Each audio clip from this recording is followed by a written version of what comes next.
Gravely Concerned, written by Rhys Dylan and read by Tobias Weatherburn. Chapter 1. Mum! Mum! The chickens are on fire! Nerys Howells heard her daughter Fleer shouting from the backyard and squeezed her eyes shut. Day 1 of the Whitsun school holidays was in full swing, but at least the weather had relented and the sun, though hardly blazing, shone down. That meant the kids could be outside. Thank God. Nerys had just come back from a big shop in Aldi with both kids in tow. They'd be wanting lunch in 10 minutes. Plus, she had a wash to hang out. The last thing she needed now was for Fleer to start playing silly buggers. She sighed, opened the fridge door, and tried to make room for the dozen yogurts she balanced in her other hand. Both front and back doors were open. Oshan, her 6-year-old son, wore a cycle helmet and a cape as he fought aliens with a stick in the front garden. He'd built a spaceship out of cardboard boxes and a wooden crate in the accessway running up the side of the house, joining front and back yards. She'd warned him it had better be gone by the time his dad got home, or there'd be trouble. There wouldn't be, but Oshan left a mess wherever he went, and he needed to be reminded to clear things away. His sister, on the other hand, had a thing for animals. Nerys forgave her that because it was one of her weaknesses too. They had almost 2/3 of an acre on the edge of the village of Courtewain. Plenty of room for the rabbit hutches and chickens at the bottom where a hedge separated them from the farm fields they backed onto. Mum! Fleer's urgent yell reached her again. And this time Nerys listened because something in her daughter's voice lent a sudden, urgent credence to her cries. But how could the chickens be on fire? Nerys hurried out of the back door and stared down across the area of lawn sectioned off by laurels from the vegetable patch to the lower garden that fell away towards fields.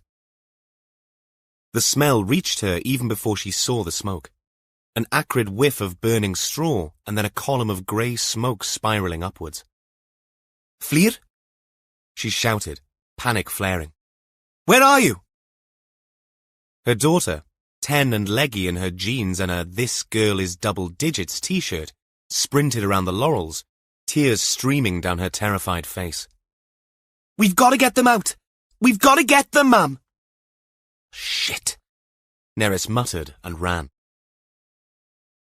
The wind wafted the smoke north, away from the house, but the odd gust sent some of it towards her as she neared the wired-off chicken run. No flames, only thick, billowing smoke. The chickens clucked in full voice, fear stoking them into a terror-filled cacophony. "Get the hose!" Nerys yelled to Fleer. Having the vegetable garden nearby meant they had water to hand. Nerys took off her sweatshirt and tied the sleeves around her mouth, then opened the latch to the run and shooed the chickens out into the garden. Squatting low under the wafting smoke, she looked in to locate the source of the fire. Not in the coop. She backed out, coughing, tears streaming down her face, and moved around the coop towards where their garden led onto a field.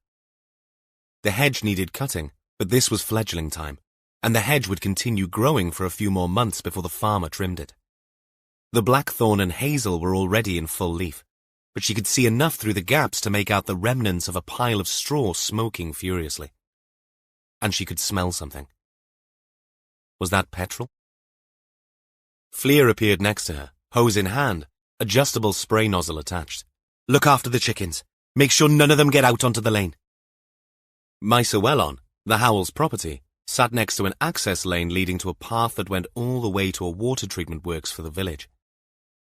The property on the other side of the lane had a big paddock and a manege at the rear, so there would always be straw lying about. But this didn't make any sense.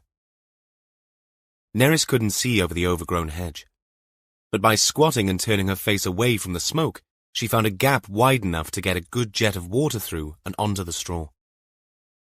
To begin with, all it did was make the smoke worse.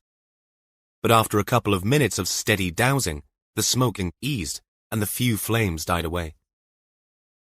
She stood up. Behind her, Fleer waved her arms about, herding the chickens. They'd all forgotten about the fire and were busy finding new bugs to eat in her potato patch. The fence bordering the lane, tannalized shiplap mostly, gave way to beech hedge towards the bottom of the garden where Nerys now stood. No sign of anyone in the Madge's place opposite. They had teenage kids, but they were sensible, studious and horsey. The last thing they would want to do was set a fire near animals. But lighting up half a bale might be some of the more reckless kids from the village's idea of fun over half-term. She couldn't think of anyone, but some properties were council-owned. Social housing on a small site. She shook her head. What was she like? Nerys Howells, Thomas as was, born and bred in a council house in the Gwendraith Valley. Still, some houses on the site sheltered people who were not local. People brought in from outside for reasons best known to themselves and the council officers who put them there. Interlopers, as one of the fussier old biddies she sometimes met at the post office called them. She turned back to her daughter. Right. Come on. Let's get these chickens back inside. Is the coop all right, ma'am? It's fine. Get your brother and tell him I want him to help. Fleer ran back to the house, opening the door to the little side entrance and exposing her brother's rocket ship, or Mooney module, as he'd christened it, shouting his name as she went. Osh! Osh! Mum wants you! Nerys waved her hands, scooting the chickens back to the bottom of the garden. Behind her, she could hear Fleer calling, frustration growing in her tone. Oshan! Come on! Stop messing about! Look in the spaceship! Nerys called over her shoulder. I have! Fleer yelled back. A minute went by, or was it only 30 seconds? Long enough for the first tiny spark of concern to press Nerys's anxiety button. Oshan could be a little sod, always playing games, hiding from his sister, or, when asked to do something he didn't want to, from Nerys. Bloody good at it too, he was. But she knew his hiding places. When Fleer appeared in the open doorway in front of the Mooney module, shaking her head, the little spark of worry in Nerys turned into a hot, gnawing anxiety. She left the chickens and ran back towards the house, calling her son's name as she went. Oshan! Come here now! Oshan! She joined Fleer and pushed past the haphazard arrangement of boxes to where she'd last seen Oshan waving his lightsaber, a yellow-painted stick. A weapon that hadn't been out of his hands for the whole of the weekend. Oshan! No longer a plea, her bellow turned into an angry demand. She hurried into the house, checking through the usual places she knew he liked to hide. Behind the sofa, upstairs under his bed, his sister's toy chest. Fleer followed her, looking into the other rooms, calling her brother's name. Where is he, ma'am? Nerys shook her head, not trusting herself to say anything. Not yet. He'd be outside. Of course he would. Hiding in the garden somewhere. The only place they hadn't looked. Nerys ran out through the back door, down through the vegetable patch and the clucking chickens that squawked in alarm as she scattered them and squawked again as she retraced her steps back to the spaceship and the front garden. Her knees bumped against the stupid cardboard boxes and dislodged something from underneath. A yellow stick and a bike helmet skittered across the ground. Oshan's weapons and protection, abandoned. The gnawing heat inside Nerys died instantly, only to be replaced by a cold, twisting fear. She picked up the stick, stared at it, ran out to the gate, and stood, staring up at the quiet, empty road and the nearest houses to the south 100 yards away. She waved the stick. A ridiculous movement, trying to conjure up something, anything that would change what she suddenly felt, the fear of what she intuitively knew. Ma'am, where's Oshan? Fleer's voice held all the terror that Nerys felt. But she didn't answer because the world hummed around her, the colours in it painfully bright, as she pieced together the little charade.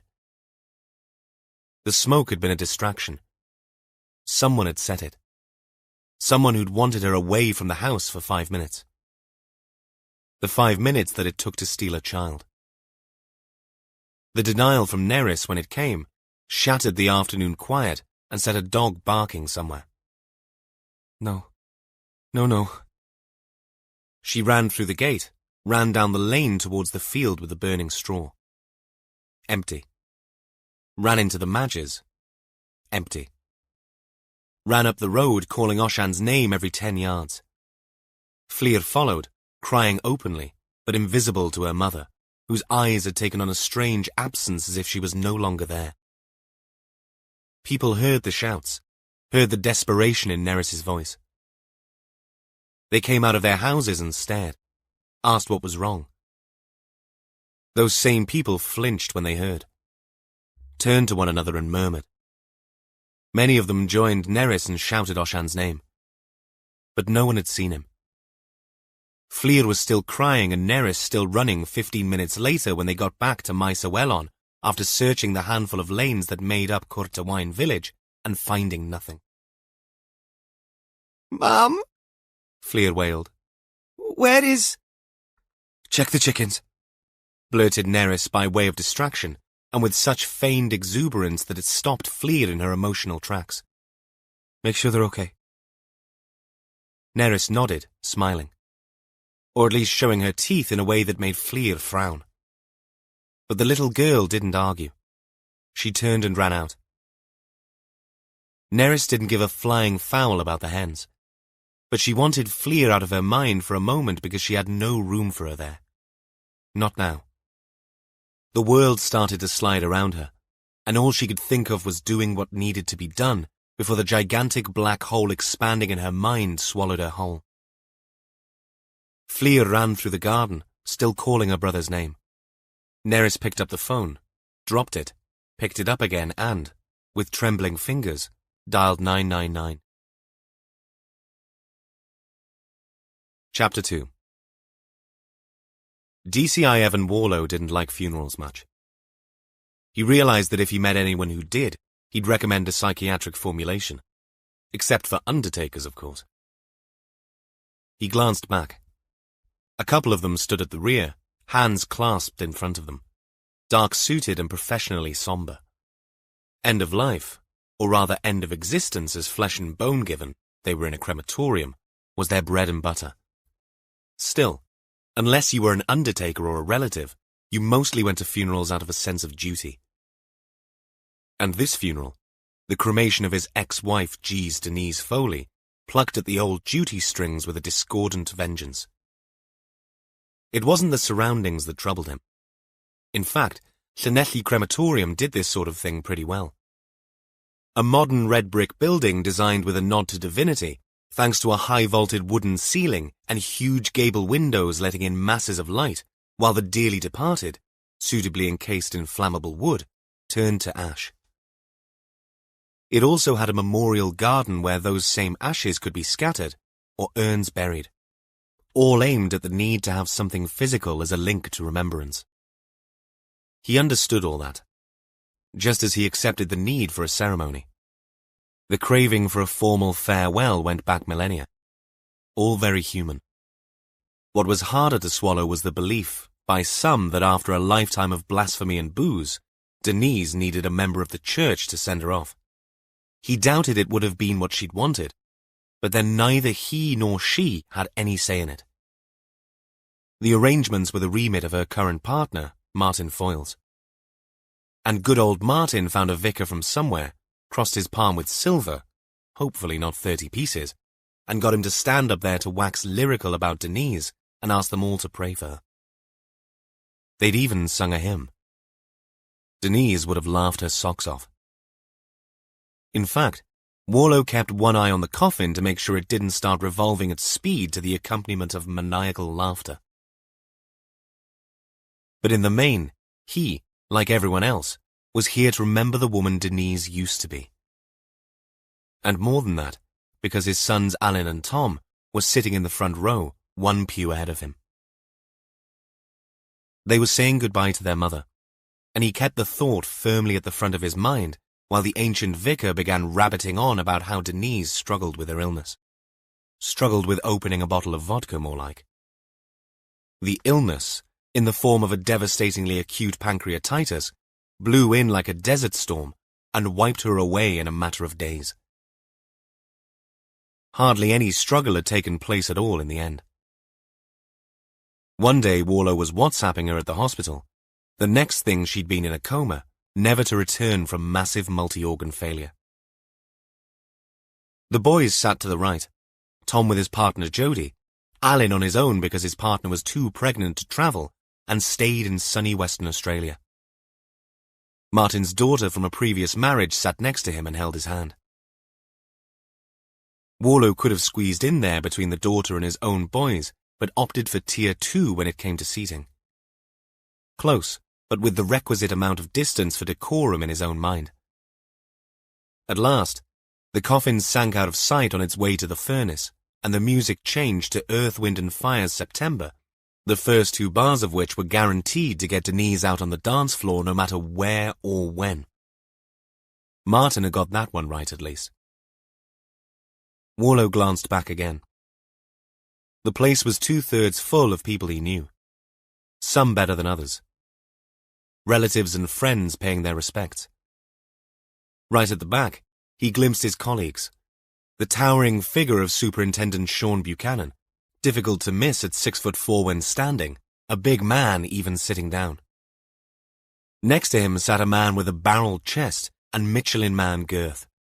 Sergeant Gil Jones's baritone voice echoed through the building when they'd launched into the hymn, and that had made Warlow smile. Why it had taken a funeral for him to learn that the bloke could sing, he'd never know. Next to Gil sat a woman with dark hair and olive skin, smart in a dark navy suit and a white blouse. But then, D.I. Jess Allenby would look smart in a Hessian sack. The Italian genes mixed in with a little Celtic blood somewhere along the immigrant line blended into an eye-catching combination. All 3 worked with him in Dyfed Powys Police. Sean the Buccaneer Buchanan, his immediate boss in the BOSU he was attached to, Gil and Jess, part of the team that had somehow morphed into a mini major crimes unit. All there out of politeness. Only Sean had ever met Denise, back in the day when Warlow and she were still together. And so, the Buccaneer had seen her at her worst. The functioning alcoholic that sometimes accompanied Warlow to the odd do. Gatherings they'd always exit early from before too much damage could be done by Denise's brash, piss artist exuberance. A new movement caught Warlow's eye. The undertaker walked slowly up the aisle in his tails and motioned to Martin that he could now walk out into the little cloister where close family met with the other mourners. Warlow wasn't looking forward to this. He felt a little like a spare wheel here. He didn't want to be there as Denise's ex, but he needed to be there as the boy's father. Of course, they weren't boys anymore. They were men. Alan, the engineer, married with a child already and another on the way. Tom, the doctor, burrowing headfirst into a surgical career with a partner in London. They'd done both him and their mother proud. If you're up there, Denise, be glad of that at least, thought Warlow. He followed his sons out and stood with them, a little apart from Martin and his daughter, while people in dark clothes filed past, shook his hand, mouthed sympathies, and mumbled uncomfortable small talk that always felt somehow too light or too maudlin. Rare was the mourner who hit just the right note. Walking the mourner's tightrope was a skill, but who in their right minds would ever want to be good at this sort of situation? Warlow kept an eye out for Buchanan and Gil and Jess, but they'd avoided the procession. So he listened, acted suitably morose, shook hands, and nodded at faces grown old by the years. Not that all of it was an act. The boys were sad, and he felt for them. But his and Denise's relationship had died and been buried long before this official ceremony. No sense pretending otherwise. At last, the final few stragglers drifted away and Warlow tapped Alan, his eldest son, on the shoulder. "You coming with me, or riding with Tom and Jodie?" "No, I'll come with you," Alan said. Martin arranged for a post-crematorium bite to eat in a pub on the outskirts of Pontarddulais. Tom and Jodie were heading back to London with Alan immediately after. This would be Warlo's last chance to chat with his son before he went back to Australia. And though more chit-chat with long-lost in-laws in the King's Arms was the last thing Warlo wanted to do, it would be a worthwhile sacrifice for a few more minutes with the boys. What did you think of the hymn? Warlo asked as they drove back up the A4138. I told Martin not to bother, but he insisted. Said it wouldn't be a proper funeral without a hymn. Alan shook his head. Warlo glanced across at his son and chuckled. Taller than Warlo and tanned from the Australian sun, Alan bore his mother's mouth and fine features. Her short fuse, too. Spoken to Reba today? Yeah, she's fine. Leo's playing up a bit. Keeps pointing at the bump and asking when his sister can come out to play. Alan sighed but kept a wistful smile on his lips. He's a handful.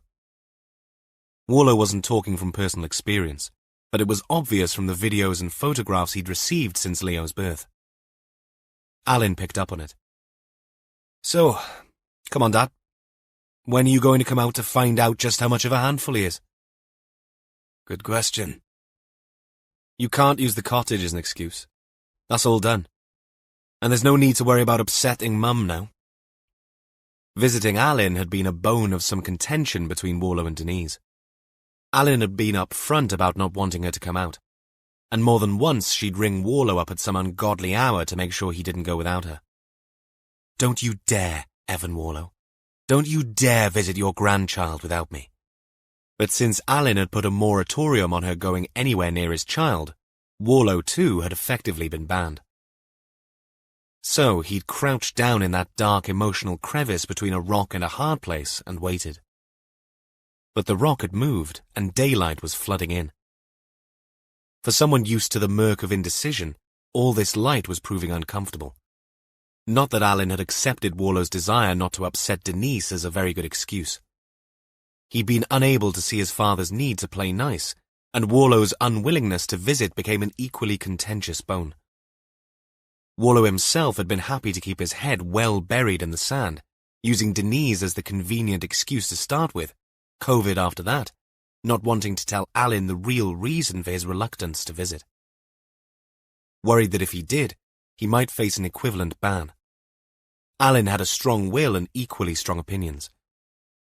And Warlo had told neither of his sons about why he'd retired early from the police. It was a conversation he'd rehearsed in his mind 1,000 times, and yet still could not bring himself to have. Oh, and by the way, Tom and Alan, I'm HIV positive. Did I mention that? Tom, the doctor, would understand. Alan, non-medical father of one, soon to be two, might not. Might want to keep Warlo at arm's length from his children for a lot longer. And so Warlo kept everything tightly stoppered, waiting for the right moment. It had not appeared yet. I'd need to give work enough notice, Warlo said. Oh yeah, work. The thing you've retired from once already. Alan didn't exactly sneer, but a trace of it sneaked into his tone. I'd probably want a month at least, wouldn't I? At least. Okay. How about October or November? Early summer for you lot, isn't it? Alan nodded. Lovely that time of year, before it gets ridiculously hot. Now would be a good time, Warlo thought. Get it over with. Just say it. But he wanted to have both his sons in front of him when he did. Maybe this afternoon, when all the guests had left the King's Arms. Right. I'll start looking at flights now that things have opened up again. Warlo drove under the M4 towards Hendy, one eye on the cars behind full of mourners on their way to a free meal and a pint. So you've settled on Amber as Leo's sister's name? Yeah. Amber Melanie Warlo. Melanie after Reba's gran. So long as it's not Nectar, Warlo said. Alan snorted. I suggested that, but it wasn't appreciated. No. The Warlo sense of humour seldom is. Chapter 3 The buffet had been laid out in the King's Arms function room, complete with staffed bar and trestle tables for the food. A couple of young waitstaff dressed in black offered people wine or orange juice on their way into the room. Warlow stuck with fruit juice and mingled, which meant walking around with a plate of sandwiches as a prop, nodding to people occasionally, and trying desperately to remember if the faces in front of him had names. They undoubtedly did, but since Warlow had last seen most of them the day he got married to Denise, the chance of him remembering was minuscule. Of course they knew who he was, not only because of Denise, but because of his profession as a detective chief inspector whose photo, much to his chagrin, appeared now and again in the newspapers. And though that put some people at an advantage over him in the namestakes, it also meant that several of Denise's shadier relatives quickly walked the other way when they saw him coming. Some of them regretted ever having met him, and certainly had no intention of jogging his memory. Eventually, he found the Buccaneer, Jess and Gil sitting at a table near the back of the room. Only Gil had anything resembling a proper drink in a pint glass. When Warlow's gaze lingered a little too long, the detective sergeant said, "Non-alcoholic lager, in case you're wondering." All three sat with their backs to the wall in a classic copper's pose, watching the room. "See anyone you want to arrest?" Warlow asked. "There is a woman over there wearing a dress that deserves a caution," Jess said. Warlow followed her gaze. A heavy-set young woman in a blue-patterned dress sat head down over a brimming plate of food, concentrating hard on cramming as much into her mouth as she could, and hoping, in vain, that no one would notice. The dress looked like someone had taken 3 different sets of clothes and sewn them randomly together. "That's Denise's niece, the designer," Warlow said. "She's apparently incredibly talented." The Buccaneer spoke for everyone when he said, "Eye of the beholder, I suppose." Gil turned the conversation towards more important matters. "Lovely salmon sandwiches. Vinegar and brown bread. Always like this, bub." "We've already spoken to your sons," the Buccaneer declared. "Nice-looking boys," Jess added. "Must take after their mother," Gil muttered before biting a mini sausage roll in half. Warlow smiled. "You were in good voice this morning, Gil?" "I tried to tell him to shut up, but it's water off a duck's back." Jess shook her head. "A hymn is there for the singing," Gil protested through a mouthful of pastry. "Too many times I've been to funerals where only the tone-deaf vicar has sung. It's not natural." "Watching you eat that sausage roll isn't natural either," Jess murmured. "Homemade," Gil protested. "I asked the barmaid. This'll get them 4 stars on TripAdvisor." "Thanks for making the effort. I appreciate it. I'm here on sufferance too." Warlow glanced around. "Denise's relatives have not forgiven me for leaving her, not to mention marrying her in the first place." He nodded at a table of 3 women who'd been glowering in their direction. "Her sisters. I can feel the heat from here." "Bloody Nora. They must be on the eye out for newt and toe of frog sandwiches," Gil commented. Jess snorted. "I'll keep a lookout for a bubbling cauldron." From somewhere under the table, the opening bars of the Jungle Book's "I Wanna Be Like You" warbled up. The Buccaneer reached for his pocket as he stood, took out his phone and answered the call, hastening to a quiet corner to take it. Gil used the tip of his finger to pick up the last remaining crumbs off his plate and looked across at the buffet before throwing Jess a questioning glance. "Profiteroles or Victoria sponge?" Jess waved a hand. "I'm fine." "Evan?" "Go ahead. I'm full of ham and mustard." Gil nodded. "Not quite on a par with the salmon, but very delectable." "Anything you haven't tried?" Warlow asked. "Profiteroles and Victoria sponge." Gil wandered off, plate in hand. Warlow took the vacated seat and sat next to Jess. "I'm getting some grief from Alan about Australia. He wants me to go out and visit." "Why don't you?" Jess's eyebrows arched. Denise wouldn't let me go without her. Besides, Alan, he didn't want her pissed around his wife and child. Jess nodded. No excuse now, though. There wasn't. Jess narrowed her eyes. You still haven't told them, have you? Only 2 people in the world, apart from his doctors, knew Warlow was HIV positive. One of them was talking to him now. The other was the man with the Jungle Book ringtone with his back to the room on the phone. No, Warlow admitted, finally acknowledging Jess's penetrating gaze. You will after. You know that. Will I, though? Jess's trill of laughter sounded accusatory. Of course you will, 'cause it's eating you from the inside out. She was right, but it wasn't his concern over his own well-being that held him back. He simply didn't know how they'd react. Of how his illness, though it hadn't made him ill at all yet thanks to the antivirals, would alter how they saw him. Admittedly, it hadn't altered the way Buchanan and Jess treated him. But family was different. And Warlow had never come top of the class when it came to dealing with personal issues openly. He only had to think of Denise to realize that. For years he'd shielded the boys from the worst of her excesses, played that role until they were both old enough to fly the nest. He'd followed soon after, abandoning the sinking ship before he, too, drowned. It's on my list, Warlow said. Jess gave him a wan smile in return, but he was saved any further discomfort by Buchanan striding back towards them. Judging by his expression, it didn't look like the call had been from the National Lottery announcing his winnings. That was Catherine Richards. A bad one. A child's gone missing. Oh, God, Jess whispered. But she got no further as Gil appeared with 2 young men.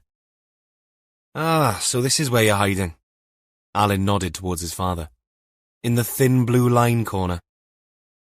Warlow stood up. You know everyone? We do, Tom answered. But we wanted to track down the voice. He threw Gil a grin. The sergeant slid his plate, profiterole and Victoria sponge-laden, back under the table. Brought enough for everyone to sample. But before he could tuck in, Buchanan stood back up and took Gil to one side with an apology to Tom and Alan. Excuse us for 1 minute. Oh dear, Alan said as they moved out of earshot. Criminal activity? It never stops, Warlow said. Not even for your wife's funeral? Alan's grin was a little forced and his eyes flashed with challenge. Warlow wanted to correct him with the word X, but held back. The glass in Alan's hand swirled with something dark amber that had ice floating in it. Tom's held nothing but clear water. I'm driving, Tom grinned. Al isn't. Out of the corner of his eye, Warlow saw Gil's face change as the buccaneer filled him in on what he'd been about to tell him and Jess before the boys arrived. But a moment later, they were back at the table. Neither man sat down. The buccaneer held out his hand towards the boys. Alan, Tom, I'm sorry for your loss. I'm even more sorry to have to take your dad away. Something serious has come up and we're needed. Tom took the superintendent's hand, looking shocked, but Alan's hand stayed down and all he could do was scowl and snort out his derision. Really? What can't wait another hour? Warlow froze.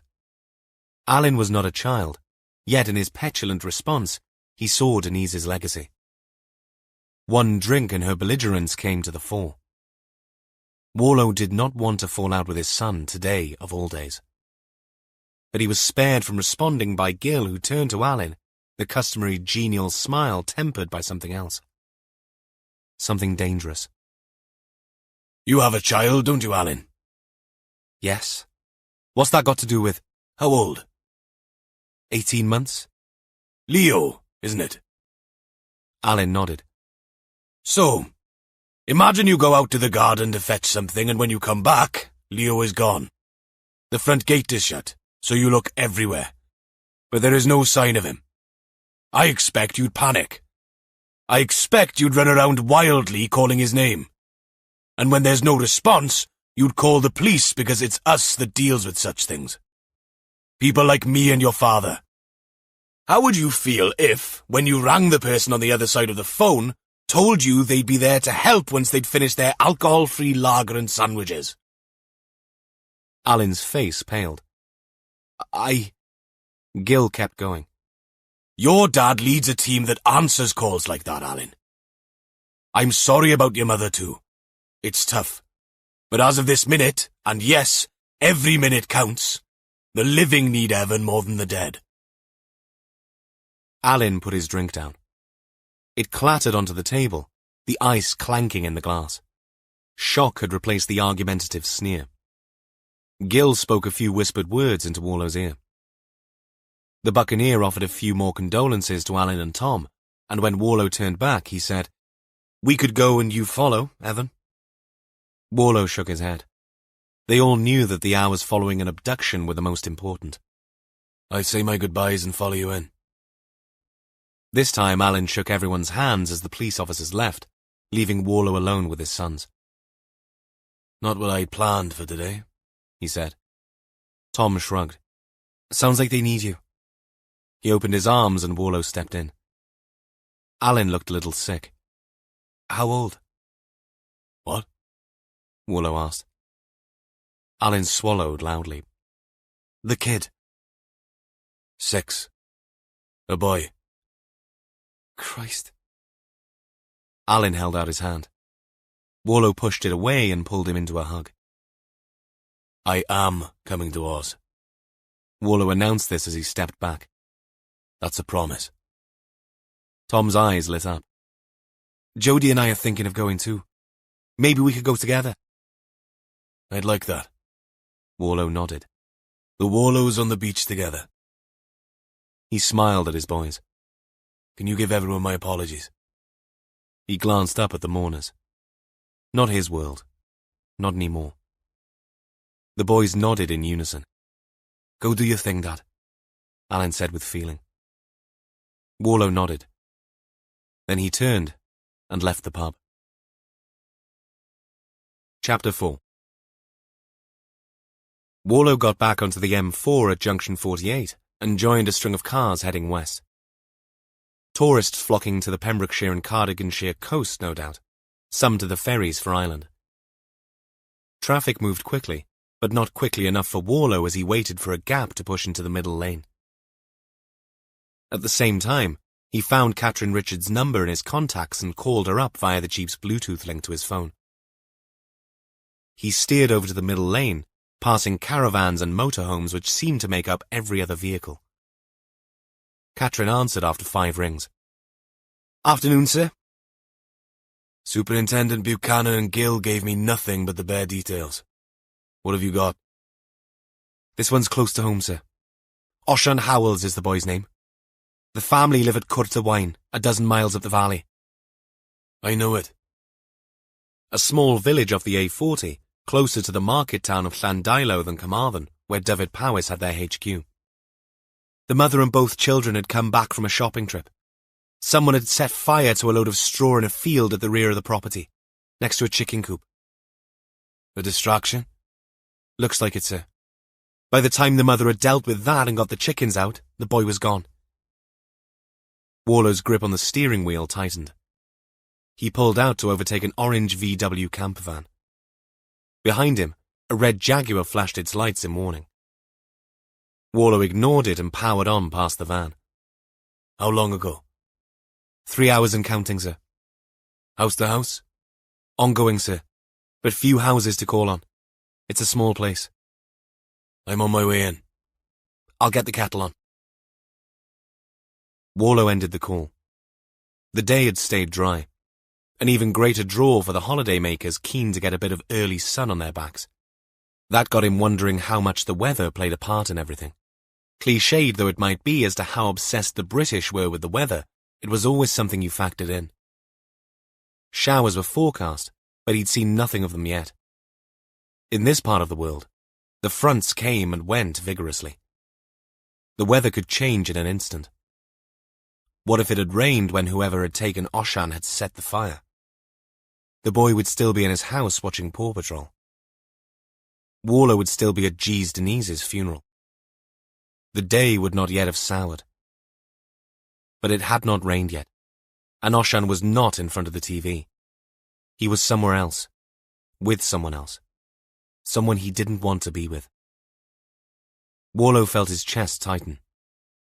Not his first ride on this roundabout. He'd been involved with investigating missing children before.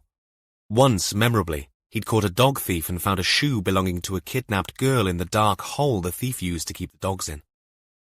That shoe led to them finding the little girl alive in the thief's cellar. That had been a good day. But he knew how rare such positive results were. Most of the time, the endings in cases like this were everything but positive. Families destroyed, questions left unanswered, lives ruined and often lost. But the sooner you got into the hunt, the better. You maximized your chances that way. He floored the accelerator. 3.5 hours missing. HQ sprawled in a greenfield site outside the town of Carmarthen. Its official address was Llangynnor, but access off the A48 was at Nantucket House, the literal translation of which was Cheese Stream. No problems parking all the way out here. Yet the downside of situating it this far south meant much of the area that HQ administered stretched a bloody long way west and north. 350 miles of coastline and almost 3,500 square miles of land in total. Ideally, if you took a pin and dropped it in the middle of the patch, HQ should have been inland and southeast of Aberystwyth, somewhere around Llanwrtyd Wells. The trouble was that most of the people that needed policing lived around the edges. The very middle of the area was almost empty. It made no sense to have a lot of resources there. And so, everything stemmed from the south. And Catherine had been right when she'd said, with a little relief, that this one was close to home. Close to HQ, anyway. Far from home for Warlow, of course. Because home was now a renovated cottage in Nevern on an estuary in Pembrokeshire. A space he shared with his dog Caddy. Far enough to sometimes not make it back to the cottage at night. Luckily, he had a great support network for the dog. Molly Allenby, Jess's daughter, helped, as did his neighbours, the Dawes, who were more than willing to take the black lab whenever Warlow got caught up on the job. Jobs like finding Oshan Howells, which, Warlow already knew, would mean not sleeping in his own bed tonight. When he pushed open the door to the incident room, for once, most of the desks were occupied. More often than not, major crimes started off slowly and built as the investigation gathered pace. But not this one. Warlow walked into a room buzzing with activity, busy with co-opted CID officers and some uniforms staffing phones and bent-over monitors. DC Rhys Harris, clean-cut and as tall as the Buccaneer but a lot younger and fitter, handed him a cup of tea as soon as Warlow threw his coat on a chair. He took the cup, still steaming, and smiled in appreciation. Saw me arrive in the car park, right? Rhys grinned. I did, sir. I can spot that Jeep a mile off. The other members of the investigating team that Superintendent Buchanan had put together stood in expectation. They knew full well what needed to be done at this stage. No need for introductions. Warlow glanced up at the two boards at the end of the room. One beige, the other white. The gallery for photographs, the job centre for actions. Right, he said. Let's get to it. Catherine took the lead. Normally, Gil ran the office, but since she had been the one who'd taken the shout, and since she took pride in how she set out the information on the boards, logic dictated Catherine did the needful. No one argued because everyone agreed she was good at it. She walked over to the gallery and the posted-up photograph held in place by a little silver maglite she'd found to be more powerful than the cheap stuff HQ provided. Next to it, she'd printed a name and a date of birth. Oshan Howells, the 8th of the 1st, 2016. Hair cropped, a naughty toothless smile. Oshan looked like a bundle of trouble. The good kind. Posted underneath were the other members of the family. But Warlow's eyes drifted further down to the map Catherine had posted up. She'd circled the village and the A40 sat well within that circle. A fast road joining Carmarthen with the other towns of East Carmarthenshire, Llandilo, Ammanford, Llandovery, and then on to Brecon and the Beacons, linking these to the south and west where the coast sucked in tourists by the thousands.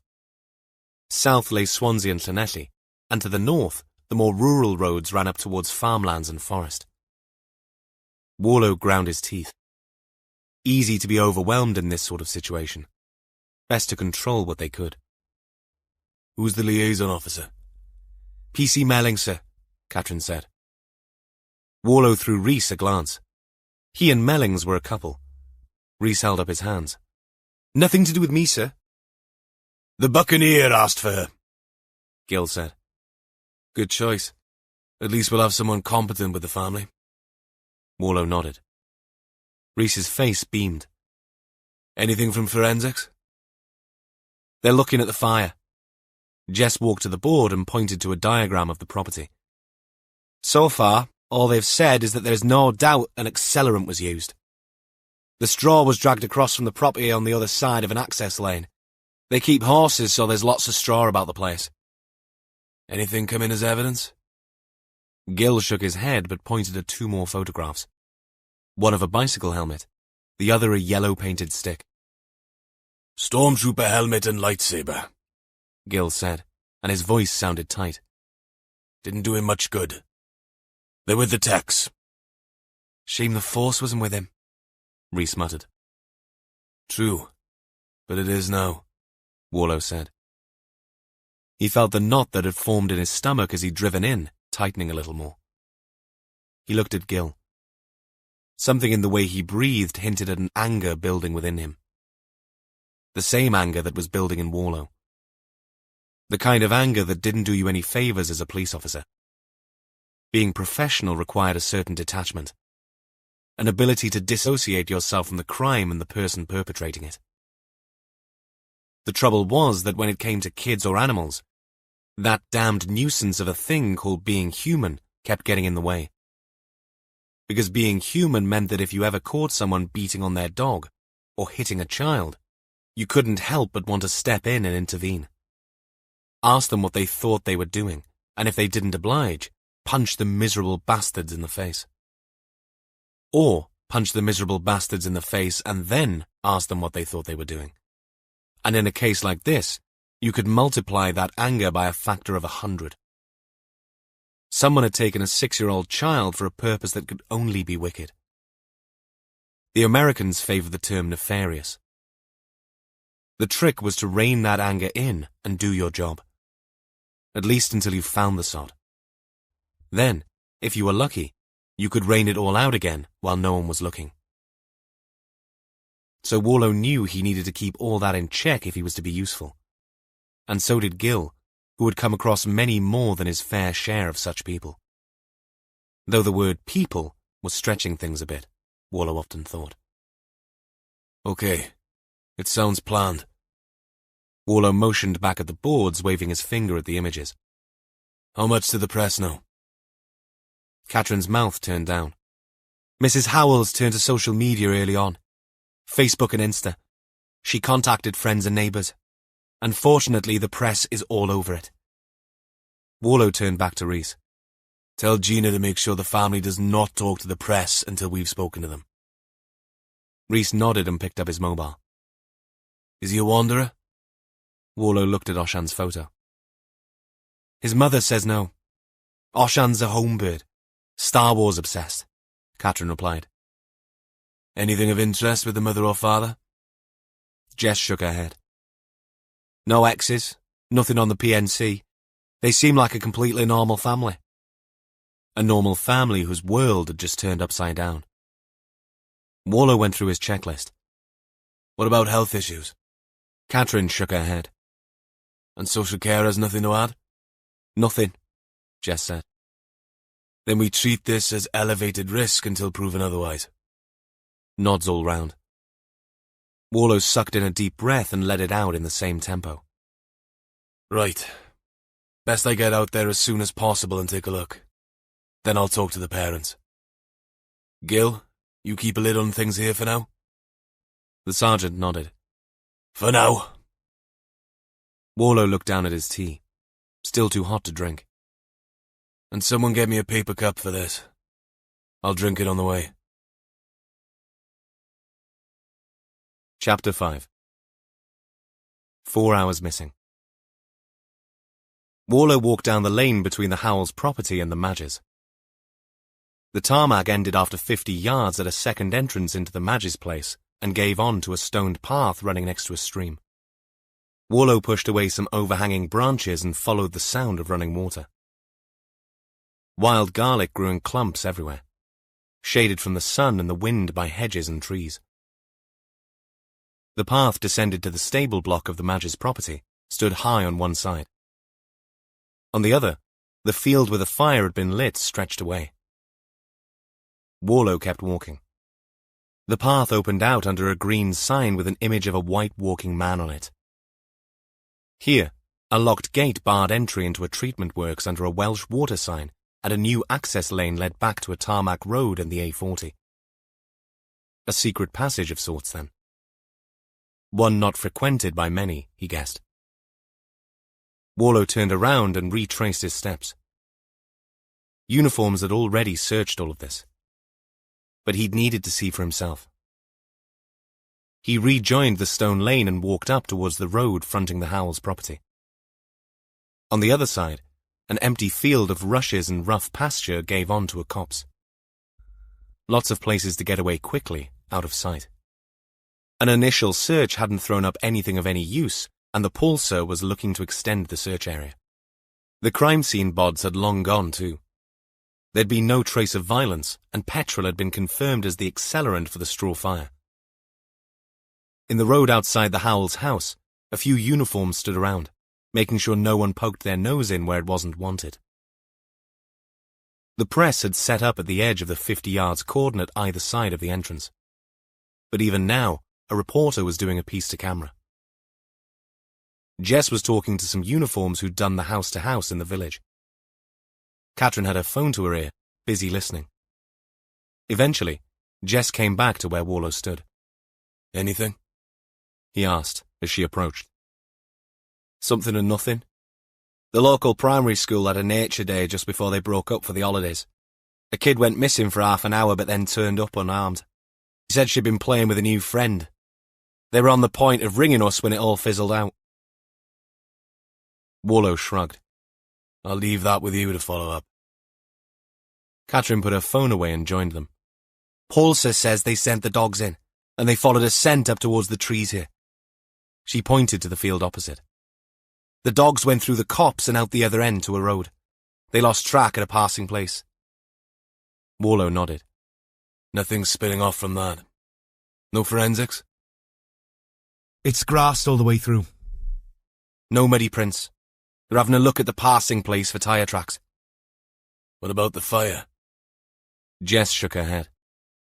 Whoever set it could have got in from 2 or 3 points. Warlow let his gaze drift up the road and swiveled to a 180 to look back to where the houses started. CCTV anywhere? Nothing on the Howells property, Catherine said. The Madges next door have some out back, but that's to protect the horses. We're checking the houses up the street. If the abductor came in from this side, there's no chance. Rhys appeared, vaulting over a gate into the field opposite, 20 yards down the road. Catherine shook her head. Looks like the steeplechase is on then. Warlow called across to him. Stay there. I want you to show me the route. He turned to Jess. You okay to talk to the Madges?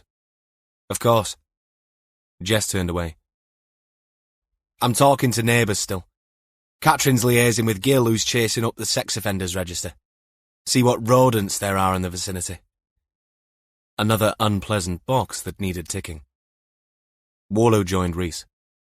If you think I'm jumping over that gate like a bloody racehorse, you've got another thing coming. You probably could, sir. Rhys grinned. And I could fall on my head. No need to give the uniform something to laugh at.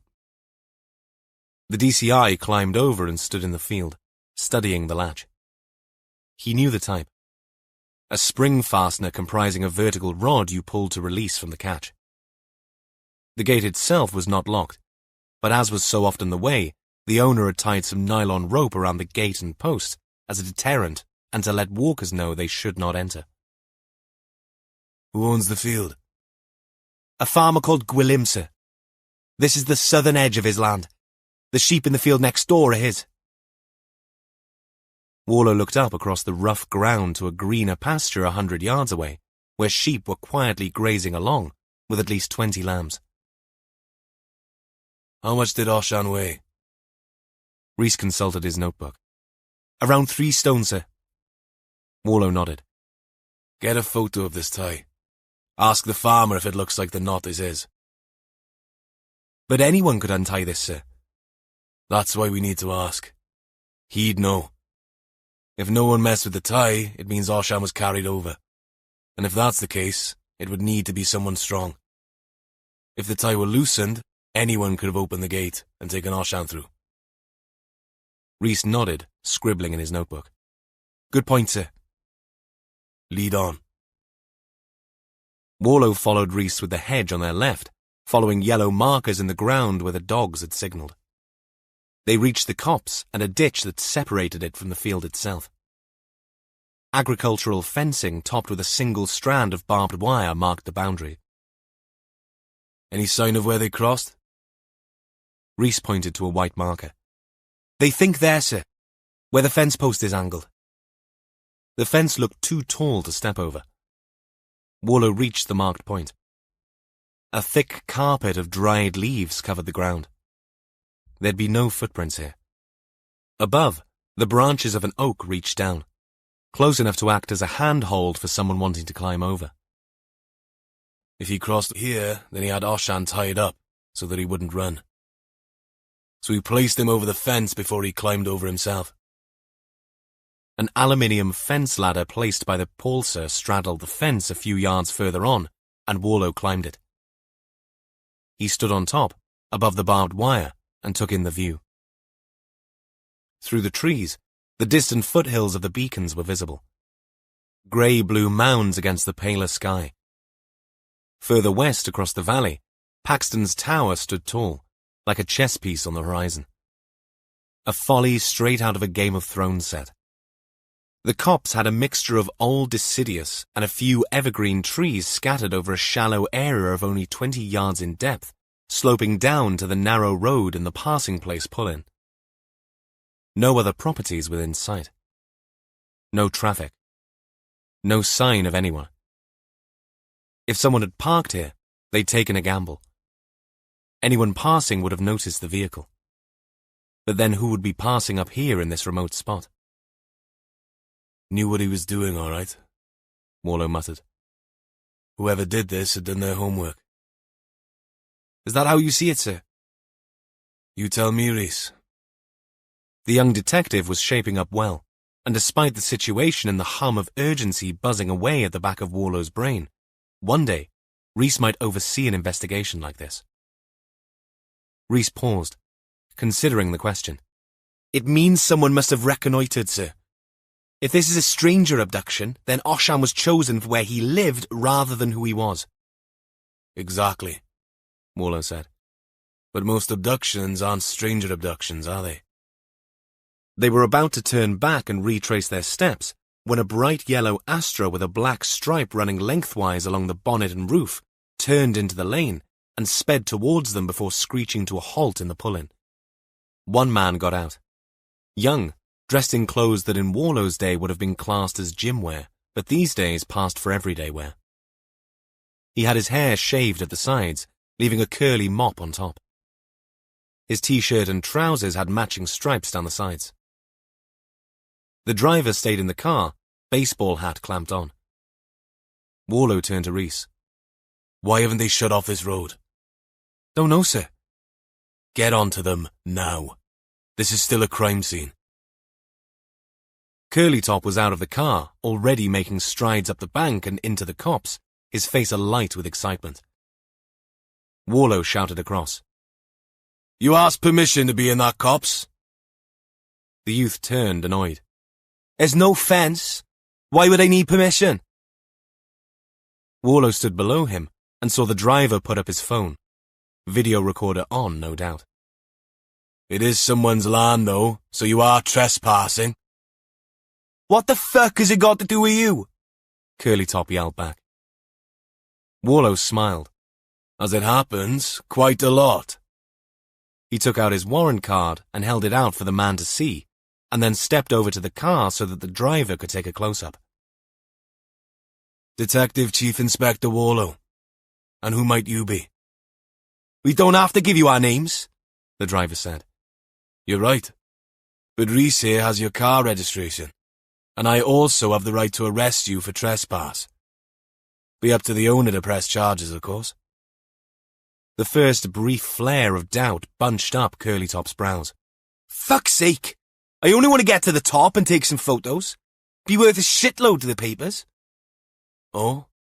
And why is that? 'Cause of the kid, innit? It's all over fucking Facebook. Right. So you know this area? Warlow was reasonableness personified. Yeah? Curlytop picked up the end of the word in defiance. That's interesting. Because we think whoever is involved in the abduction knew the area. And you know what these criminals are like. They're always coming back to the scene of the crime to gloat or to find out how useless the police are. The arrogant defiance on Curlytop's face froze. Whoa, he said, his confidence sliding from under him. Hang on a minute. I didn't know you could get to the house from here, but you seem to. Warlow turned again to smile at the driver. You too. The phone dropped away. The driver, his head shaved, stuttered. I'm not from round here. Yet here you are, parked in a spot no more than a few hundred yards from where a child went missing. Warlow turned back to Curlytop. So that leaves you knowing more about this case than the police. Care to explain that to us down at HQ? Curlytop's mouth dropped open. He hurried back down the slope. I've only been up here once. We were just messing about. Looking for mushrooms, we were. Last year sometime. I recognised it from the description. Rhys joined Warlow. We're running the plates now, sir. He nodded towards the Astra. Curlytop had his hands up now. I don't know anything about the kid. I thought we could get some quick snaps is all. Get him up on Insta. Rhys's phone rang. He answered and stepped away, relaying the information he received out loud as it came to him. Josh Stebbings, age 24, 17 Corris Street, Crosshands. The driver paled. Shit. Ben, come on, man. Forget it. Curlytop's swagger was now a hands-up apology as he sidled past Warlow towards the passenger door. Sorry, man. I hope you catch the bastard. I swear I don't know shit about this. Warlow stepped closer to the driver's side. I know who you are now, Josh. He looked up towards Curlytop, grinning as he added, And Ben. If I see that video anywhere, I'll be sure to call and discuss its artistic merits with you. The car fired up and Josh drove off with due care and attention. Once it cleared the corner, Warlow heard it roar away. Nice guys, Rhys said, not meaning a word of it. Idiots, Warlow replied. Come on. We need to speak to Oshan's parents. Chapter 6. 4 hours and 25 minutes missing. Warlow retraced his steps through the copse and across the field, Rhys in tow. He climbed over the gate with one more look at the knotted nylon rope securing it and crossed to Maes Llywelyn. They'd painted it white as a nod to the whitewashed farmhouses dotted over the landscape, though it was a more modern build. The house name sat on the picket gate that led to a concrete path through the front garden. A second path branched right to the side of the property, where an open wooden door marked the entrance to the side passage. A jumble of cardboard boxes sat in the gap between the wall of the house and the hedge bordering the property. Oshan Howell's imaginary spaceship. The front garden looked used. Nothing twee, no lovingly tended borders here.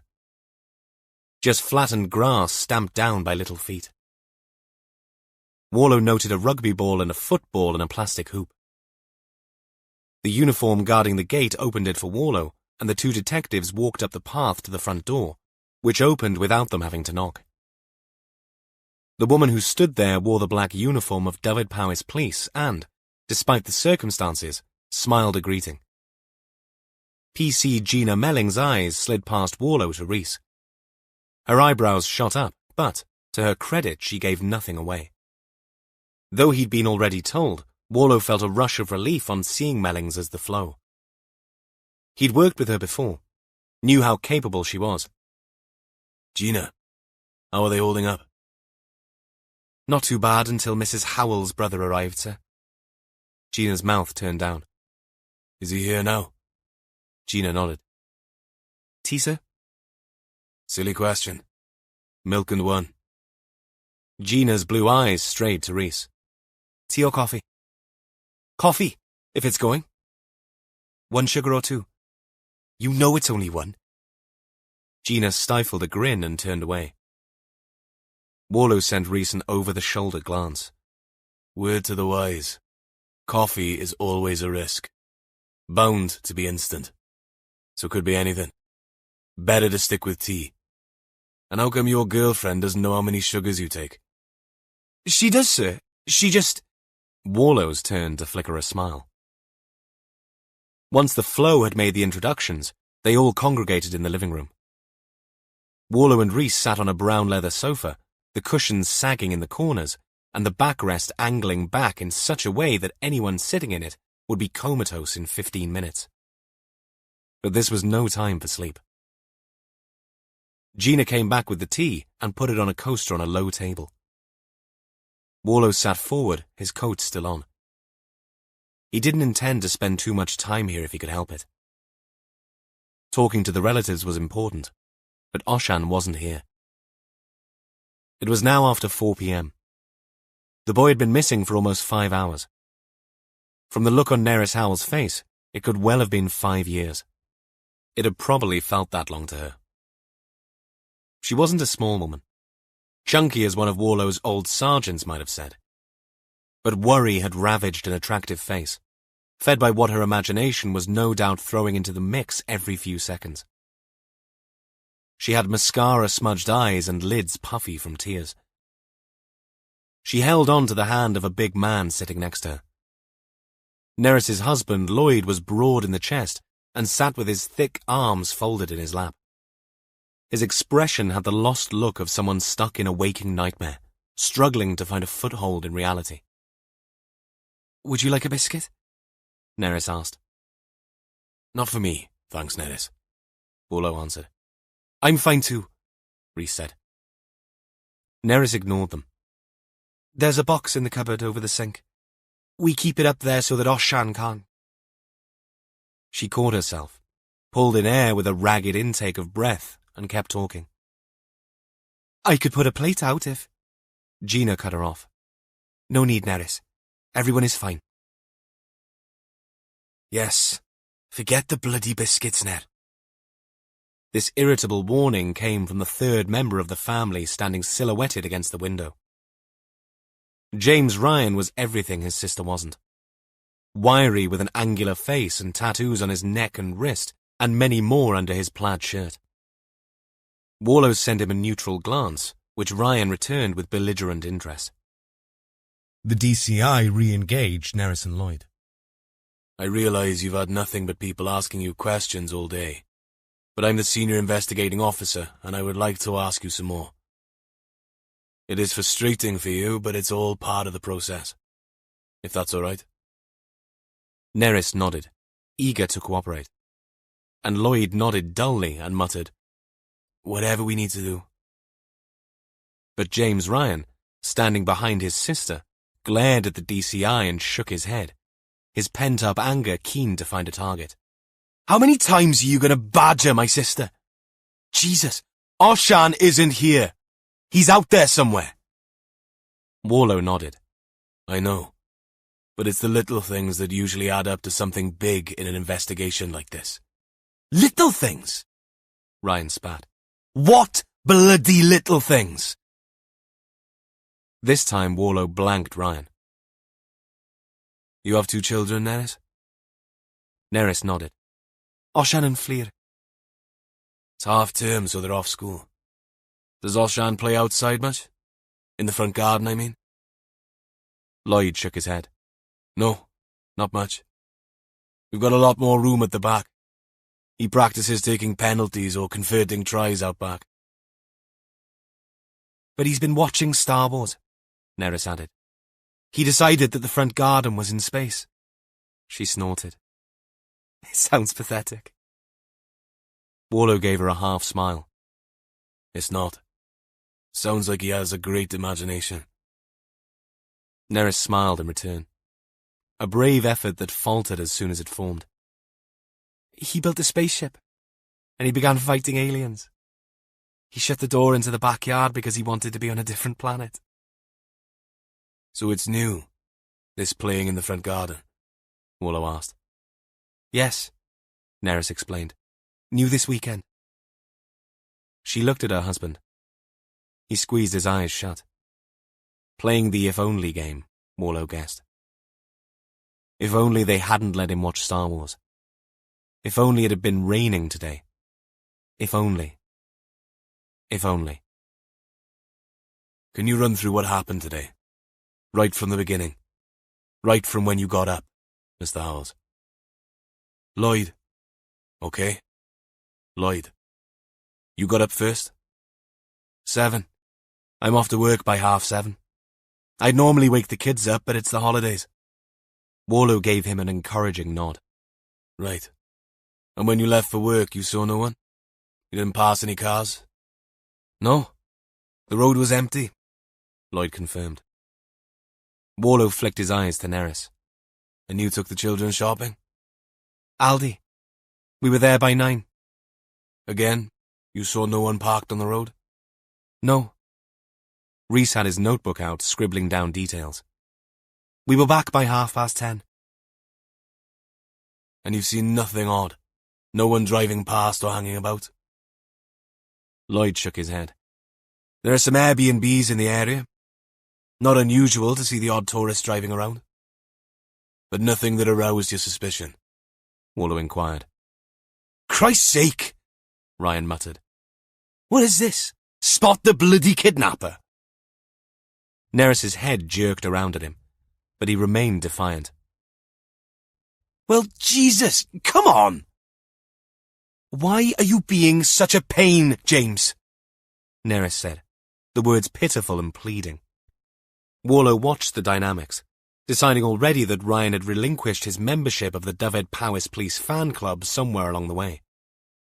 But his negativity finally proved too much for his brother-in-law. They're bloody clueless. Ner, I told you. For a big man, Lloyd moved quickly. The sapping lethargy of a moment ago gone in an instant and replaced with a seething anger as he sprang to his feet. Why don't you go home, James? It struck Warlow that Lloyd didn't need to shout much. The rumble of fury in his voice required no volume to convey its meaning. I'm only saying. Yeah, and I've heard it too many bloody times, Lloyd said. I can get some of the boys. Someone knows something. We can drive around. Jesus, James. Lloyd shook his head. Fear and sadness drained all his anger in an instant. You think you can do better than the police? Is that it? They're not doing much, are they? Lloyd's head snapped up again. The anger back, his cheeks flaring bright red. Go home. You being here isn't helping. What? Ner! But Nerys didn't turn around. She'd given in to misery, and fat dollops of tears ran down her face, her lower lip trembling violently. She didn't look at her brother. All she could do was shake her head. No room in there for family squabbles. Not now. Ryan hissed out air like the brakes on a double-decker and left the room. Warlow waited for the mood to stabilize. Sorry, Nerys whispered after a while. No need to apologize. There is no right way to react in a situation like this. And it was true. He'd seen people collapse in hysterics, withdraw and become virtually catatonic. Others ranted and raved at anyone within earshot. That anyone usually being a member of the constabulary tasked with getting near to a situation that most sane people would run a mile from. Is James close to Arshan? He takes him fishing, Lloyd explained. They get on. Back to today. Warlow pushed things back on track. Nerys sniffed. No, I didn't see anyone odd or different. Not when I left for the supermarket, not when I got home. But whoever did it lit the fire, didn't they? Warlow held her gaze. Someone lit the fire. No doubt about that. More tears came then. Silent ones. Nerys didn't even bother wiping them away. That's so evil. So... planned. Yes. Warlow couldn't pull the punches here.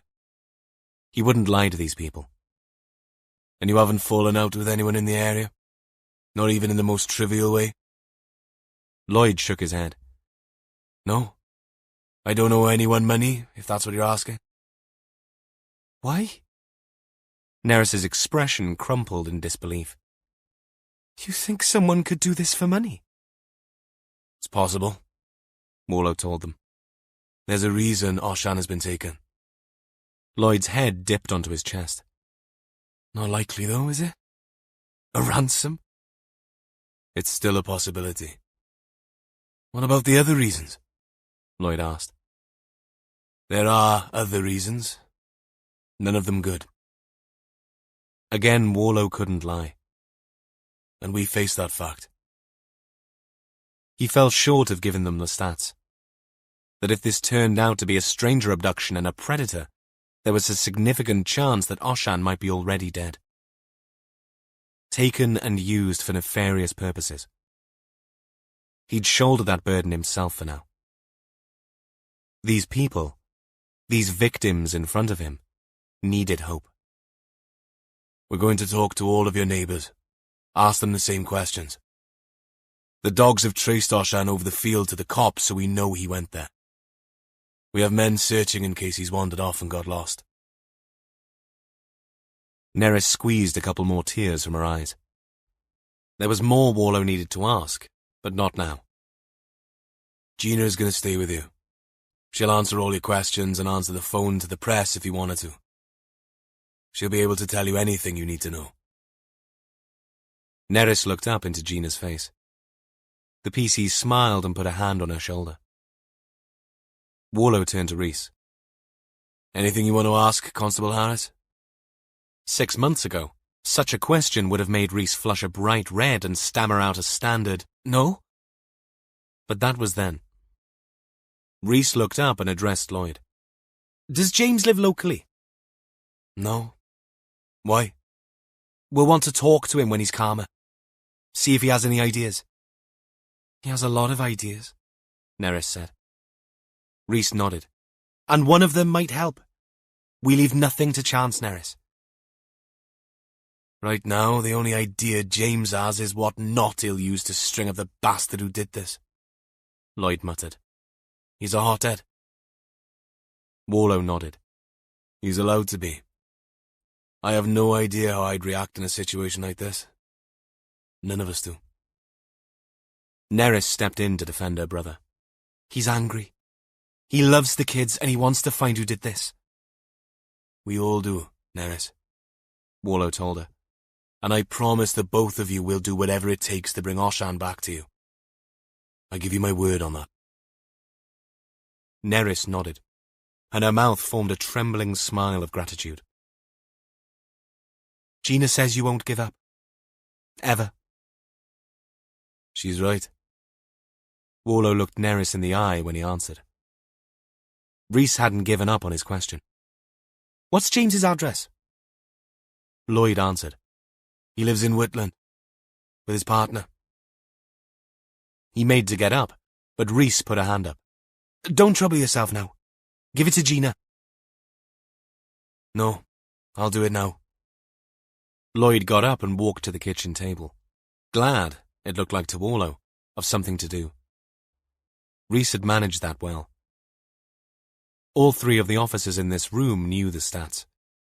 50% of all kidnapping cases involved a relative of the victim. Of the remaining abductions, half were acquaintance abductions by someone who was known to the victim. The rest, the most feared, were stranger abductions.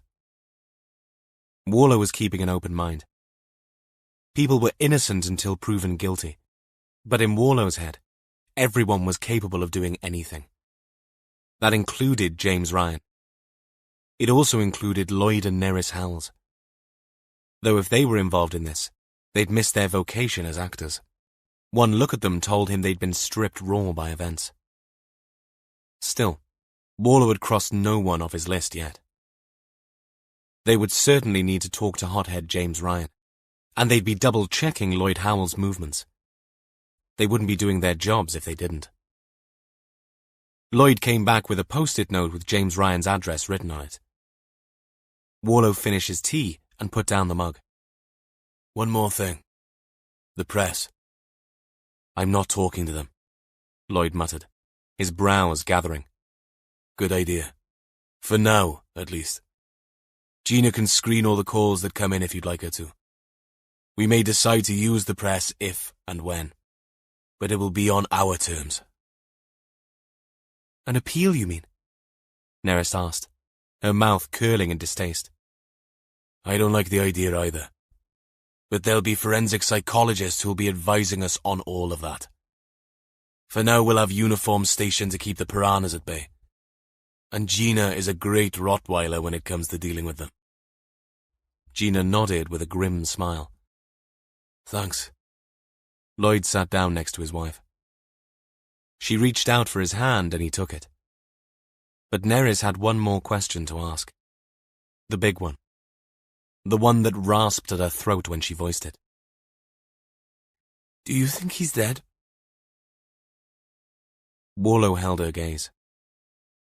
The truth? We cannot know. But as far as I am concerned, Oshan is alive. I've already promised you we'll do everything we can to get him back, and I'm sticking to that. The fingers of Nerys's hand were white where she was squeezing Lloyd's. But she nodded on hearing Warlow's words. Hardly a cast-iron reassurance, but the God's honest truth. We're going to find him, the DCI said again. We are. Chapter 7. 5 hours missing. Rhys's phone buzzed the minute he and Warlow left Mysoellon. Warlow waited while the DC looked at the message, his eyes flicking between the garden and the uniform guarding the gate. The fence bordering garden and road could not have been more than 3 feet tall. Easy enough for a strong adult to lean over and pick up a child. That was Catherine, sir, Rhys said. She says there'll be another few minutes. Text her back and ask them to meet us in the reading room. Rhys's finger moved over the touchscreen as Warlow left the garden and stood once again looking up and down the quiet road before walking to the jeep. It was only half a mile or so. Easily walkable, but that would have meant running the gauntlet of the waiting press, hovering on the edge of the cordon like a line of racing snakes. Bugger that. Warlow didn't trust himself to ignore the inanities. Who do you think has Oshan, Detective Chief Inspector? What's your plan of action? Where do you think Oshan is? Is it likely Oshan is already dead? Fair questions, all of them. It was simply that the scum asking them, and the way they would be asked, pressed all of Warlow's sod-off buttons.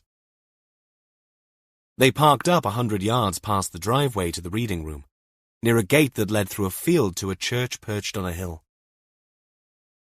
Rhys got out of the car and stood looking around. Opposite them stood the tall and incredibly old wall of a private house. Posh here, isn't it, sir? Warlow nodded. Lots of big estates out this way. Land carved up for the gentry back in the day. They walked back along the road, staying close to the line of parked cars to avoid the traffic flowing steadily through. Warlow wondered how much of this unusual level of traffic contained rubberneckers out to see what all the fuss was about. Why is it called a reading room, sir? Rhys asked. Warlow didn't stop walking, but allowed himself a little smile. I thought you were the history buff in our team. I'm more World Wars, sir. You old romantic, you. But you need to go back a little further for this. Reading rooms were set up by the great and the good to educate the masses. Books and newspapers were made available to be read only in these rooms. Difficult to believe in the Google age. But if you wanted news or information as a worker, you came here under strict regulations. In other words, they were temperance rooms. No drunks or drinking. The idea was to provide an alternative to the pub. I can't see a pub, sir. Not now. Though there is one at the crossroads a mile away towards Llanfynydd. But we're a few miles from Llandilo. A market town with 23 pubs in the mid-19th century. And yes, you may well ask how I know this. Thanks Sergeant Jones for these bits of useless information which, over a cup of tea and a biscuit or three, he keeps telling me all about. But the point is, the pub was the focal point of the working man's entertainment before TV and films came along. And with that came a whole slew of bad health choices thrown into the bargain. Sergeant Jones has moved back there, hasn't he, sir? He has. But there aren't 23 pubs in Llandilo now. But that is not the point. They explain the reading room. Weird to think you had to go to a certain place to find out things. There speaks the man with an iPhone glued to his hand, Warlow said. Someone had put cones out to stop people from parking. A complete joke since the road for 150 yards either way and the little lane up to the small reading room car park was stuffed with response vehicles, canine units, CSI vans, and the search hunt sprinter vans that had delivered the uniforms who were now combing the area, picking over anything that might hint at what had happened to Osian Howells. Inside, the room, more a small hall, had been taken over by the Paulser and his teams. Warlow nodded to the crime scene manager, who shook his head in response. Nothing yet, sir. Tables had been pushed to the walls and chairs lay in a rough half-circle 3 rows deep in front of a flip chart. The place had a musty smell that old floorboards sometimes had. It took Warlow back to his primary school days, but nothing remotely childish could be mistaken for the desperate search the Paulser was coordinating from here. Warlow saw no reason for not making use of the building, too. Behind the flip chart stood a small stage with steps leading up to it on both sides, with a table and chairs in the middle. We'll use that, he said to Rhys. Take a couple more chairs up there. While the DC did that, Warlow studied the map the Paulser had laid out on one of the tables next to the chart. A big circle had been drawn around Cwrt y Waun for 2 miles, marked to indicate where outbuildings needed searching. And they were only the abandoned ones. Others might need warrants. Then there were the driveways, rivers and streams, lanes and hedgerows. As always, it seemed a massive undertaking. And they were doing it in the figurative dark, with nothing to lead or guide them. At some stage, there'd be a press conference. Mellings would have a chat with Nerys and Lloyd Howells and choose a photograph to release to the media through HQ's support unit.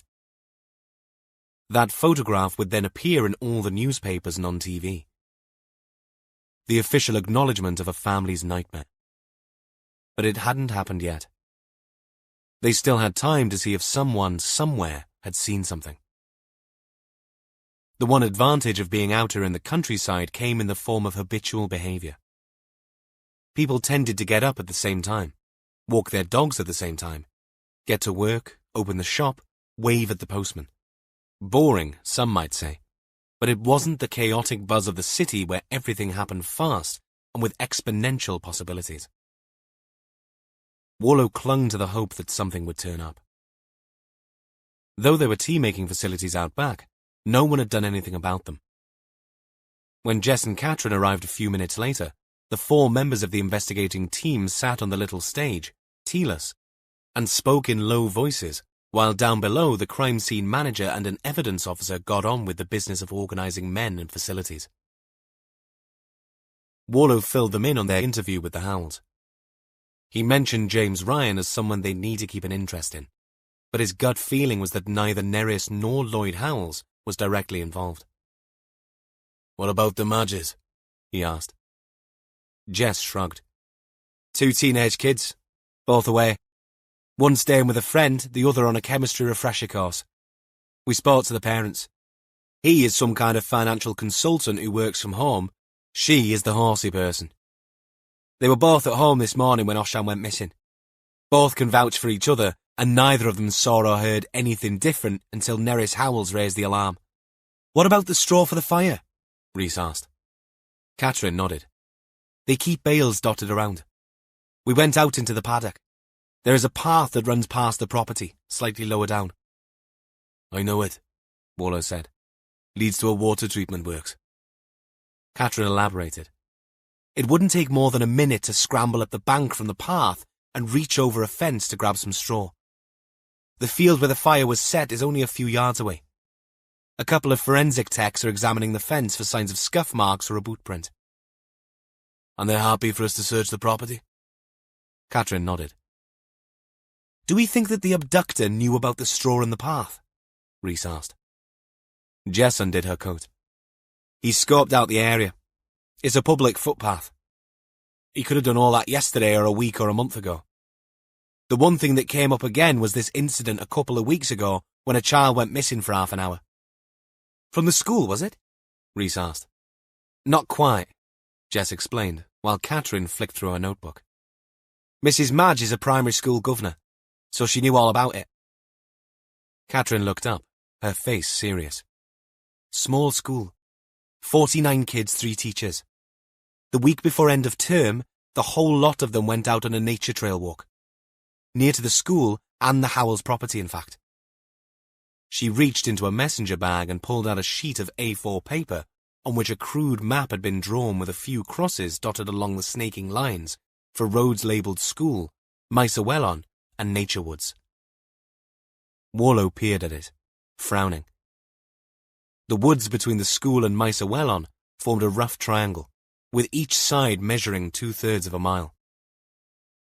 What could she tell you about what happened? Warlow asked. Jess sighed. Not much. The child was 6, same age as Oshan. 3 adults and almost 50 kids in a woodland, and suddenly they couldn't find one.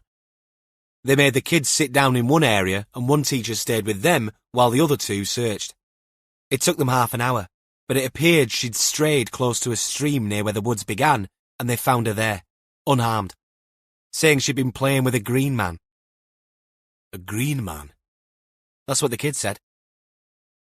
Warlow's senses sat up. Did they report this? The teachers, I mean. Jess shook her head. No. I mean, the child was unharmed. They were embarrassed and the kid has a vivid imagination. They spoke to the parents, apologised, but nothing has come of it. No reason it should have appeared on our radar. No reason until now, Rhys muttered. Jess winced and, for once, grabbed the fingers of one hand in the palm of the other. But then the parents posted something on social media and other parents joined in. Beware the green man, that sort of stuff. Warnings to look out for strangers, you know the kind of thing. Warlow nodded. All entirely understandable. Yet his mind was churning, trying to make sense of this. Trying to fit these 2 pieces of the jigsaw together. But his thoughts were interrupted by his phone. Gil wanted to FaceTime. Catherine put her messenger bag on the table and Warlow used it to prop up his phone. He shifted his chair around next to Jess's and Catherine and Rhys stood behind it as if they were in a bizarre family photo. Gil's face appeared distorted from the phone camera angle and with half his chin missing. Stand back from the phone a bit, Gil, Jess told him. You look like something Picasso painted. My arm isn't long enough. Prop the phone on the desk, Catherine said, her tolerance of Gil's tech cack-handedness thin at the best of times. Gil adjusted the phone and the image danced giddily, stabilized, then danced again as the device slid to the desk. Finally, he reappeared, upright but angled with the wall of the instant room forming a background behind him. Glad to see you trimmed your nose hairs, Sarge, Rhys said. You're a fine one to talk. It's like the Addams Family look-alike contest. I'm not going to say which one of you looks most like Cousin It. Where are you? Warlow explained about the reading room. Right. So you've set up an outpost, Gil commented. We have, Jess replied. Tidy. I found one SO registered within 5 miles of the abduction. Gil's eyes flicked up to the troubled expression on Rhys's face and shot out an explanation to the young officer. SO. Sex offender. Thought I'd go out there and pay him a visit. Good idea, Warlow said. Of all the people in the team, Gil would be the best place to do this. His experience in Operation Alice gave him a better-than-average insight into this side of things. Not that such knowledge was anything to brag about. Far from it. Gil kept his powder dry when it came to all things Alice-related. I'll send Rhys back to HQ and he can go with you. What? Rhys said behind him, sounding like a kid who'd just been told he had to go to school. Warlow rode over his protests. It'll be valuable experience, Rhys. They give me the creeps, sir. Sex offenders. Then you need to face your demons, Jess said. There's no picking and choosing in this job. Right, Gil nodded. But don't bother coming back. It's further up the valley. Stay there, Rhys. I'll pick you up on the way through. Sounds like a plan, Warlow said, pleased that they all had actions to follow. Jess and Katrin are going to talk to a teacher about a nature trail, and I'm going to talk to a little girl about a green man. Simples, Gil said. I'll get the transplant box out. Bring a little curated sample along. Rhys, whose face had fallen at the prospect of visiting someone on the sexual offenders register, brightened at the prospect of Gil's human tissue for transplant box, since it hid a selection of hand-picked biscuits. There's a post office 70 yards off the main road. I'll walk there. Will you be bringing a flask for the biscuits, Sarge? Is the Pope a catalyst? Chapter 8. Katrin and Jess headed back to the A40 crossroads, with the sergeant driving the Focus and the DI in the passenger seat. The straight road on the other side looked Roman. It took them underneath the ruins of a castle perched on a rocky hill with commanding views of the river valley. What's the story there? Jess asked, glancing up as the road curved beneath. That's Drusloin Castle, ma'am. I'm ashamed to say I don't know the story. Never been up there. You ought to ask Rhys if you've got a spare 20 minutes. Of course. I'll do that. They crossed the River Towie before climbing out of the valley on the other side. Molly would love all this, Jess commented. It's almost alpine here. Very Lord of the Rings. She was looking at the broad sweep of the valley floor and another, bigger ruined castle at Dinevor. This one stood north of the river, on the edge of the town of Llandailo, with its multicoloured houses marching up the hill. But then the road swept around and climbed still higher towards Maesabont. Katrin kept up a commentary. All change here. Still farmland, but it becomes more industrial. A few more miles and we're in the coalfields. Where are we heading? Armanford, ma'am. Nice coffee shop there if you'd like. The one opposite the station. Katrin nodded. I do. And I need a caffeine hit. Why not? Armed with an Americano and a flat white from Coaltown Coffee Roasters, the two officers took the Llandaiby Road back out of Ammanford towards a development at Tir y Dail and pulled up in front of a red house on a street called Ffordd yr Afon. Most of the houses they'd passed had been 30s semis, but this little block was newly built. Number 8 was all red from the bricks to the colour of the roofing tiles. Faux wood UPVC windows and doors in a porch lent it a Lego-built vibe. Dewi Boyce opened the door before Katrin had a chance to ring. Mid-50s, average height, With a receding hairline and a sincere expression, he delivered the invitation in a half-whisper. "Come in, please." A woman hovered in the background, clad in a skirt and blouse, her smile a mix of invitation and concern. The kind that undertakers specialized in. Boyce led the way into a conservatory at the back of the house, looking out onto a neat garden with a snooker table lawn and raised beds. "Thank you for seeing us," Jess said. "Of course," Boyce replied, earnestly. "I'll put the kettle on," the woman said. "Diolch, cariad," Boyce said, before his face fell, realizing that he had not introduced her. "Oh, this is my wife, Maynard." Nods were exchanged and Catherine responded with, "Sergeant Catherine Richards and Detective Inspector Jess Allenby." As they walked through the house to the rear, Catherine glanced at some photographs of a family unit. 2 adults and a child, that same child in a cap and gown, and then a wedding as the bride. They ended up sitting in wicker chairs, watching the leaves from a silver birch dance in the breeze at the bottom of the well-tended garden. "You know why we're here, Mr. Boyce?" Catherine said. "Dewi, please. And of course, anything I can do. You have no news of Oshambach?" "Not yet." Dewi Boyce slumped, the movement more like a slow flinch as he recoiled from the news. "He's such a bright boy. Full of life. We wanted to ask you about the incident that took place a couple of weeks ago when you took the school on a nature trail." "Yes, the day we almost lost Nia Owen." He shook his head before frowning as he put 2 and 2 together. "You don't think there's any link?" "Could you tell us what happened that day, Dewi?" Catherine pressed him before he could get sidetracked. "It takes a bit of planning with 50 children across all age groups from 5 to 11. Dewi did a lot of his talking with his hands, conducting the orchestra of words animatedly. "But we try to do it a couple of times a year. Different seasons, you see.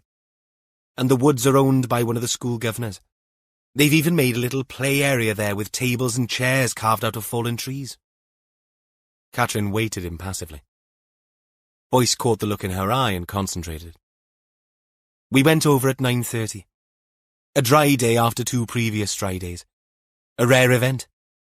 3 teachers and 43 pupils. 3 of our pupils were off sick that day." His fingers walked through the air.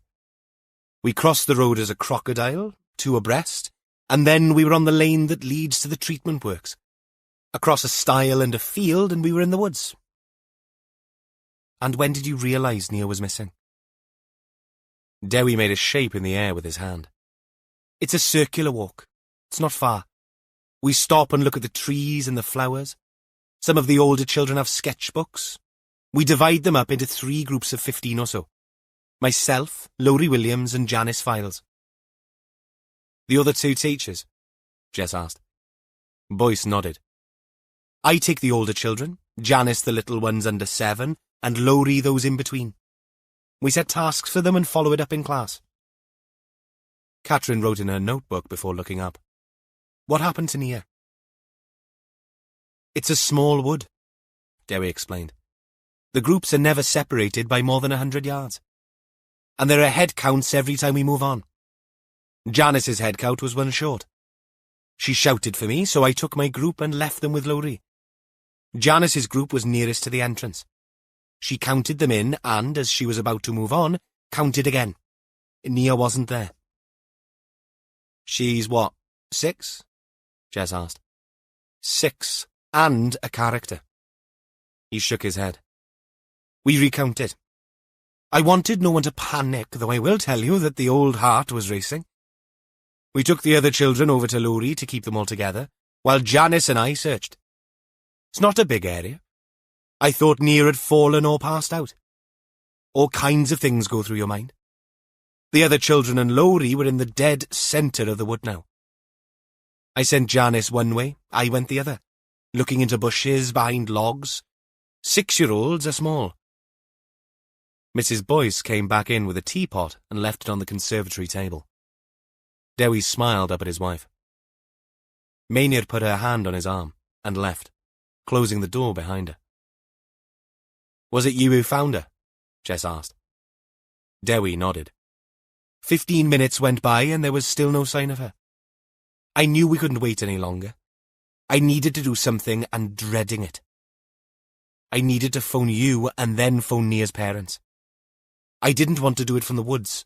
The signal can be patchy there. And the only place we hadn't looked was the road back to the school. As I crossed the stile that led to a field, there's a stream. She was there, squatting down with a stick in her hand, playing in the water. Busy making a cake mixture was what she said to me. He huffed out air and mimed stirring a bowl. Jess smiled. I was so relieved. I wouldn't have cared if she'd been making a bomb, Dewi continued. I brought her back to the other children, and we carried on with the trail. It was only afterwards, when we were back at the school, that Janice told me about the Green Man. That's what we're here about, Catherine said. This Green Man. Dewi nodded. From what I've already told you, you realise that Nia clearly has an imagination. She called it a dyn gwyrdd. That's the Welsh equivalent. What she said was that she'd been on the edge of the wood and looked back to see a green man standing by the stile. When she saw him, he waved and crossed the stile to the stream. So she wandered off to find him. Dewi sighed and looked up at the ceiling. I can't tell you how many times we emphasise making sure never to wander off and never, ever to talk to strangers. We teach even the younger ones. Clever never goes. It makes my stomach turn to think that one of ours... Dewi squeezed his eyes shut. But you saw no one? No. Nothing and no one in the field, on the lane, or on the road back to the school. Of course, we did not go back to the school right away. Since we were all back together, I saw no reason for the others to suffer. Nia was unharmed and not at all perturbed. And afterwards, you spoke to the parents? Dewi leaned forward to pour the tea. I felt obliged. Nia is a chatterbox. She would have told her parents about the Green Man. It was my duty to nip all that in the bud and apologise. They were very understanding. Knew that Nia had a very independent spirit. And as for the Green Man, well, Nia's mother did post something. A mild warning about her daughter having seen a stranger hanging around the school outing. Though, of course, none of the adults or the other children saw anything. Jess accepted the cup Dewi offered and poured in a splash of milk.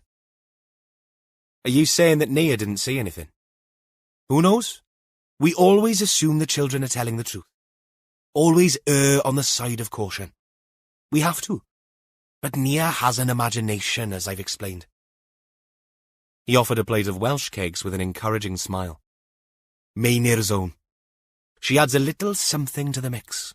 Delicious. Jess declined with a shake of her head. Catherine took one and a serviette to catch the crumbs. But you weren't concerned enough to report it to us? Jess asked. No. I decided not to simply because there was nothing to report other than what Nia had told us. I know how busy you are. And yes, before you ask, of course I regret not doing that now. After what's happened to Oshan, it's all I can think about. Jess nodded. Hindsight was indeed a wonderful thing. Though from what she'd learned here, there would not have been much to investigate. And the stream is how far from Oshan Howell's house? Jess asked. 1/2 mile, I'd say. He stopped, pondering his reply, and realising its significance.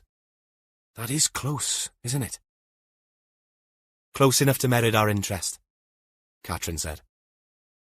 Oh, I feel such a fool in not reporting this. Dewi's cup clattered onto the table. He glanced at the two officers with a pleading look. Jess gave him a half smile.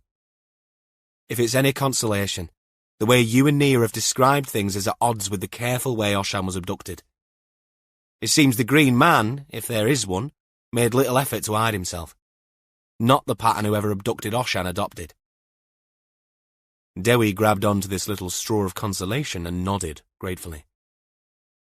Catherine reached into the messenger bag and pulled out a printed section of OS map. If you could show me where the woods are and where Nia was found, we'd appreciate it.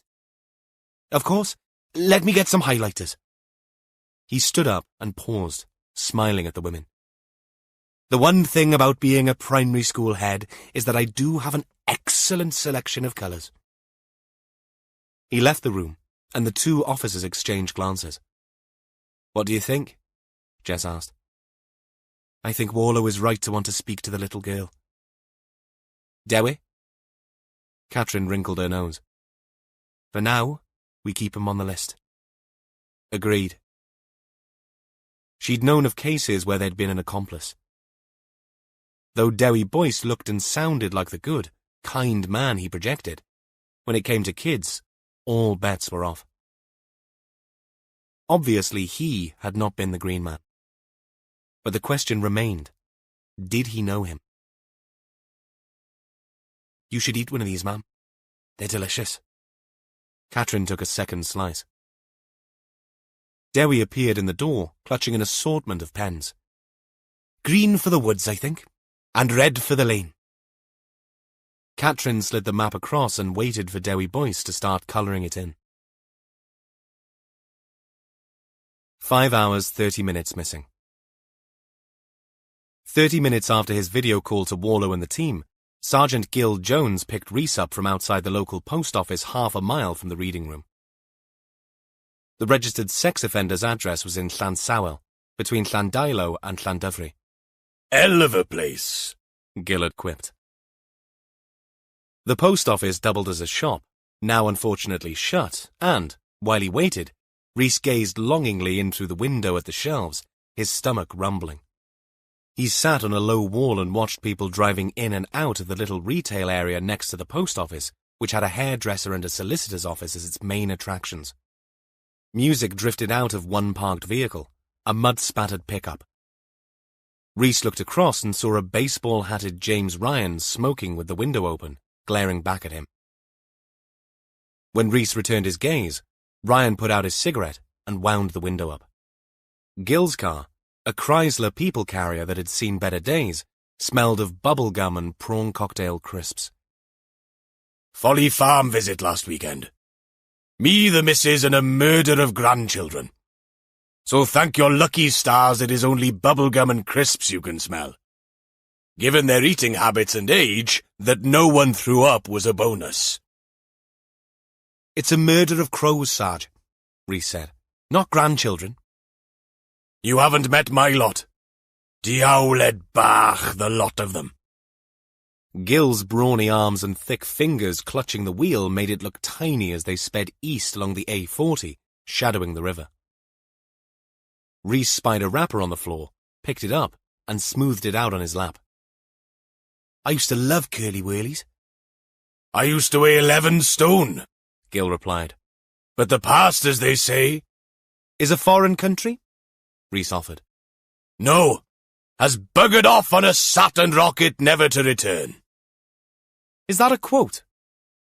Gil sent the younger man a look. Yes, one of mine. Didn't know you were a poet, Sarge. Whereas I have many and varied qualities and strengths, D.C. Harris, verse, unfortunately, is not one of them. My poetry extends only to a few choice limericks that can turn the air a darker shade of navy. But that's about all. Rhys nodded. They'd posted some poems from the kids at the Meithrin in the reading room. Gil raised an eyebrow and smiled. Wales's education system used to induct children at 3 years old. That had changed to 5, and the gap had been filled by Meithrins where Welsh was the primary language. Any budding laureates? Gil asked. I think they must have been on a farm visit because Moch and Coch featured in most of them. Gil snorted. Moch was pig, and Coch was red. Artistic license, they call that. They drove on in contemplative silence, bypassing Llandailo and winding their way east. But finally, Rhys opened up and asked the question. This man we're going to see, he's on the sex offenders register. Not anymore. But he's still on the PNC and still under an SHPO. You know what that is, right? Rhys's face told a different story. Sexual Harm Prevention Order, Gil explained.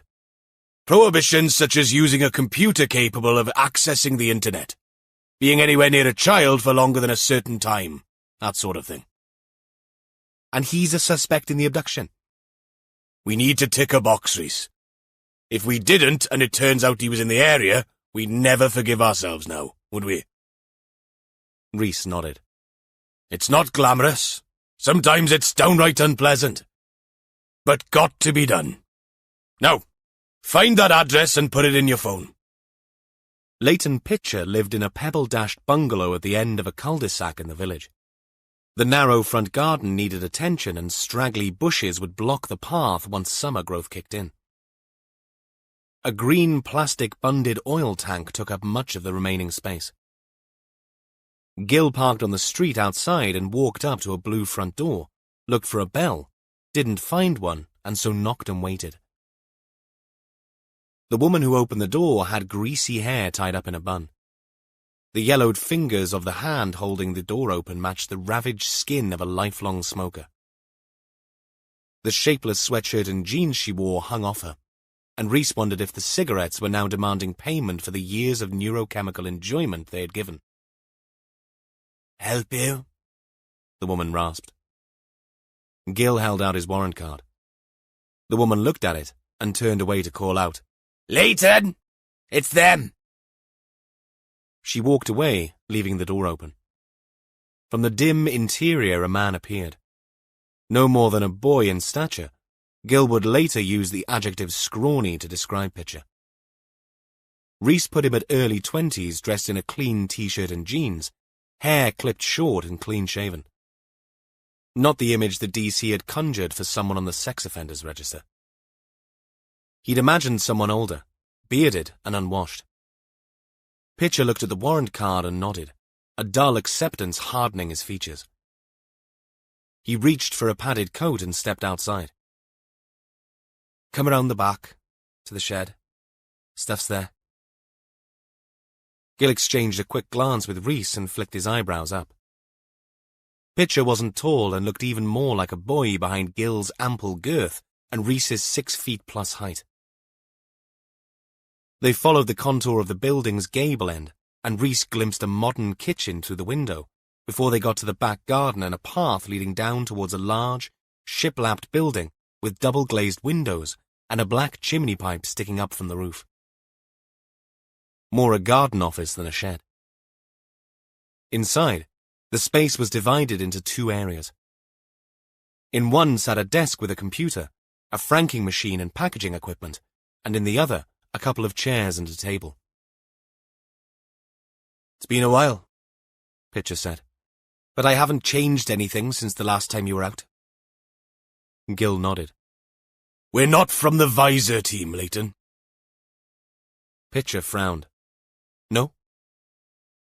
Rhys looked around the room and the eBay logos on the envelopes. You run a business from here? Pitcher nodded. Vintage toy cars, mainly. Some records, other bits and bobs. When Rhys frowned, Pitcher walked past him and outside to a smaller padlocked shed. He fished out a key and opened the door. Inside, arranged on racks of shelves, were dozens of small vehicles, some boxed, others not. On a different rack sat stacks of vinyl records in their sleeves. It's okay. I don't sell any toys to kids, Pitcher added quickly. The cars sell to collectors mostly. Gil stepped back from the doorway and let Pitcher lead them back into his office. Only then did curiosity get the better of the man they'd come to visit. If you two are not from Visor, checking on my computer, why are you here? Sit down, Leighton, Gil suggested. Pitcher complied. Today, between 9 and midday, where were you? Today? Leighton frowned. We went to Sainsbury's in Lampeter. Me and my mam. Weekly shop. If we track the CCTV from the store, you'd be on it? I suppose. Pitcher kept frowning. If you're not here to check my browser, why are you? Realization spread like a mudslide over Pitcher's face. It's not the missing kid, is it? For Christ's sake. What do you know, Leighton? Only what's on the news. A kid's gone missing. He shook his head as the reality bit home. I should have bloody known. All the usual suspects, is it?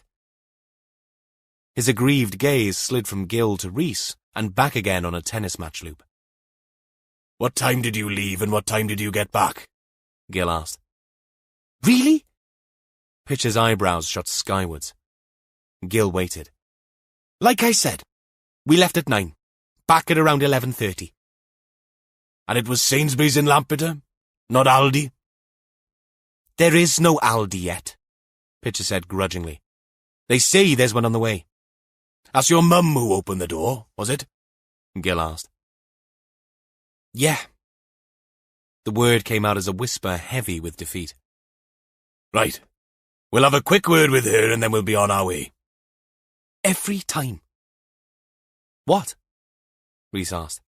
Every time some shit happens, you lot come calling. We're only doing our jobs, Mr. Pitcher, Rhys said. Yeah, just like you were when I was arrested.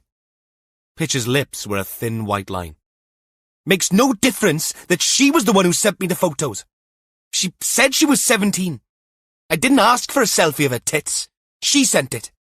I only showed my mate to see if he thought they were genuine. Turns out she was 15. And ever since, I've had to put up with this crap. Pitcher looked on the verge of tears. Distributing pornographic images of a minor, for Christ's sake. A caution and 2 years on the sex offenders register because some girl lied to me. Haven't you fucked up my life enough already? I'm not a bloody paedophile. When are you lot going to stop treating me like one? Rhys looked at Gil, but the sergeant's face showed no emotion. We'll have a quick word with your mother. If there's anything else, we'll be in touch. Thanks a lot. Pitcher's bitterness soured his expression. As they prepared to drive away, having had Mrs. Pitcher confirm everything that her son had said, Gil wrote a few lines in his notebook, but Rhys looked unhappy. Penny for them, Detective Constable? Gil said. Is it true? Was he cautioned because of sending a photo of an underage girl? I didn't read the details of the case. He was 19 when it happened. That's why he's on the register. Gil dotted an I, flicked off the ballpoint and closed his notebook. He is. But the SHPO ensures he doesn't delete his internet history and that his computer is for work. We can confiscate his hard drive at any point too. And of course, he can't be in contact with any child for over 12 hours. Rhys nodded, and Gil sent him a sideways glance. You think it's harsh? I don't know, Sarge. I don't know the guy. Gil nodded. The law's the law, Rhys. And, if he keeps his nose clean, he may get the prohibitions revoked. He's young. I'd be delighted if he had nothing to do with Oshan Howells. In the meantime, we'll get the nerds to chat with Sainsbury's in Lampeter and get some CCTV footage from this morning to make sure Mr. Pitcher is telling us the truth. Sympathy is one thing. Catching a lying bastard is another. And believe me, some of these buggers are good at it. Now, let's break out the flask and biscuit. He pronounced the last word the French way. I'm starving. Rhys nodded. Gil had been around the block and dealt with this sort of thing many more times than Rhys had ever done. Something to consider. So much so that as Rhys gazed out of the window at the passing countryside and tried to put his inexperienced thoughts in order and remember that Visor stood for Violent and Sex Offender Register, he didn't notice the mud-spattered pickup parked in a bus bay next to a chapel 50 yards up the street. An omission he would live to regret. Chapter 10. 6 hours missing. Nia Owen sat at the kitchen table of her family home on a couple of cushions to add height so that she could comfortably reach the surface. Dressed in pink jeans and a light blue sweater with her hair in 2 pigtails, she sat next to 2 women. One, her mother Lois, a taller version of Nia, with enormous eyes and sculpted eyebrows. The other, a woman named Kerry Shingler that Warlow knew from the child abuse and sexual offences team. A trained and experienced officer who would interview Nia on Warlow's behalf. Now Shingler sat encouraging Nia to draw pictures while her mother looked on. They spoke in Welsh, Nia's first language. Warlow was fluent, and he'd briefed Shingler on what he wanted to know. Even so, with a 6-year-old, you couldn't rush things. "So," Shingler said, "that's the big tree with the tunnel through it on the way into the woods." Nia nodded. "And that's where you saw the green man?" Nia nodded again. "And you were waiting your turn to walk through the tunnel?" Another nod. "Were you the last one to go through?" "Yes. I was picking flowers." Shingler beamed. Lois, on the other side of Nia, shook her head exasperatedly. "And you were picking flowers when you saw the green man?" "He waved at me from by the fence." "Did you wave back?" Nia nodded. "Were you scared?" Nia shook her head slowly. Lois squeezed her eyes shut. Warlow, standing at the sink, observing, caught her expression. Innocence was a wonderful thing, something to be cherished in a chatty little girl like Nia. But he sensed the despair in Lois's expression, the what-ifs and the dreaded imaginings all over again. "Right, Nia," Shingler said. "Let's play a game. I want you to close your eyes and pretend you're picking flowers all over again. Then, I want you to open your eyes and see the green man. Straight away, I want you to draw him for us. Can you do that?" Nia nodded, her expression solemn in that way that trusting kids had. Warlow smiled. She was a sweetie. "Now then," the child abuse and sexual offences officer said, "shut your eyes and hear the other children in the woods. You're picking those flowers, and then you open your eyes and there you see the green man." Nia opened her eyes. She didn't need telling twice. She reached for the crayons and started drawing. Warlow didn't move. Nia's colouring in technique was slow and deliberate. He waited as she reached for distinct colours, carefully, methodically. He caught Shingler's eye. They ought to wait until Nia had finished, but time was slipping by. They'd need to chance making Nia work a little harder. "Wow," Shingler said. "You can see him. That's very good. And did he wave again?" Nia didn't stop drawing, but she tilted her head and said wistfully, "No, he did this." She held up both hands, palms towards her chest, pulling them towards her in a single come-hither movement. "Oh, did he now?" Nia nodded. "Then he was part of the tree again." Warlow frowned. The report he'd read had been nowhere near as detailed as this. Nia kept colouring in.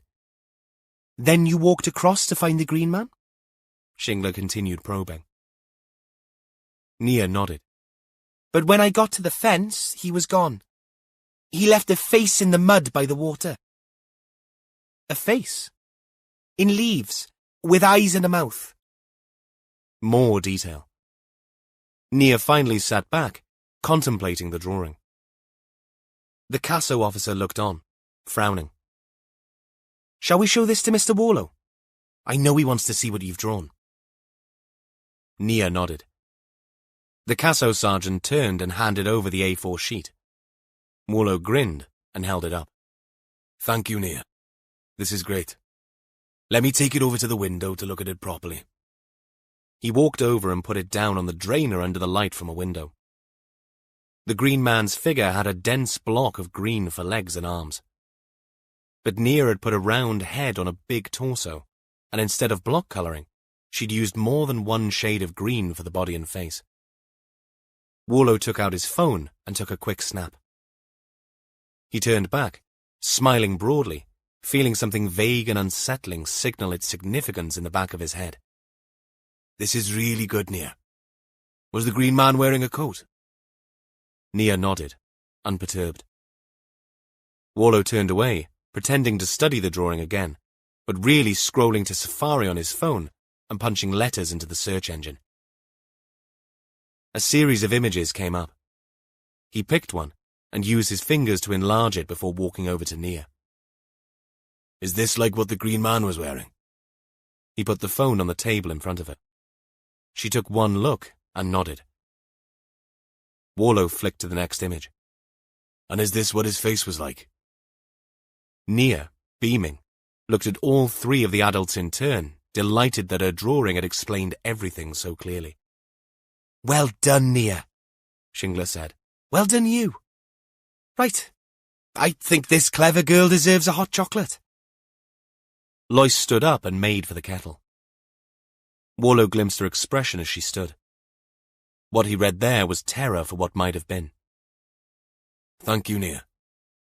Warlow gave her back the drawing. Why don't you finish this one off for us? Nia nodded, pleased. Warlow took his phone and walked out of the house, still with the image he'd found, and which Nia had confirmed as showing what the Green Man looked like on the screen. He punched in a number and made a call. He had no idea how significant this was, but something at least had come from speaking to the little girl. Something they could work with. The Green Man was now only a man after all. One dressed in a camouflage jacket and makeup. 6 hours, 35 minutes missing. They convened in the reading room. In the hour since Warlow had been there, the place had filled up with more people, including the pulser coordinating the search, a stocky uniformed sergeant with a shaved head and thick glasses called Ken Morris, whom Warlow had worked with only a couple of times before, but whose reputation as a thorough workhorse went before him. The DCI joined Morris as he peered at the map just as Jess and Katrin walked in. How's it going? Warlow asked the pulser. Nothing yet? Right. Well, I may have something worth hearing. He explained what had happened with Nia Owen. When he'd finished, he looked around, bemused by the numbers. Who the hell are all these other people? The pulser looked up. We have 3 teams out, so I've called back the leaders as per your call. Then there's child protection, some volunteers from the reading room sorting out teas and coffees, and social services. The pulser nodded towards a man who, on a cursory glance, couldn't really have been anything else. Tall, anorak, thicker glasses even than the pulser, long hair and beard, with an ID hanging from his neck on a lanyard. What the hell are they doing here? Something about shelter I was in. I didn't really understand it. The man had a clipboard and hovered near a trestle table where a big silver urn of hot water sat next to paper cups and tea bags. Warlow walked across and introduced himself. The man looked up, his eyes magnified by the lenses of his glasses. And you are? Warlow asked. The man stuck out a hand. Aid Grimshaw, social housing liaison. Warlow noted the English accent and the ID which, for once, had an image that looked a lot like the man standing in front of him. Warlow wondered if the hair and the beard had been forged in a university somewhere and had remained unstyled by human hand ever since. Don't take this the wrong way, but why are you here? Grimshaw smiled. I was asked to come up here by the powers that be in case I might be needed. For what? Do you have a cape and underpants in that briefcase? Grimshaw shook his head, grinning. Good one. No, we have a couple of families housed on the Kyglass estate from outside the catchment. We sometimes help out other areas in the country who need to rehouse vulnerable families. Vulnerable how? Warlow narrowed his eyes. Domestic abuse. Families escaping violence or an abusive relationship. They come here to get away. One step short of witness protection. They haven't changed their names, but no one knows they're here. What's that got to do with Oshan Howells? Nothing. But if you felt the need to interview these families, knock on their doors, we think it's best that one of us speaks to them first to explain. Right, Warlow said, understanding flooding his brain, but not reaching the intonation in his speech. Grimshaw detected the skepticism. Obviously, I know the priority has to be the missing child, but these families have been through a lot themselves. Warlow wanted to object, but Grimshaw was right. There would be fallout from an operation like this, and damage limitation was never a bad thing. Just as well to have someone as a buffer. Grimshaw took out a card from his wallet. The phone number on the back had been crossed out and replaced with handwritten digits. "Change my service provider," Grimshaw explained with a grimace. Warlow looked up, caught Catherine's eye. She came over. "How did it go with the headmaster?" "Nothing of note." Warlow sensed the brief hesitation in her voice, but then he turned to the man next to him. "This is Adrian Grimshaw, Social Services. He's here to make sure we don't scare the living daylights out of some vulnerables on the estate. I think it's best he liaises with you." He handed her the card. Catherine took it, nodded, and reached for her own business card to give Grimshaw. "Let's hope we don't have to disturb your charges," Warlow said, and walked away. He walked over to the flip chart and clapped his hands. The buzz of noise died away. Warlow turned to the volunteers refilling the milk jugs. "I'm going to have to ask you to leave the room for 5 minutes. That includes all non-police personnel." He looked pointedly at Grimshaw, who was taking off his anorak and tucking into a cup of tea. A couple of uniforms walked over and ushered the people out. Once they were gone and with the doors closed, Warlow cleared his throat. "Thanks for coming in. I don't have a lot to say. Only that I appreciate your efforts and that I've come from interviewing Nia Owen, a little girl who went missing for 20 minutes a couple of weeks ago while on a school nature trail. The one piece of new information I've been able to gather is that she saw and was beckoned to by a man she describes as the Green Man.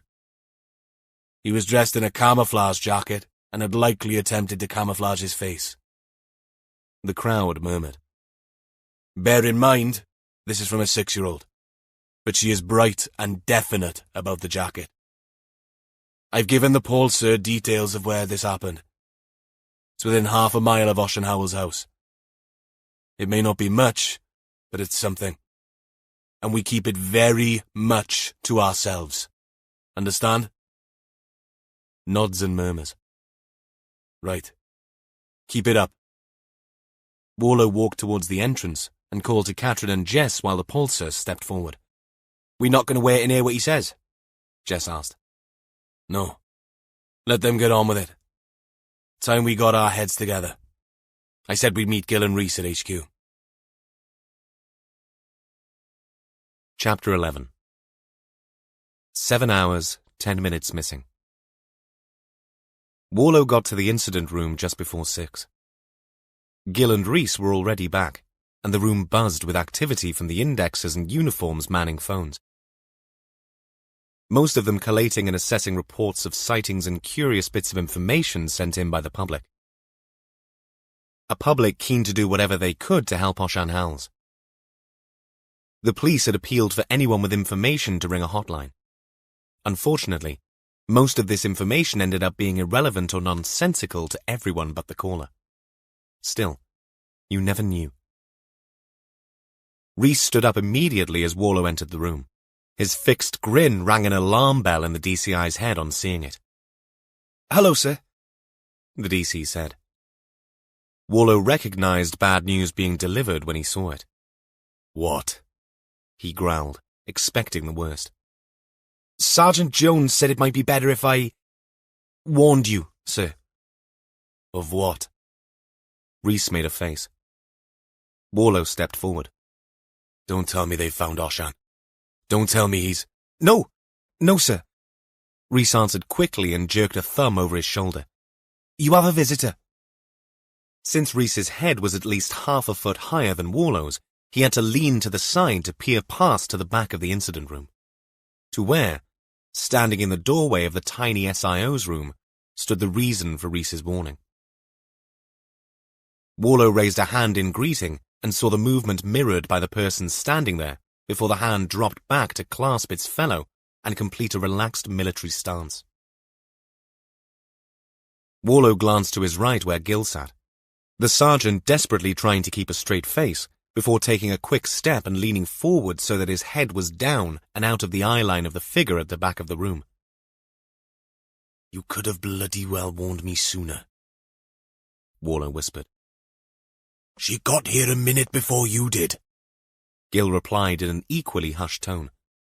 She was prowling, watching our every move. If I texted, I'd have got detention for sure. Warlow shook his head. Having Two Shoes call was a bit like a visit from the head teacher. Hilarious. He hissed out the word. But if I'm not out of there in 5 minutes, set off the sodding fire alarm. He pinched the skin on the bridge of his nose, closed his eyes, and took a quiet breath. As he walked towards the SIO room, he pivoted, made his index and middle finger into a V, pointed them at his own eyes and then towards Rhys, before making an exaggerated pawing motion. On it, Rhys said with a nod. Warlow turned back and composed his face into a semblance of a cheery greeting for the woman he was about to meet, one Superintendent Pamela Goody.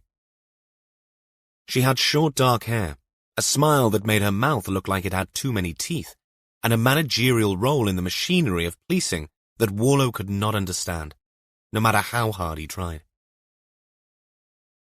In all honesty, he hadn't tried that hard, and had no intention of attempting to unless forced.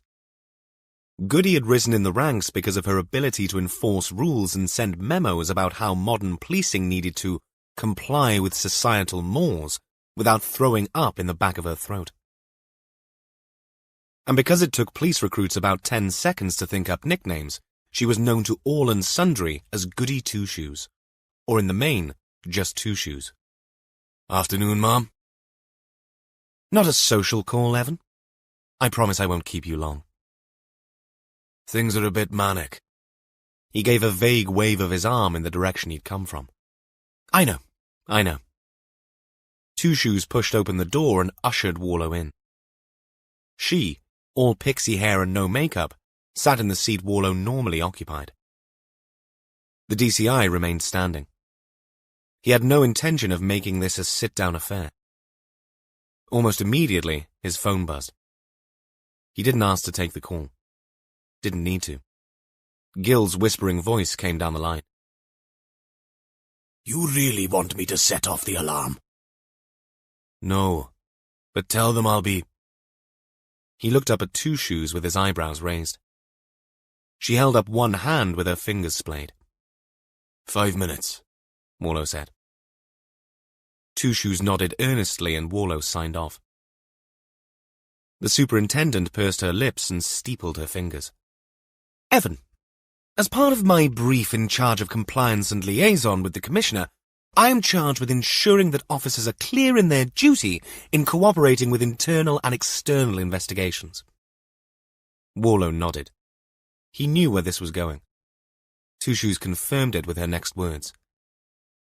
Sergeant Mel Lewis is, I'm sure, still a raw wound for you.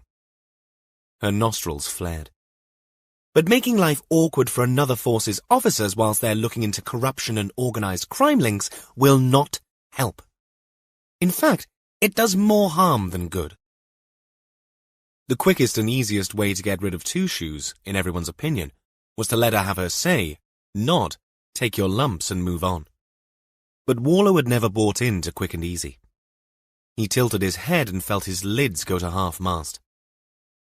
Rhys Harris called it the DCI's Clint Eastwood look, though never to his face. All it needed was a cheroot, a hat, and a poncho. They suggested I might have had a motive for helping Mel jump off that cliff in Pembrokeshire, Mom. The words came out stiff and low. Two Shoes flinched and her eyes narrowed. Her lips parted in what might have been the beginning of a sentence, but nothing emerged. Warlow took the initiative. Oh, didn't they tell you that bit? They did not. She took out a small notebook, wrote something in it, closed it and put it away. That's... regrettable. Not the word I used, Mom. No, probably not. Am I to take it you will not speak to them again? Not to those two. The DIs, McGrath and Cheesley, had pitched up in the middle of another investigation, trying and failing to catch Warlow unawares.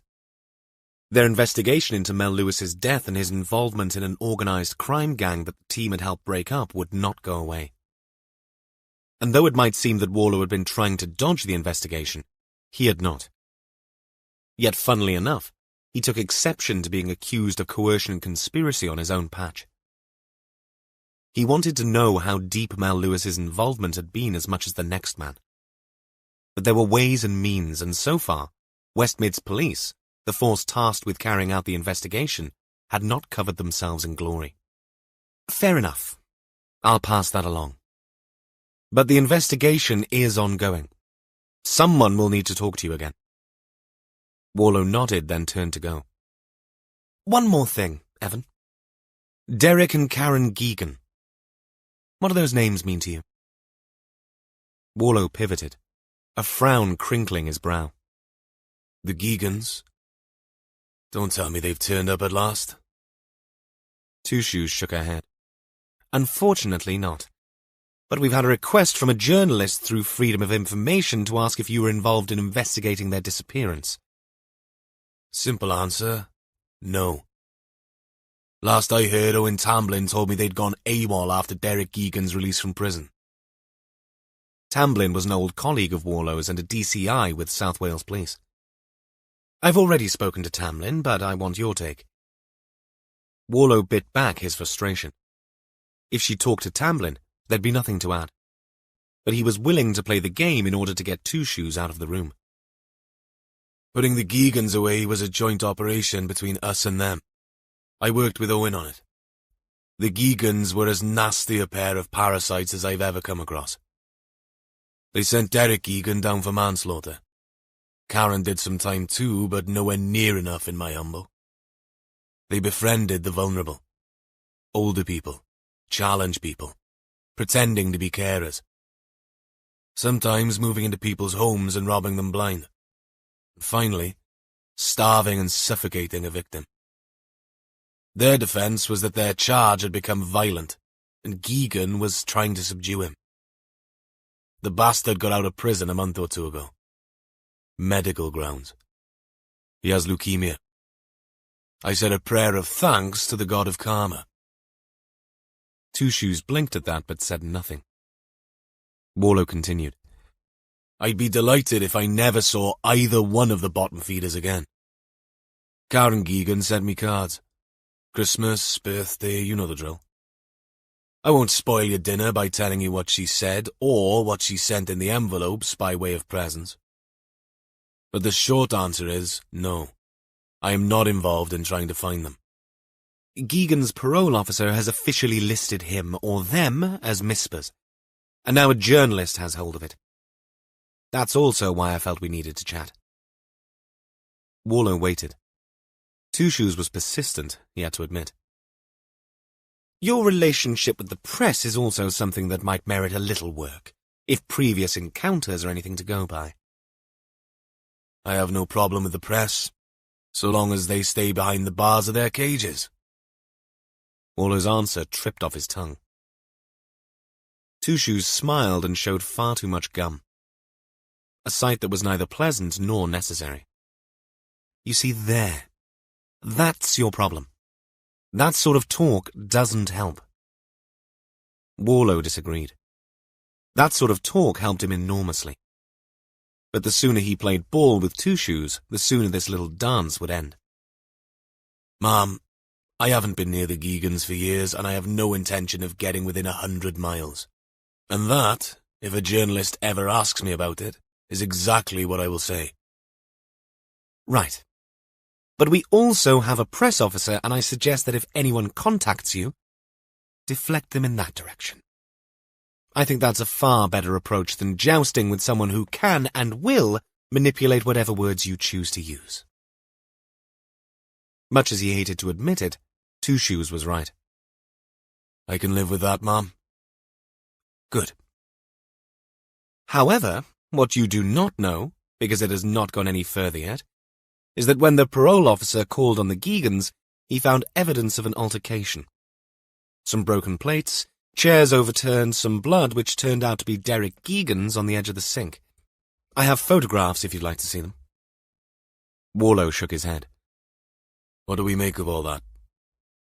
Tamblyn thinks that the Geegans had a visitor, and that they did not leave their house willingly. Warlow thought about this and said the obvious. There'd be a long line of aggrieved relatives willing to throw a brick through their windows.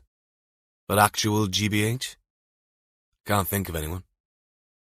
Two Shoes nodded. DCI Tamblyn said the same. Still, a word to the wise. Stay away from any journalists and be prepared if someone rings you up about the Geegans. Say nothing, but be polite. Piss off and crawl back under the guano-stained rock you came out from under won't do? Two Shoes kept a straight face. We both know it won't. Not even when it's directed at me. Warlow grinned. I wouldn't dream of doing such a thing, ma'am. Good. Because I don't think I will ever sleep again if I thought I ever featured in one of your dreams, Evan. She stood up. Any news about the boy? Not yet. I'll leave you to it. The rest of this can wait. Warlow expected another turn of the screw. An appeal for him to play ball, but, to her credit, Two Shoes said no more, except, anything I can do to help here, you know where I am. Warlow nodded.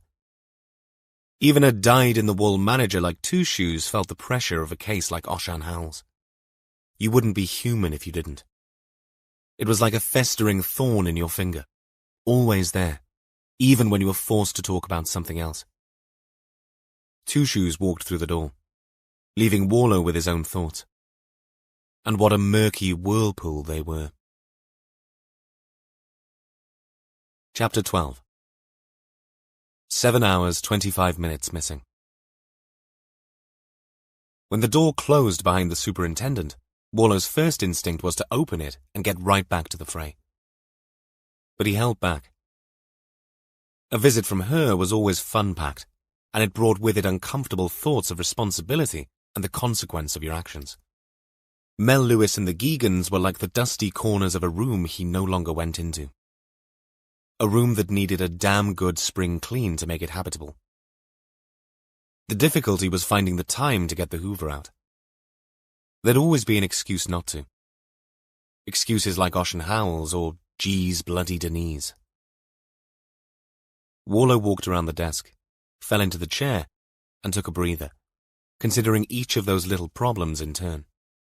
As for Mel Lewis, he'd been genuinely clueless about the DS's involvement in anything drug-related until he and Jess stumbled on a marijuana farm hidden under an old engine house on the edge of the wild Welsh coast. But Lewis was linked to the death of more than one innocent person, including 2 walkers on the path whose story had haunted Warlow as missing persons for years. Lewis was unforgivable of that. But West Mids could dig as deep as they wanted to. They'd find nothing linking Warlow to any of that crap. Worse was that he'd liked Mel. At least the Mel that sang in the pub and brought everyone around.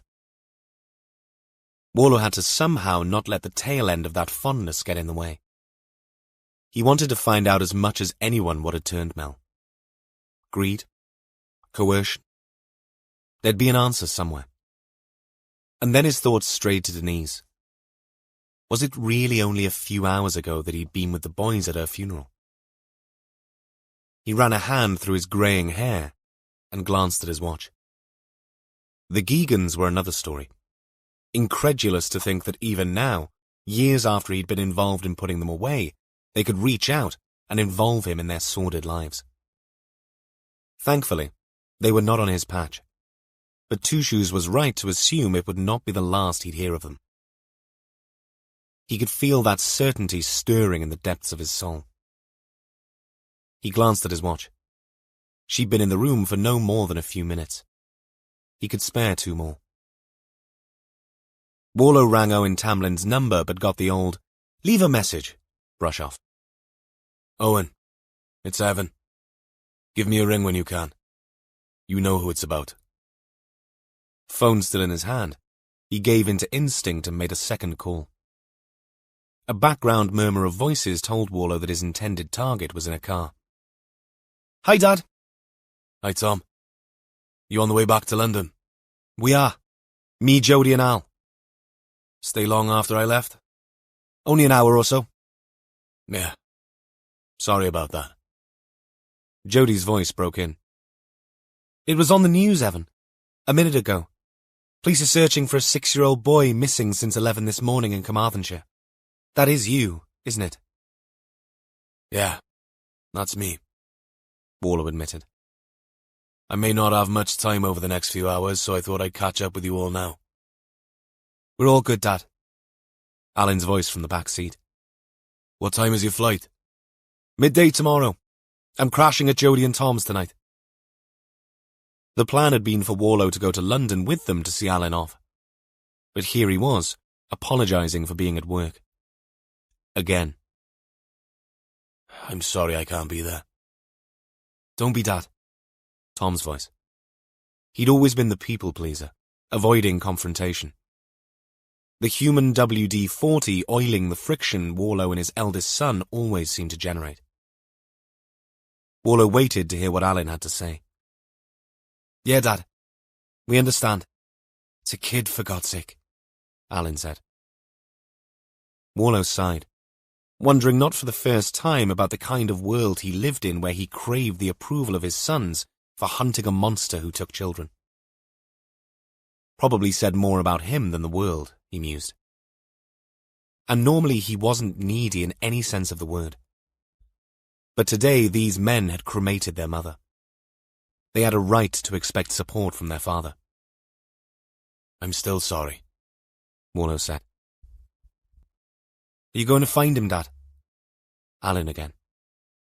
For several very long seconds, the only noise on the phone was the hum of the engine and rumble of tyres on the motorway. We will. We definitely will. No one asked the dead or alive question, and for that, Warlow was grateful. If I get a chance, I'll ring you at the airport tomorrow morning, Al, he added. Okay, Alan said. Best of luck, Dad. Luck. Good word, that. And they'd need it. That one little thing that might point them toward a mistake the criminal might have made. He'd spend the next few hours looking for that. Digging. Thinking. Making his own luck. The vague idea he'd had of using this moment to broach the subject of his medical status, he preferred that to using the word illness because he wasn't ill. In one last-ditch effort at honesty, it blew away in a puff of smoke. If there might be a good time and place, this was not it. Safe journey, boys. Tom, look after Jodie and Alan. Give my love to Reba and Leo. No sooner had he ended the call than his phone rang again. This time, Warlow didn't recognize the number. He grunted out his usual greeting in such circumstances. Warlow. Evening, sir. This is Ken Morris, the Pulsar. Warlow's heart rate shot up to a gallop. Pulsars rarely rang the SIO unless they had something significant to say. What have you got? Warlow asked, straining to keep his voice even. The weirdest bloody thing, sir. One of your DSs, Richards, is it? She asked us to go back across to the woods where the odd report of a stalker came through from the school. The Green Man business? That's it. Asked us to go over before it got dark and get some photographs taken. Where they found the little girl is less than half a mile from the reading room. Near Owen, wasn't it? That's it. You familiar with the report then, I take it? Warlow confirmed it. I talked to Nia myself. Bright little thing. Drew me a picture. Well, I couldn't spare anyone, so I walked over myself. I'm on the way into the woods now, crossing the little brook in the field's corner which leads to the stile into the wood itself. Warlow felt the hair on his neck stand to attention. She said that the Green Man had made a face out of leaves for her there. I know, sir. I read that too. We swept this area 2 hours ago. I can't believe we wouldn't have seen it. Seen what? Warlow barked out the question. A glove. A bloody Spider-Man glove. Inside a ring of leaves. Morris sounded incredulous. I'm sending you the image now. I've already sent it to DS Richards. No way we would have missed it. Impossible, in fact. Not where it was, lying on the ground next to the stream. Warlow's phone beeped a different tone. He opened the message, hoping that he wasn't cutting Morris off as he did so. He knew it should be possible to multitask on these things, but he didn't trust himself enough. The image formed and Warlow stared at a dark patch of ground with a red glove crisscrossed by dark lines in a webbed design laying splayed out on the mud, surrounded by a rough circle of leaves. Are you sure it's his? Oshan's? Not yet. It matches the description of what he was wearing, but until we get it looked at, get some DNA. I'm getting a forensic team out there now. Make sure it's Povey, Warlow said automatically. Alison Povey ran forensics for Dovette Powys. Warlow wanted to make sure she was in on this. He wanted no cock-ups. But knowing her, they'd have to set fire to her and beat her with nail-studded clubs to keep her away. It's pretty wet ground. You can see the stream is about a foot away, Morris said, his voice catching as he moved. It hasn't rained for a couple of days, so the water is low. Warlow blew up the picture. Sure enough, the dark water of a little brook ran close by, no more than a couple of inches deep. Any chance the glove was washed down? What, and placed inside a ring of leaves by the fairy folk? Morris said. No bloody chance. So how do you explain this? Morris blew out air. 2 possibilities. Both make my blood boil. First, this could be someone's sick idea of a joke. Oshan's description is out there in the world. He's already been on the news. Some idiot might have fished out a Spider-Man glove from their toy box and thought this would be a good way to piss off the police. They succeeded hands down there, muttered Warlow. Or, and this is the one I can't believe I'm even considering, the abductor has waited until we've been and gone and come back to leave us his calling card. Warlow squeezed his eyes shut. There were all kinds of people on this planet, and they included idiots with distorted and misguided senses of humor. Like the twits who quipped about a bomb in their luggage at an airport and ended up shutting the place down. Or broadcasted to the nation that the Martians had landed and triggered widespread panic. But this, to even contemplate that someone was sick enough to prank this. He shook his head. Worse things appeared every day on YouTube, so his sons kept telling him. But Morris was right. If this was not a prank, if this was real and left by the perpetrator, they were looking at something way worse than any prankster. They were looking at a sick tormentor in every sense of the word. Any point me coming out there? Not until the crime scene techs have been and gone. The less clod hopping, the better. Christ, it's doing my head in. I mean, the area is swarming with uniforms. But no one watching the woods, I assume. No. Why would there be? We'd already searched. He was right. Okay. Can you finish what D.S. Richard asked you to do? Photos of the woods? Yes. We're securing the scene, so I'll get those to you shortly. Bloody hell, this is a bad one, sir.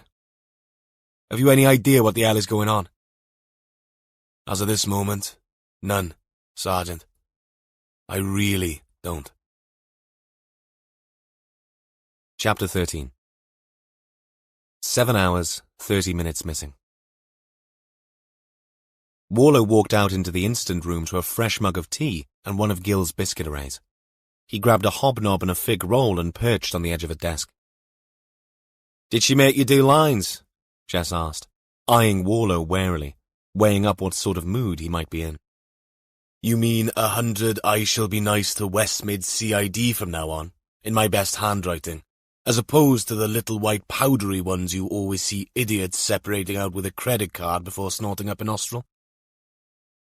Warlow paused before continuing, assessing the team's expression as they stopped mid-slurp, or bite, shocked by what he'd just said. On TV, I bloody mean. The former, Jess said, her eyes crinkling. No, she did neither. No lines of any kind. Ours not to reason why. In fact, we had a productive meeting, and she's offered us help if we need it. That's nice of him, Gil nodded. You okay, sir? Rhys asked, summing up the surprise of the rest of the team all felt in that one question. I will be, once we get Oshan Howells back to his mother. Did Catherine brief you over the Paulsers find? Jess nodded. Catherine turned from where she was pinning up the image of the Spider-Man glove on the gallery. Once I have the nature walk, woods images, I'll print those off too, sir. But Warlow was only half listening. His eyes remained fixed on the image of that glove posted on the board. You want me to go out there? Gil asked. No. The Paulser doesn't want us there, and neither will Povey. Too many cooks. Let's let her do her stuff. He turned towards Rhys. But you could ring Gina and ask her to talk to Neris Howells about what clothes Oshan was wearing. Where she bought them. That way, we'll get a clearer impression of what they look like. A clearer impression of whether the glove is kosher without involving Neris Howells in IDing it. I don't want to do that until I'm sure. On it, sir. Rhys turned to his desk and picked up the phone. And keep it strictly business, Gil warned. Of course, sir, Rhys replied, then caught the DS's theatrically raised eyebrow and grinned. Warlow didn't turn from the board. Jess, how did it go with the headmaster? Boyce, isn't it? Catherine's run him through the PNC. Nothing at all on record. I think he's the genuine article. Principal of a tiny country school, wife, rose beds, one child, never had a parking ticket. Catherine nodded. We can corroborate the story with the other teachers, sir, but it seems genuine enough. A nature trail in the woods and a curious little girl that wandered off. Difficult to believe in this day and age. We're not discounting the faint possibility of an accomplice, so we're keeping an open mind. Warlow reached into his jacket pocket for a folded piece of paper. He walked to the gallery and pinned up Nia's finished drawing. This is the little girl's depiction of what she saw. Our green man. Looks like a camouflage jacket, Gil said. Agreed. So we need to input all this onto Holmes. See what it comes up with. I'll get on with that, sir, Catherine said. Warlow knew how it worked. The indexers would punch in details, collate, and compare it with the massive information already in the major crimes inquiry system.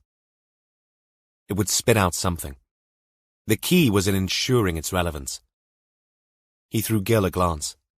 What about your SO? Gil wrinkled his nose and sniffed. Watching brief, obviously.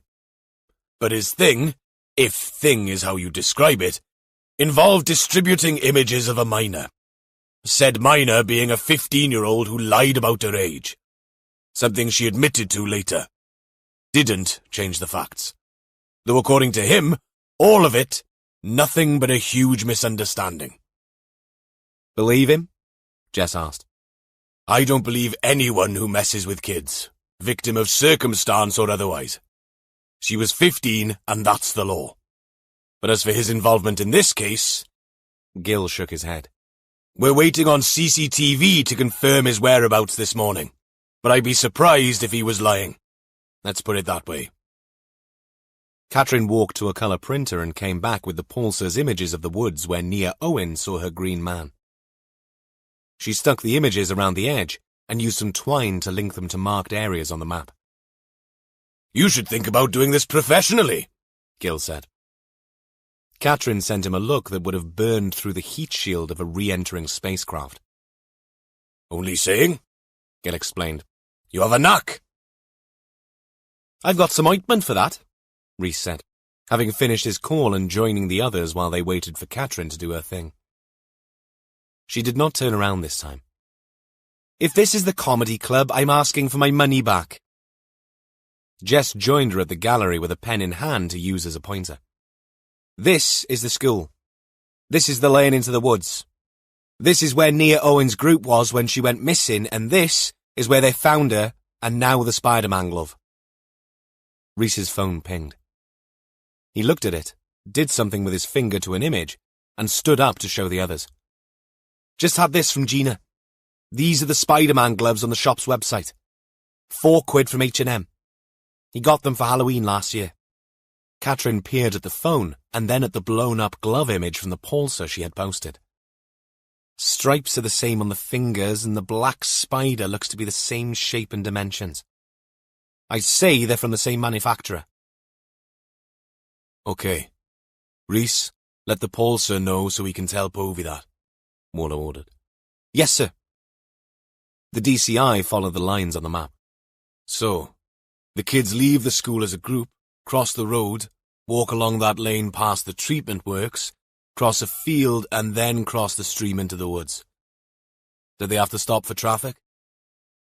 Jess tapped the map with her pen. 2 teachers stood 30 yards up and down the road to flag traffic while they crossed. But only 2 cars stopped. It's a quiet road. We need to ask the teachers to ID those cars. Catherine wrote something on the job centre. I've walked that lane past the water treatment works. There's a path up towards the Howells property. Warlow stepped forward and found it on the map, traced it with his finger. Catherine took out an orange marker and highlighted it. Someone on the path could have got there, unseen from the other direction, Jess said. Or followed them along the lane. Gil stood and pointed to the houses next to the school. That's the Kai Glass estate. How many houses? 25? About that, Catherine confirmed. Gil nodded. Anyone in those houses could have seen the kids leave. Heard them even. I can't believe for 1 minute they wouldn't have been noisy. Anyone could have followed. Gil was right. Have we knocked on all the doors? Warlow demanded. Jess shook her head. Last I heard, they were concentrating more on where the dogs had lost Oshan's scent, further out. Warlow glanced at his watch. 6:15. Right. I'm not leaving this to chance. Rhys, Catherine, get someone else on Holmes. You 2 go back out there and do the houses directly behind the school. Even if they've been contacted, ask again. Did they see anything last week? You know the drill. Will do, sir. Catherine turned away from the gallery. Gil, we need that CCTV footage, Warlow said. Gil nodded. I'll start banging heads.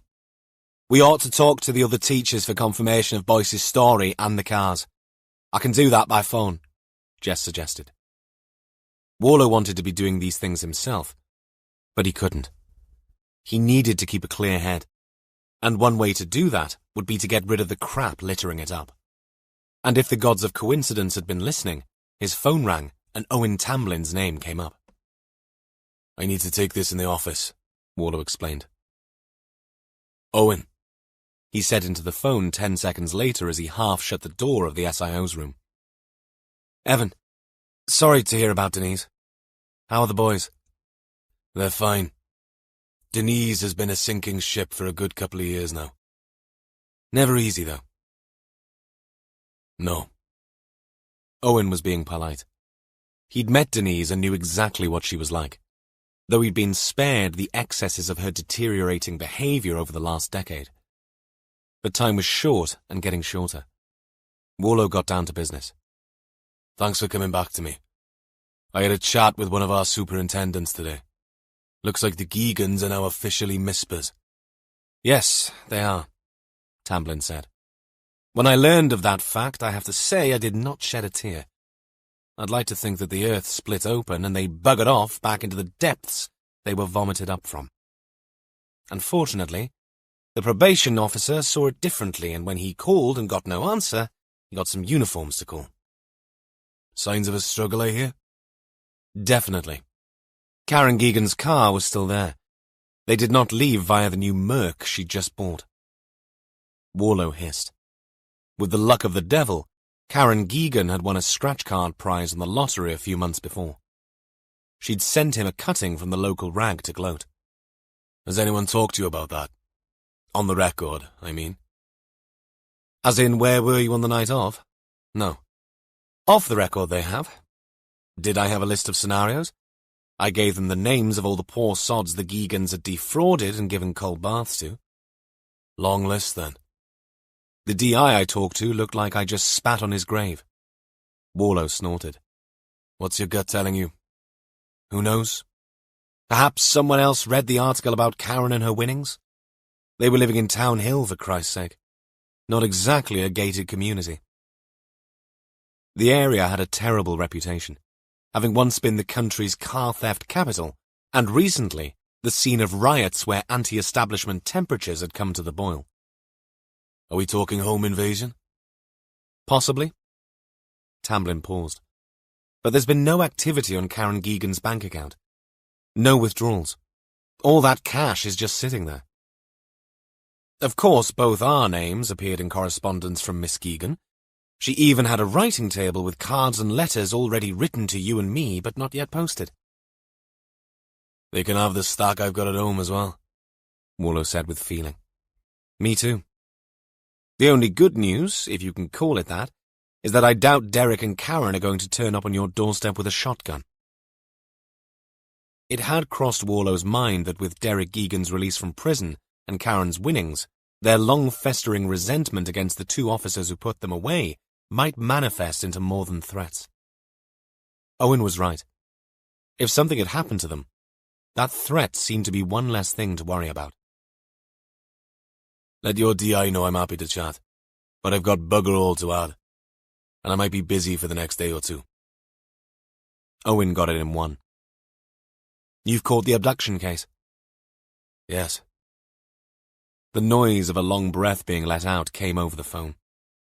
As they say around here, rather you than me, Mush. Anything to do with kids sends me up the wall. I'll tell the DI to keep away until you clear this case. Thanks for the vote of confidence. Tamblyn laughed, but it was tinged with sympathy. Ah, come on. If it was my kid, you're the man I'd want on the hunt, Evan. Get the bastard for all of us. Chapter 14. Warlow still had the Geegans on his mind when a knock on the half-open door drew his attention. He looked up into the concerned grey eyes of Jess Allenby. Finished your call? All done. Jess stepped inside. The teachers confirmed Boyce's account of what happened on the nature trail. I also spoke to a Tanya Jenkins. She oversaw Nia Owen's group, and the stories match exactly. 1 minute, Nia was picking flowers, and the next, she's done a Houdini. Tanya Jenkins is full of praise for Boyce. Didn't panic, took control. He's well liked by pupils and staff. Right. Jess tilted her head and peered at Warlow. Are you really all right, Evan? You seem distracted. Molly would say you're mithered, and so would I. Mithered just about does it. Two Shoes' visit upset your apple cart. In a way. Old ghosts that won't stay laid. He studied the DI. Her clean white shirt, her stylish suit. She put effort into her appearance, and he knew it to be a matter of pride, not narcissism. He also realized that he hadn't had a normal conversation with another person at all that day. And how are you and Molly? Jess sat on the other side of Warlow's desk, legs crossed. She's missing Caddy. So am I. Warlow gave her an apologetic grin. Caddy, Warlow's black lab, had become a firm favourite of Jess and her daughters. Currently, Caddy was being looked after by the Dawes, a pair of dog-loving neighbours. Tell Molly I'm sorry. I've been tied up with a bloody funeral and the boys. But that's done now. Once things settle here, I'll bring Caddy over for her to walk. At 17, Molly had as much energy as the Labrador. Moll understands. The good news is she'd been distracted too. School? Jess's eyes went ceilingwards. That, and a boy, would you believe? Warlow could believe. Molly had the same meld of Celtic and Italian genes in her physiology as her mother. Boys would be queuing up to be beaten away with a stick. Does he pass the Jess test? Jess snorted. He seems nice enough. And he has a car. Ah, Warlow smiled. How are the lessons going? Not fast enough for Molly. A brief silence grew between them. Warlow didn't need a degree to work out Jess had something else on her mind. The unaccustomed seriousness of her expression said everything. Go on. I'm listening. Warlow prompted. Two Shoes talked to me too. I didn't want West Mids coming to the house while I was off sick, so my interview with them is still pending. Jess had fractured her wrist doing her job. All healed now, but she'd been off for a few weeks. You hardly knew Mel Lewis. Does that matter? They're digging for dirt. That's their job. But McGrath and Cheesley, Westmead's answer to Anton Deck, hinted I might be involved in what happened to Mel. What? Jess's voice shot up an octave. I hope you told them to shove it. I did. Still, it's what someone must be thinking. Well, they can think again, can't they? You came back from retirement. You weren't anywhere near. Warlow held up his hand to stop her. I know. Jess simmered in the chair. She shook her head and sighed. You know you can talk to me about this stuff. I do. I'm not very good at it, that's all. You need to work on that, Evan. Talking. People do listen. And you may even find it helps. Over a drink, away from the madhouse. She was right. And Tom would say the same thing. They had that in common, Tom and Jess. Both empaths. Whereas Alan was more like him. Keeping things rolled up in a tight ball inside. The same thing applies to you, Warlow said by way of a riposte. Jess frowned. I appreciate you might want to keep what happened in Manchester between you and Rick separate from work, Warlow explained. That's understandable. In that way, we're alike. But if you ever need to talk... Jess smiled. Thank you. Not sure how good a listener I'd be, but... There you go again. Underestimating yourself. You are a good listener. You listen to Molly. That's medal-worthy for a start. I know she opens up to you. That's a skill set in itself. And she hasn't talked to many people since I left her dad. Warlow shook his head. That's all down to cardi therapy.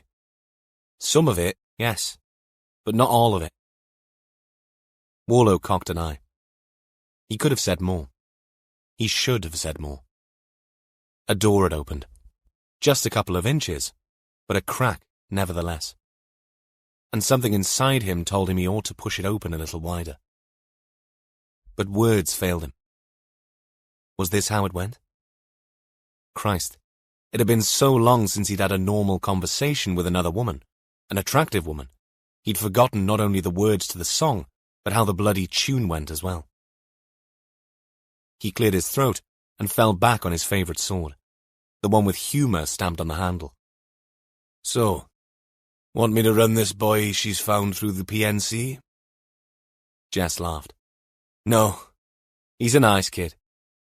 Rugby-playing farmer. I would not have said he'd be Molly's type at all. Besides, I've already run a check on the PNC and Interpol. Just waiting for the FBI to get back to me. Warlow's turned to smile.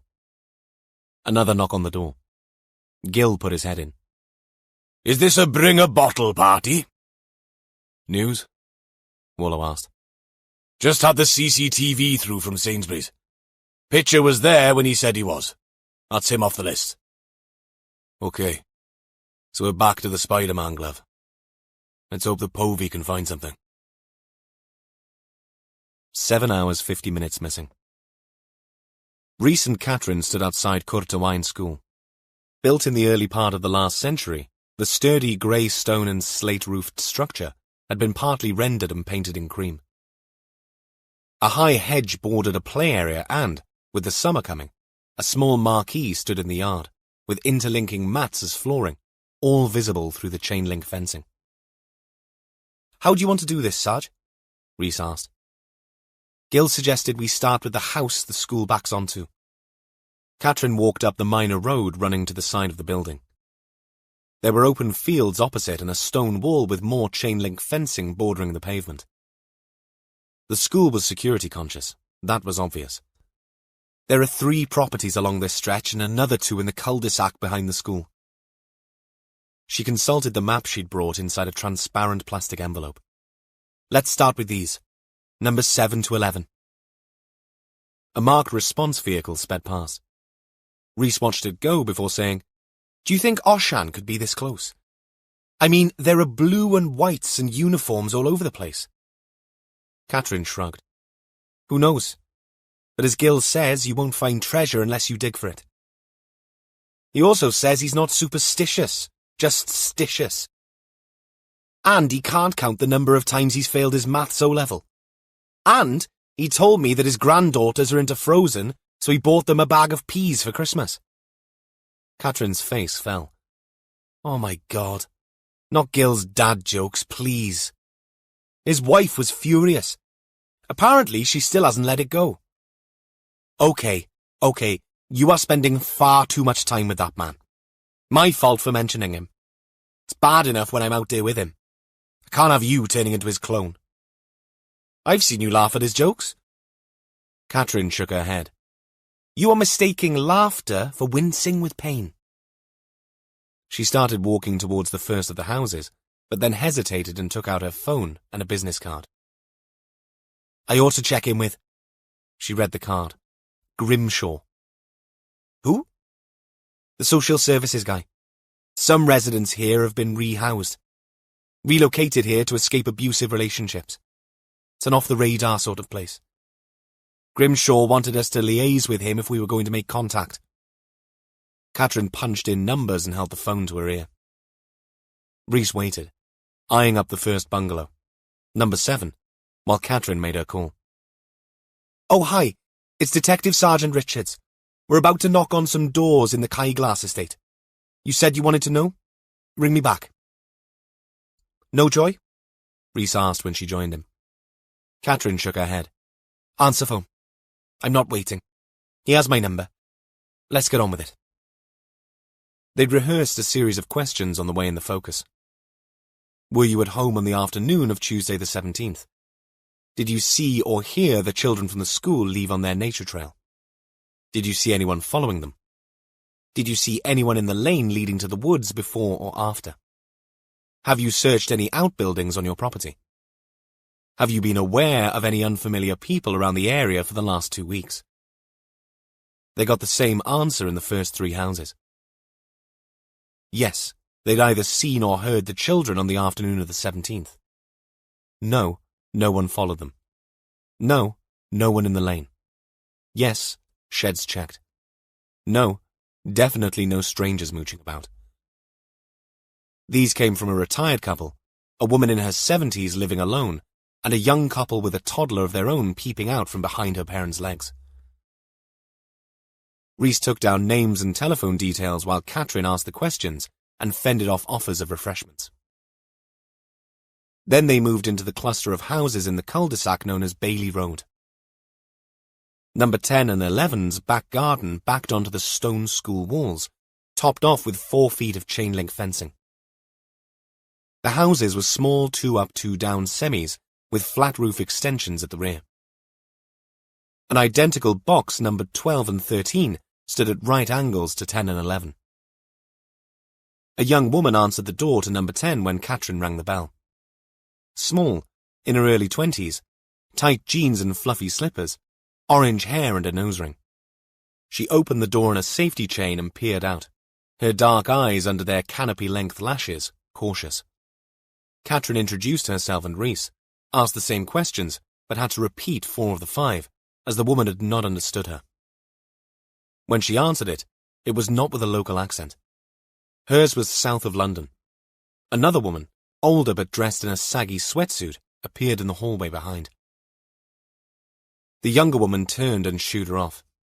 "It's okay, Mum. It's the police about a missing boy. It's fine, I'm sorting it." Rhys wrote down their names, Pat and Jaden Monroe, mother and daughter. Catherine took a step back to look at the upstairs in both houses. Jaden Monroe caught her disquiet. "We have the whole house, but they're council flats next door they are. The upstairs is empty, trashed by the last owner. She and her 4 cats and a pug. I reckon the council is redecorating." Catherine smiled, wondering how much of the redecorating comprised disinfecting and discarding. At number 11, Doris Sibley had bright blue eyes that wobbled over Catherine's features as she peered at the DS, scanning as if they couldn't settle on anything. Catherine put her somewhere around her late 70s. Mrs. Sibley listened but didn't answer. Instead, she told them to stay where they were, went back inside, and emerged a couple of minutes later with 2 mugs of tea on a tray and 4 fingers of Kit Kat as she rode over their protests. "You must be hungry. My husband always was. He was a sergeant in Swansea." Rhys noticed a white stick leaning against the wall inside the door. He nudged Catherine and pointed at it. "Are you sight-impaired, Mrs. Sibley?" Catherine asked. "I have the degeneration at the back of the eyes.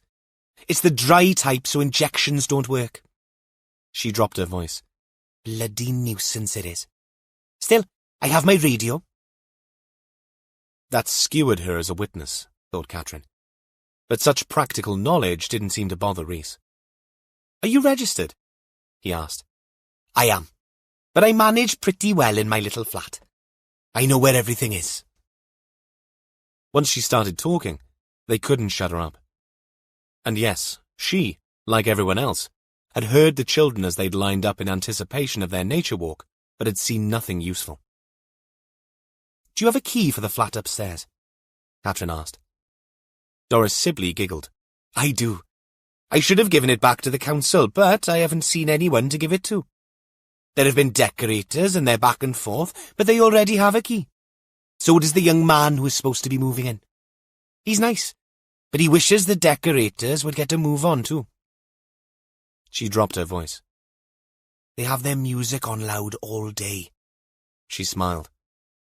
"Aren't you two a lovely little couple?" "We are not," Catherine said. "But you look it," Doris chirped. "Stay there for a minute." She trotted off and came back with a Yale key on a piece of grey string. Rhys took it and walked around the side of the house to a separate door and stairs up to the flat. Jaden Munro was right about the redecorating. Bedroom, living room and kitchen were all empty, floors covered with paint-stained dust sheets. More heaped dust sheets and paint cans were stacked in one corner of the living room. There were no curtains on the windows, and 2 aluminium stepladders filled the living room space. It looked like they'd finished the kitchen. A wood-effect worktop and a new sink showed through the plastic sheets covering the rest of the units. Rhys retraced his steps, gave Mrs. Sibley her mug back, and joined Catherine to stand once more in the lane outside the school. He quickly confirmed Mrs. Sibley's take on the upstairs flat as being empty and full of decorating equipment. "What now?" he asked when he'd finished. "We keep knocking on doors until it's done." "Keep digging until we find the treasure," Rhys said, and followed his sergeant as she crossed back towards the rest of the Kyglass estate. Chapter 15. Mair Pitcher lit her 18th cigarette of the day and sucked in the hot smoke, coughed, then sucked in some more. The late afternoon was cooling rapidly on its downhill slide towards evening. She'd had chips in the oven for 15 minutes, and beans and sausage simmering on the stove. Not that she would be eating any of it. Her appetite of late had packed its bags and caught the night bus to Can't Be Asked. She preferred a quick ciggy any day of the week, or hour of the day. And maybe a vodka and tonic. She crossed her right arm over her chest to rub the thin biceps of her left arm in an attempt at warding off the cold that always seemed to seep into her. Mair did not know why she felt cold all the time these days, but she did. That's why she never objected to making Leighton's tea.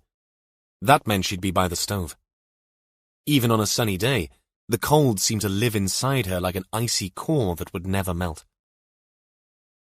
The stove and another ciggy kept her warm and stopped her thinking about the 2 stone she'd lost over the last 3 months. She shook her head. After all those years of struggling with her weight, the dieting and the pills and all that crap, now she could eat as much chocolate as she wanted and not put on an ounce. Except she didn't even feel like chocolate anymore. Mair cursed. She'd already called Leighton for his tea once, but he hadn't replied. Not even when she texted him. She took the cigarette from her mouth and shouted down the garden towards his shed. Leighton! Your tea is getting cold! No answer. Leighton! Nothing. Probably had his earphones on playing some stupid bloody game. She turned to face the kitchen and grabbed a fleece from behind the door, stuck the cigarette in her mouth while she fed her arms through the sleeves, and hurried down the garden in her Crocs. She stood at the door and called out. Leighton? Leighton! No answer. She rapped on the door. When her knuckles found the wood, the door moved away from her and swung inwards. Leighton was not in his shed. Meyer frowned. He'd been silly, messing about with girls too young to be messing with. But he worked hard at his business, and what he did brought in some money. He'd explained to her that getting a job at the builders' merchants or the chicken factory didn't do it for him. He stayed away from people as much as he could. One day all this would blow over, but for now, Leighton preferred his own company than to be called Little Pedo everywhere he went. And Meyer didn't mind. He helped her with the shopping and gave her a bit of rent for his upkeep. They argued. What family didn't? Especially when she told him how stupid he was for not looking for better paid work. A bright boy like him could do anything. No one cared about minor offences like stupid phone pictures or some tart's tits.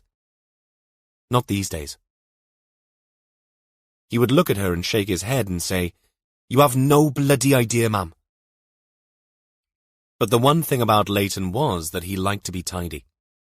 He kept his shed clean and organised. So when the door swung open and Meyer saw the chair on its side and papers strewn all over the floor, the little jolt of fear that jerked through her brought her up short. She put her still alight cigarette carefully down on the edge of a flower pot and stepped inside. Things looked worse when she crossed the threshold. A shelf had been wrenched off a wall, and Leighton's collection of old video game discs was scattered underneath, some with the discs spilled out from the plastic casings. Leighton? Meyer called again. She hurried back out to the storage shed. It was still padlocked. Leighton? Meyer looked down at the concrete path, at something dark at her feet, a smudged trickle of black against the grey and shaped like a 7-inch long elongated pear. She knelt and touched it. Her finger came away damp, and when she held it up to look at it closely, it wasn't black. It was red. No, she wailed. No. Leighton? Meyer looked up and around, but no one answered her. She got up and ran back to the house, her cigarette forgotten, to the phone and the card next to it that big police officer had left her. He picked up after half a dozen rings. Gil Jones? Something's happened to Leighton. Something bad. Who is this? It's me, Meyer Pitcher. You came to see my son today. Leighton Pitcher. Ah, Mrs. Pitcher. I should have recognised the voice. What can I... It's Leighton, I tell you. He didn't come in for his tea. I shouted, but he's not in his shed. The door is open and the place is a mess. Something's happened, I know it has. Gil's voice remained calm. Can Leighton have gone somewhere and left the door open? Maybe the wind... The wind doesn't turn chairs over. Meyer Pitcher shouted down the phone. Something's happened. There's blood. Whoa! Back up. Did you say blood? On the path. I saw blood on the floor. Meyer Pitcher coughed then. A rasping, wheezing mother of a cough that went on far too long. When it finally stopped, Gil Jones whispered, You okay, Mrs. Pitcher? I'm fine, she gasped, but her voice sounded ragged and anything but fine. When was the last time you saw Leighton? After you left. He came in and made himself a cup of tea, then went back out to his work. I called him in 5 minutes ago. He never leaves his shed door unlocked. Never. Gil sighed. Right. Stay put. Someone will be with you shortly. Don't touch anything until we get there. Understand? Hurry up, wheezed Meyer. Gina Mellings busied herself in the kitchen of the Howells house. It was just before 7, and Fleer had wanted some cereal for supper. Gina, happy for something to do, had put bowl, milk and cereal box on the table and sat with the little girl as she ate. Fleer's parents were in the living room sitting on the sofa staring at their phones and the TV. Gina had warned them to stay away from the news channels. Instead, they'd chosen Homes Under the Hammer. They watched and let the words and images flow in through their eyes without taking anything in. Gina had learned a lot about Oshan in the 20 minutes it had taken Fleer to eat a bowl of multigrain Cheerios. She'd learned that his favourite cereal was Rice Krispies, that he hated almost everything except chicken pasta bake and pink ham, that he feared moths, and that his favourite book was The Wild Robot. The little girl was a real chatterbox. "Do you think he's scared now?" Fleer asked. 10 out of 10 for the trickiest question of the day, thought Gina. "No," she answered. "I think he's probably missing you and his mum and dad, but he knows we're looking for him. I don't think he's scared." "I hope there aren't any moths there," Fleer said. "I'm not scared of moths. I'm scared of wasps, though, and big spiders." She paused and thought. "Is he in someone's house?" Gina shrugged. "I don't know, Fleer. Could be. Or a tent or a car. At school, they say never to get into a car with a stranger. I'm sure Oshan didn't do that. Have they taken him because they don't have a little boy of their own? I heard someone did that with a baby at the hospital once." "It's possible," Gina said, but didn't elaborate. "Wherever he'll be, I'm sure he's being very brave." Fleer thought about this and shook her head. "He's a scaredy cat. When he goes fishing with Uncle Jim, he won't put the maggots on the hook. If I go, I have to put them on for him." "Does Uncle Jim take you fishing often?" "No, only when it's fine." Fleer chomped on a mound of cereal and ladled in an extra spoonful of milk. She chewed for a moment and then added, thoughtfully, "Uncle Jim knows the man who puts the fish in the pools. I like going because Uncle Jim always buys us an ice cream at the post office on the way home." "You like Uncle Jim?" Fleer smiled a sly smile and nodded. "He sometimes says rude words when he's fishing. When one wriggles off the line, when he tries to catch it, he says, 'You bastard, bastard thing.'" She dropped her voice. "But he makes us promise never to tell Mum or Dad." Gina, whispering too, said, "I won't say anything either." She took the empty bowl to the sink. "And today he used a rude word in front of Mum, but he didn't know I was listening. He said they should string them up by the balls." Once more, Fleer delivered the word in a whisper. "Did he now?" Fleer tilted her head with a wry smile. "I know balls isn't always rude. I can say tennis balls and it isn't rude, but it was rude when Uncle Jim said it, because he said all 6 off-handed should be strung up by the balls." Gina waited for the inevitable, for Fleer to ask what an off-handed was. But it seemed she'd made her own mind up about that one, and Gina felt no inclination to clarify that all 6 off-handers in reality meant all sex offenders. "Uncle Jim sounds like quite a character." "He's funny," Fleer said. "He's—" The scream from the living room made both Gina and Fleer whip their heads around. "Stay here," Gina ordered, and rushed out. Both Nerys and Lloyd were sitting forwards on the edge of the sofa, staring at a phone. Nerys had a hand over her mouth, presumably to stifle more of the scream that had already escaped.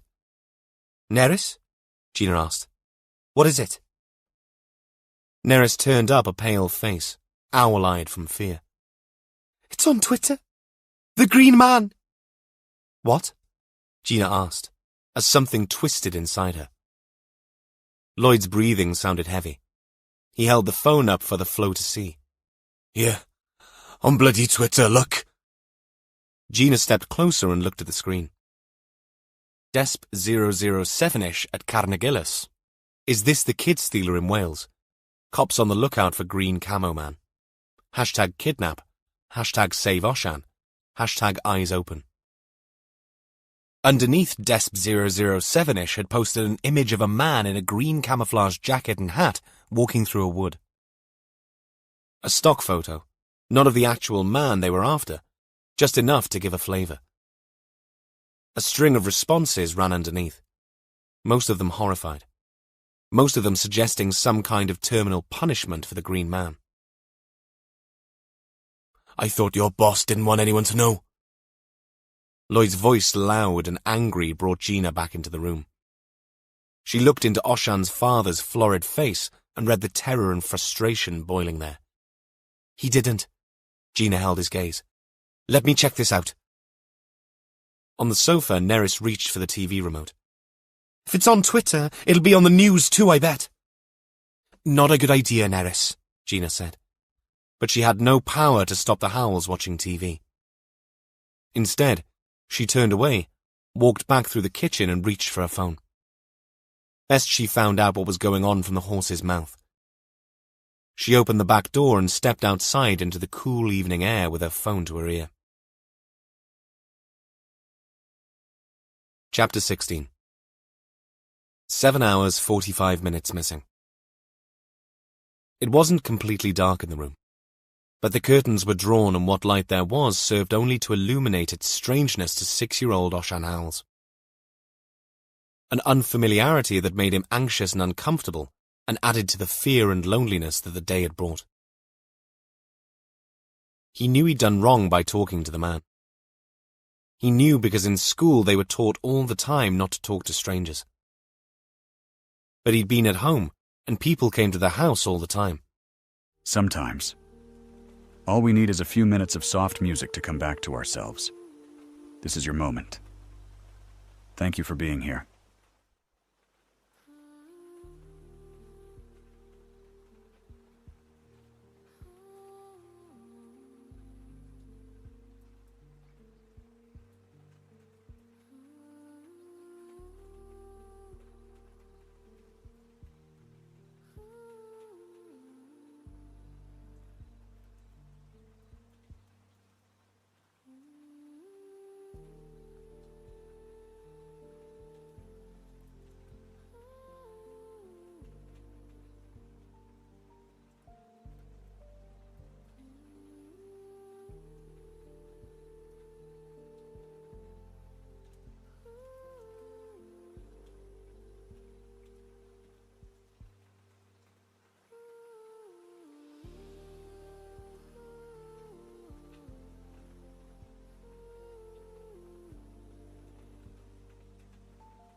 And this man hadn't seemed strange.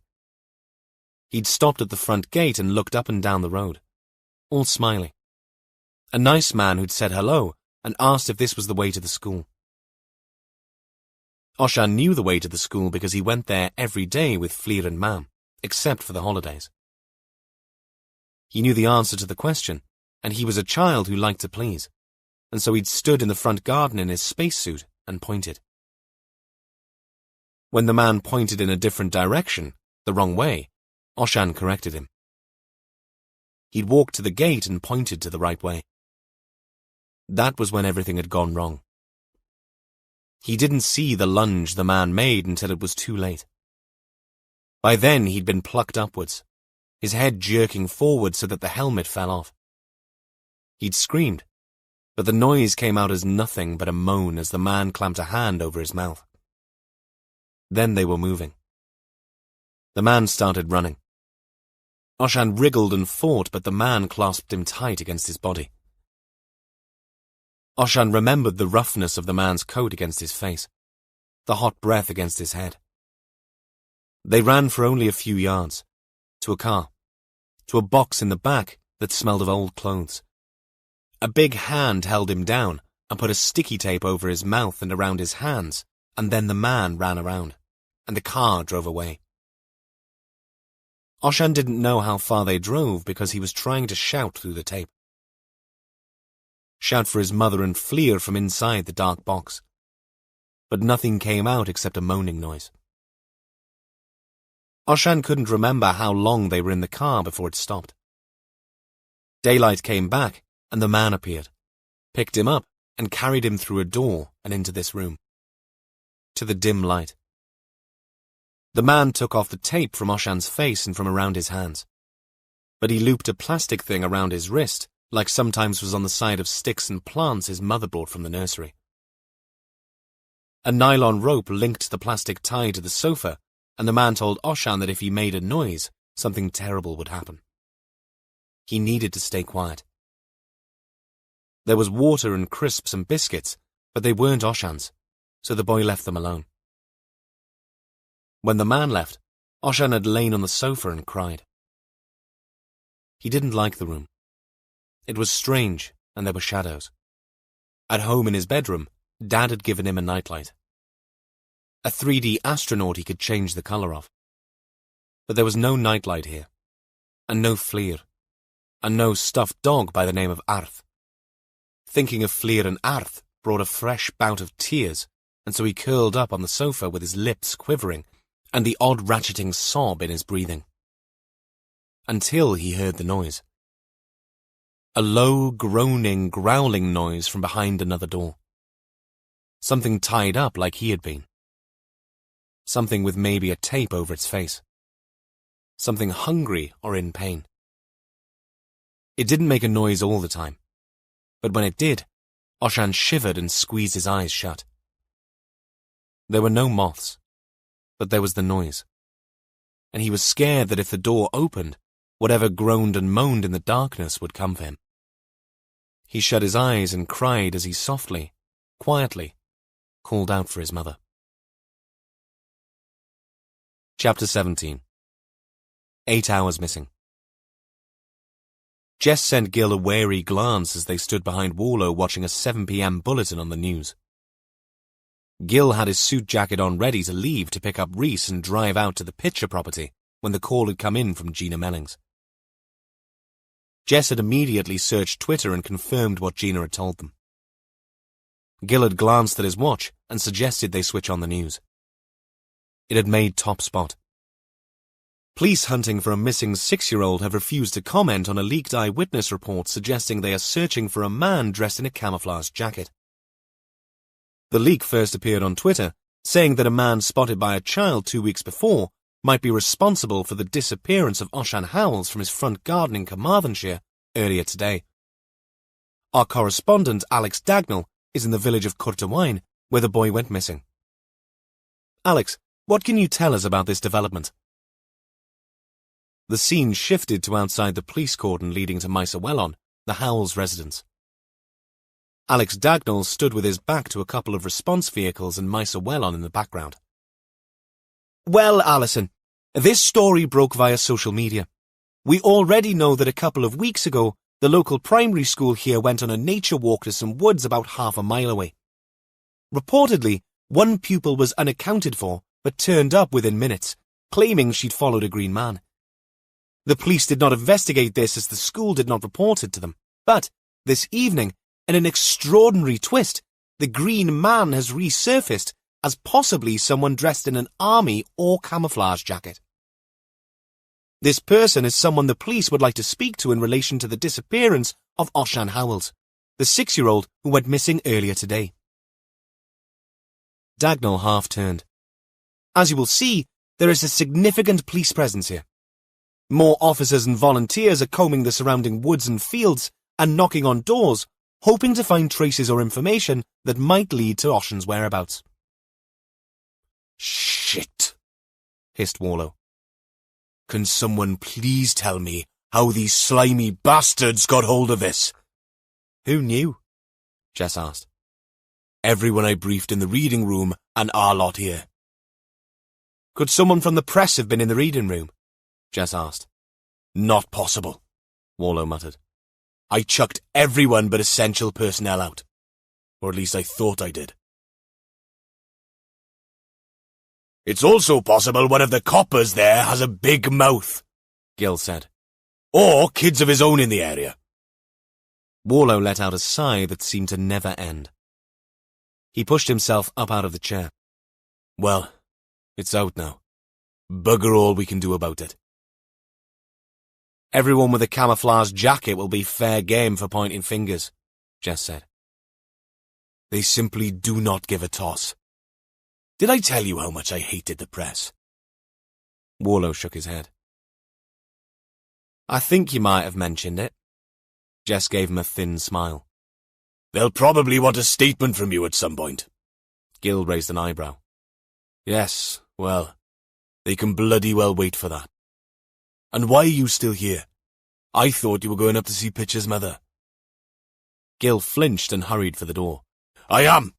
Picking Rhys up on the way. Want me to call for some food on the way back?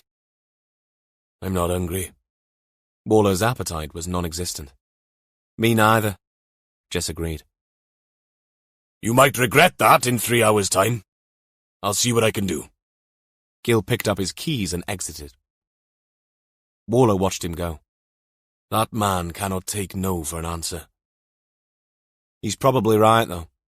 The longer this goes on, the more we'll flag. And coffee only delays the crash and makes it a harder one when it comes. She was right. So was Gil. He glanced back up at the TV. Dagnall was still talking into his microphone. Warlow picked up the remote, pointed it at the screen, and flicked off the picture with a snarl. What time is it? Jess looked at her watch. Just after 7. That gives us what? Another 2.5 hours of daylight? Katrin rung back yet? Not yet. Warlow's insides felt like 2 cats fighting in a sack. They needed something to happen. They needed a break. In the Howells' living room, Gina Mellings handed out the tea in mugs. She knew how Nerys and Lloyd took it. It had been one of the first things she'd made a point of learning. Neither of them objected when she handed over the brew, though Gina would not have blamed either of them had they opted for a slug of whiskey each. In the end, she'd sat and watched the news with them. Watched the reporter speaking from outside the house they were all sitting in, only a couple of 100 yards away. The Howells' faces registered the same surreal disbelief as she herself felt. Gina explained how Warlow had most definitely not given permission for the information about the Green Man's camouflage jacket to be released. But she'd also emphasized the fact that now people would be on the lookout for anyone who wore one. What she didn't say was that the same information would now be available to the Green Man. If he was watching, he'd know the police were looking for him. And if he really had a camouflage jacket, he'd more than likely bin it. Some of Jim's fishing friends wear those things, Lloyd said, hunched low over his tea. They have guns, too. Jim's friends wouldn't do something like this. They were the first to begin searching. Nerys gave her husband a pained look. That proves nothing, Lloyd muttered. Gina stepped in. It wouldn't do any harm if you were to make a list of people you might know with a camouflage jacket. It all helps. It'll only take a phone call for us to tick them off the list. What she didn't add was that the statistics showed that most child abductions were carried out by non-family members known to the child. That Lloyd Howells, despite his wife's protestations, had made an excellent point. Nerys stared at her, the pained expression a mark of her resistance. But it quickly faded, and she nodded, seeing the sense of it. I'll get you a pen and some paper. Gina stood up and went to the kitchen. She lifted her bag off a kitchen chair and put it on the countertop. The back door was open and Fleer waved to Gina from where she knelt near the vegetable patch. What have you got there? Gina called out. A beetle. It's huge. Fleer held her hands apart by a foot. Gina smiled and reached into her bag for a pen and a spiral notepad. At first, she took little notice of the buzzing noise in the distance. Common enough in the country at this time of year. An electric lawnmower or a strimmer, maybe? Barely loud enough to register except at the very edge of her hearing. But Fleer, whose fear of wasps meant that one encroaching anywhere near sent her into a froth of frenzied flapping hysteria, heard it well enough. She stood up, looking around in panic at the source of the noise. finding it only when she looked up and behind her from the direction of the fields. Ma'am! The shout, high-pitched and fearful, jolted Gina out of her search for a clean page for the Howells to write on. She dropped the pad and saw Fleer running towards the open doorway, eyes wide with terror as the buzzing grew in volume. Gina pulled the door fully open as Fleer leapt across the threshold. Wasp! It's a wasp! But now it didn't sound like any wasp Gina had ever heard, as Fleer hurled herself into the police officer's body, grabbing at her. They stumbled backwards from the momentum. The buzzing flared in volume, but before Gina could step back out to look, her eye was caught by something falling and hitting the ground at the exact spot where Fleer had been kneeling. It made no sound, merely fluttered down and settled where it hit. Something soft and red. "Go inside, Fleer," Gina said. No! No! It's a wasp! "No, it isn't. It's not a wasp. Go on into your mother." Don't go out there! Fleer wailed. But Gina was already peeling away the girl's arms. Once loose, she turned Fleer around and shooed her into the living room before stepping out into the garden and walking slowly across, her mind swirling towards the red. What exactly? She looked up instinctively, searching for the source of the faint buzz, and saw a shape disappear over the trees. A buzzing shape? Too big for a wasp. Had something dropped its prey into the garden? But no carrion feeder she'd ever seen buzzed like a giant wasp, and the object looked too flat and half folded in on itself to be a vole or a mouse or a... When she got within a yard, Gina stopped and stared, unable to process what she was seeing at first. Until realization dawned and she let out a little gasp of disbelief. She didn't touch it. Warlow and forensics would never forgive her if she did. But she didn't need to prod or poke this thing to know what it was. The black hatching and the black insectoid symbol gave it away. Lying on the grass, deposited from the heavens, Oshan Howell's other Spidey glove lay like the corpse of a broken bird.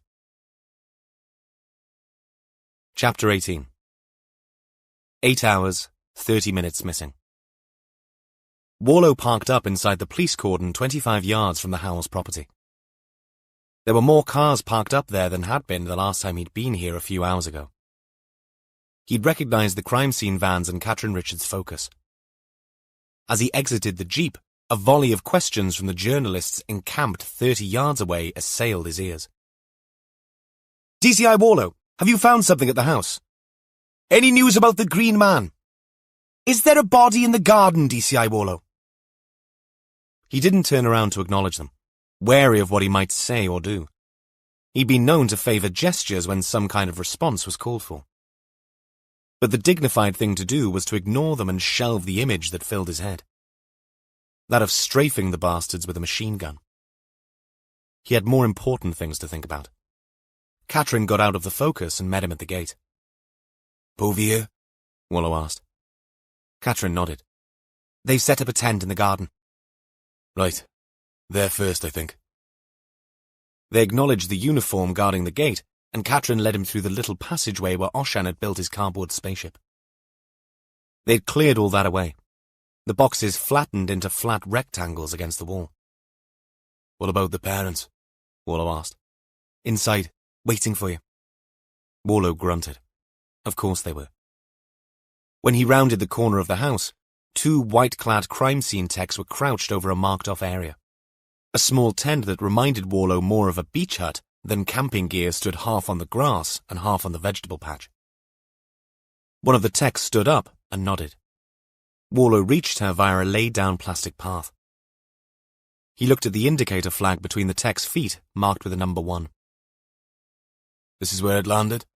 Warlow asked. Alison Povey did not have her hood up for once, and her close-cropped hair framed her ruddy face. Her answer, as always, was straight to the point. "Yep." Warlow looked up to the sky above. Thin cloud covering had crept over, and the wind had dropped. No trees or power lines crossed the garden. "Where is it?" "In the tent." Povey led the way. Inside, A small table was set up. Centerpiece was the glove in a clear evidence bag. Around it was the accoutrement of Povey's arcane art. A few Regent bottles, a woods lamp, a field microscope, and an open laptop. Photos first, I think. She took off her nitrile gloves and crouched over the laptop keypad.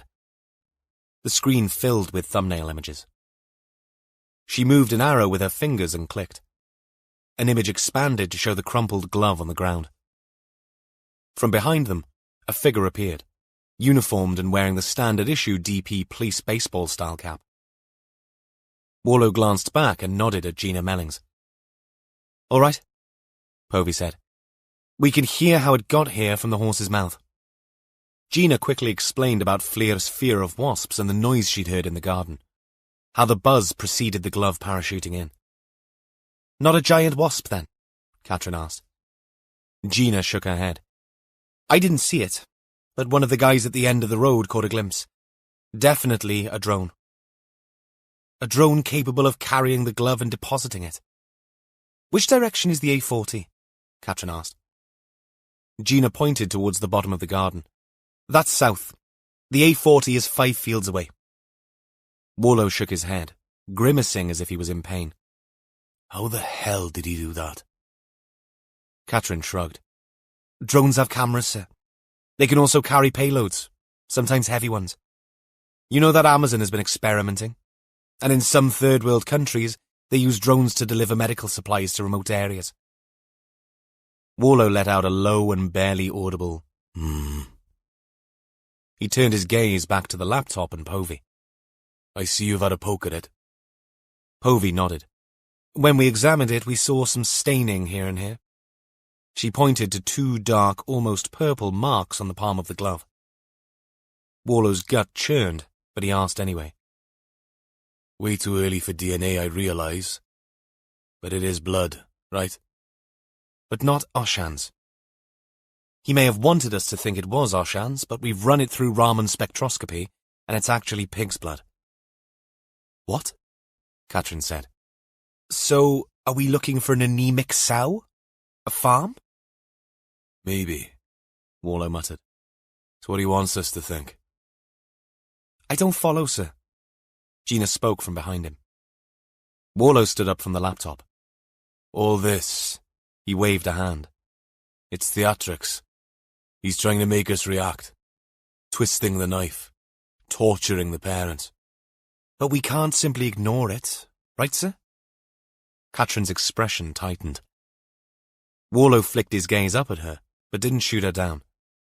She had the bit between her teeth, desperate to use this to their advantage. He shot Povey a question. "It's definitely the other glove." "Same manufacturer, same size.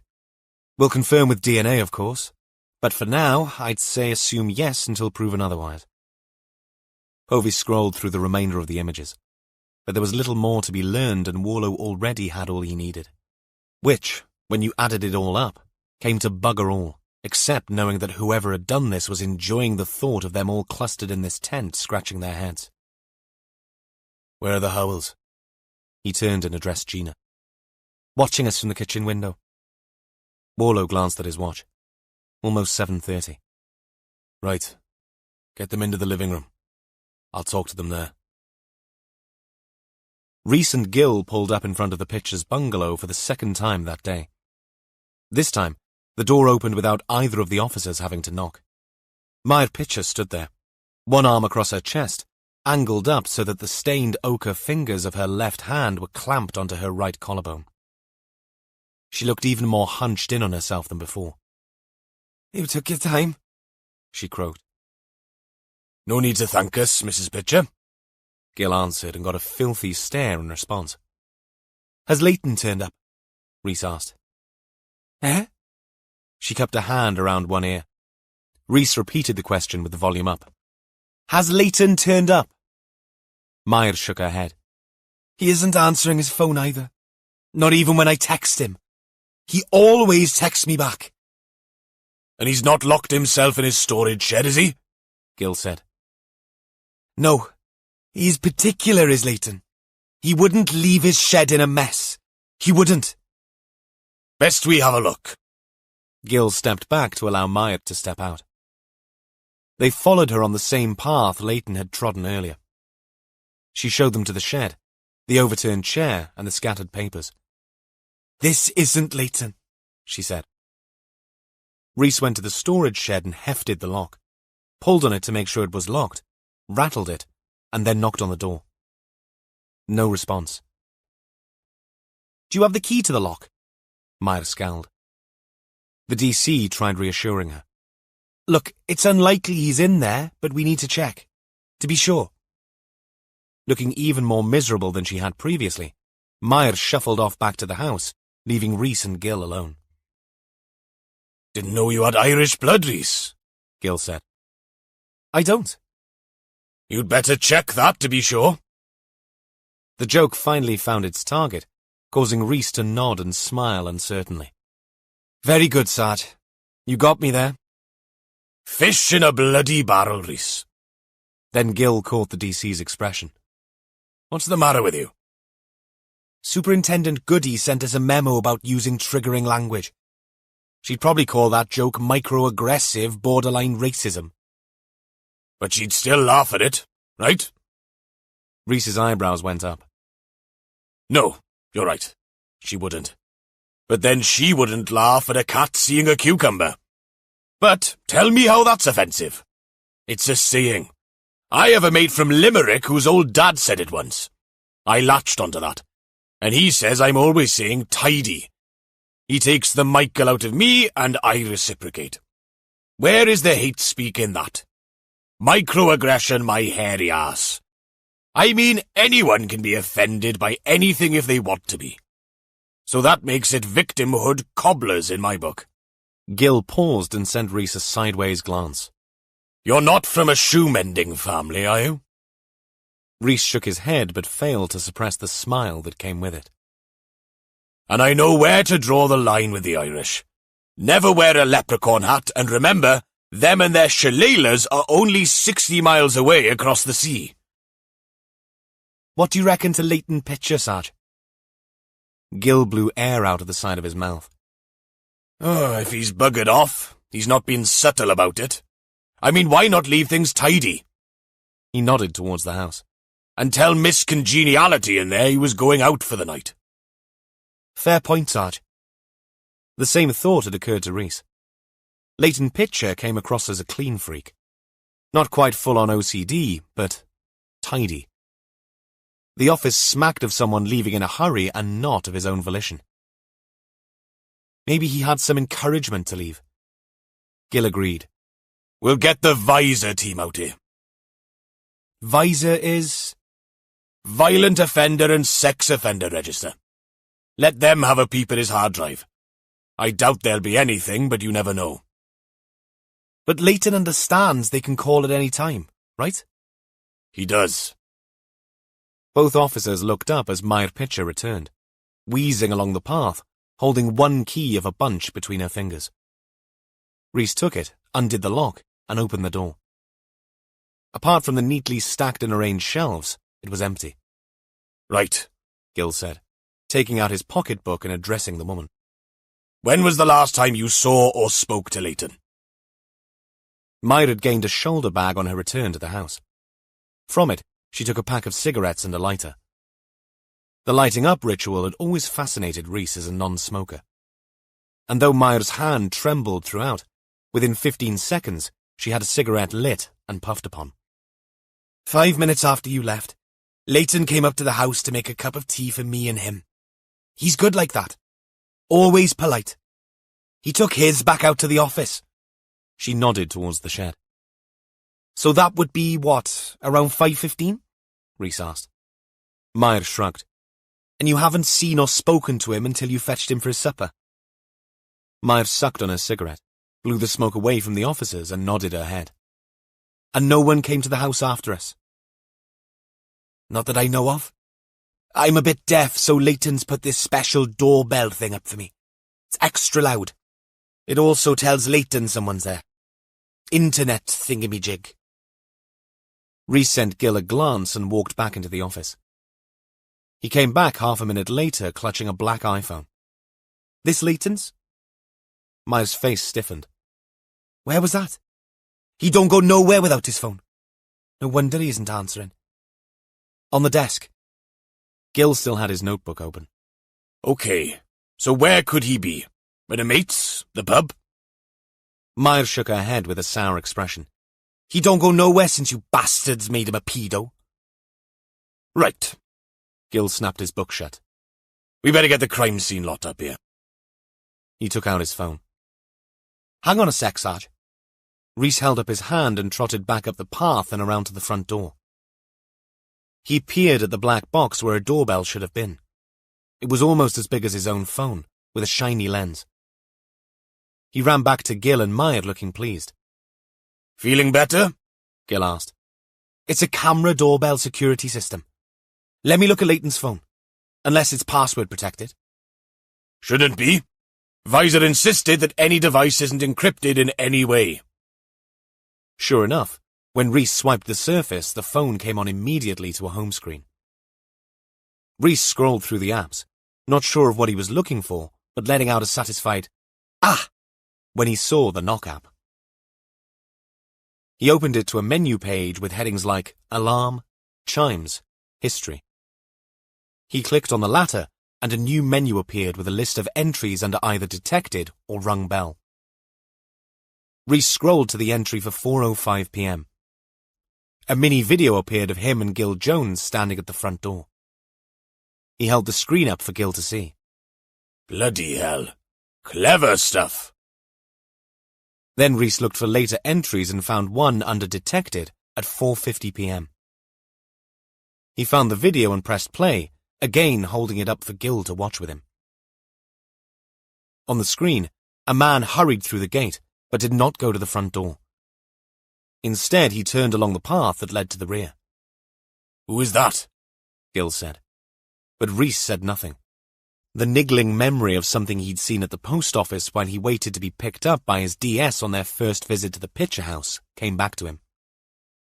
A mud-spattered pickup idling in a parking bay, the driver watching him. That same man was on screen now, sneaking into the picture property, but not going anywhere near the front door. Unaware that the motion sensor on the bell had been triggered and picked him up. Rhys? Gil demanded. You know who this is? I do, Sarge. That's James Ryan, Oshan Howell's uncle. Chapter 19. 9 hours missing. Warlow sat on the same sofa he'd used the first time he'd called in to speak to the Howells, fighting the feeling he had that he and they were like rodents on a hamster wheel. He'd already promised these people he'd find their son, and that had been hours ago. If he was honest with them, and himself, he had sod all to tell them, except that someone was enjoying seeing him run around, chasing his tail. He'd give anything not to be on that sofa, but the job made it his responsibility. Nerys and Lloyd Howell sat, like before, waiting for him to give them something. A morsel of hope to chew on. Yet all he could do was be honest with them. We think it is Oshan's glove in the garden. Our forensic colleagues will do tests to confirm that. But how? Nerys breathed out the question. Warlow glanced at Gina, and she gave a little shake of her head. She hadn't told them. We think a drone delivered it, Warlow said.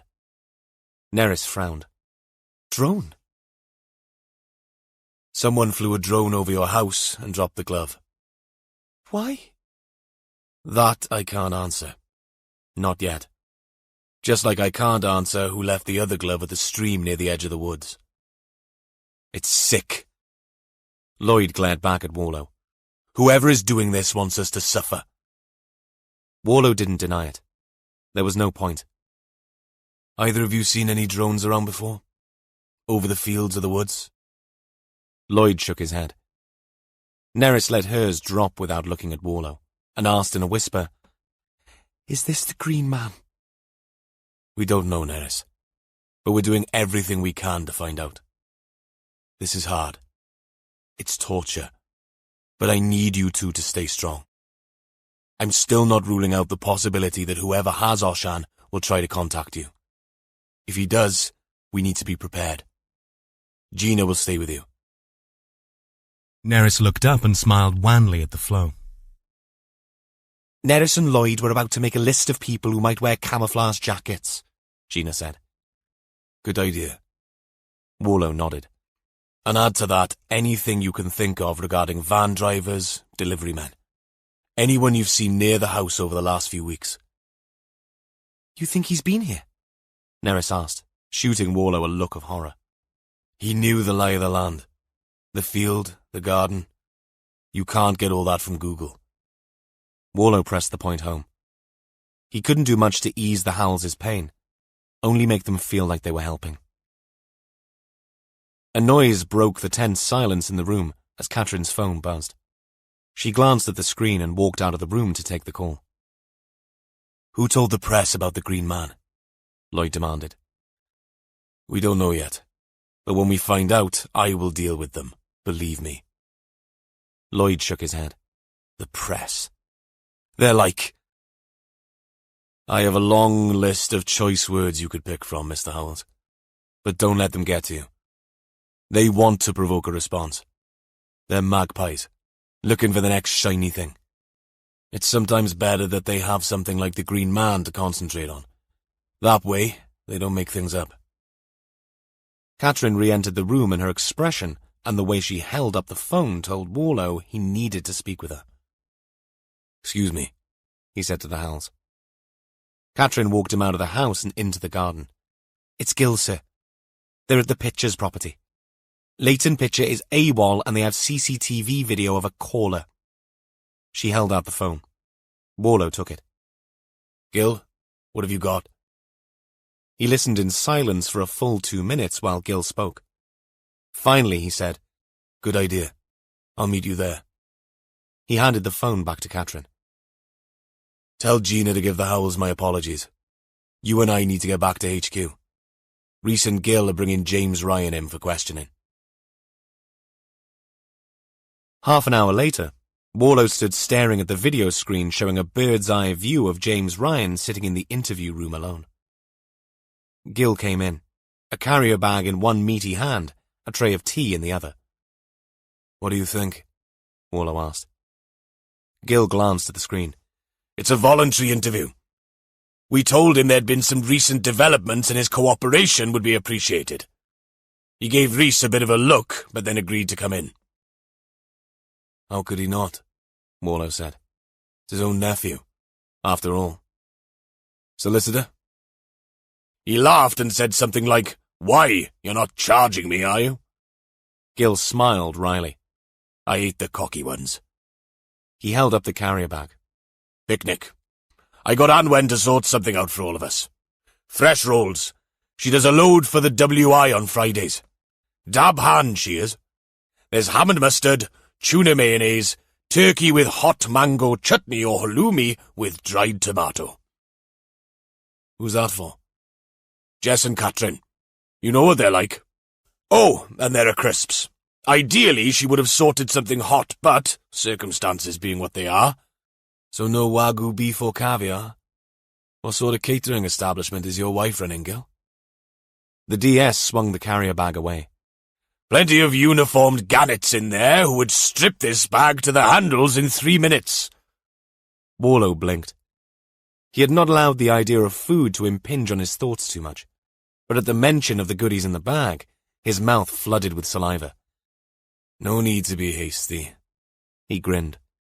I made the tea too, so it'll be stronger than something that has passed through a cat, which is Rhys's usual blend.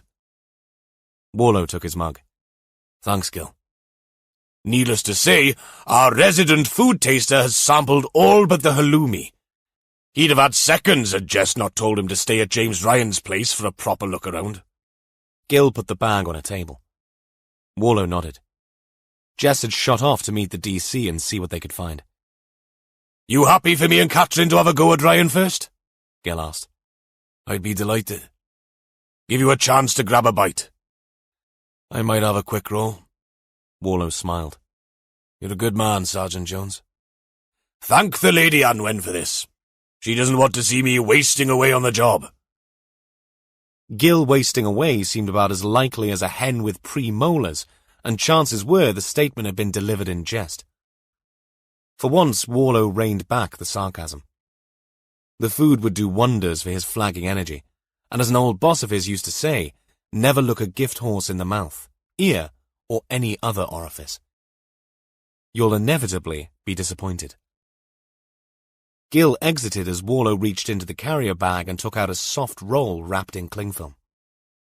Anwen had even labelled them.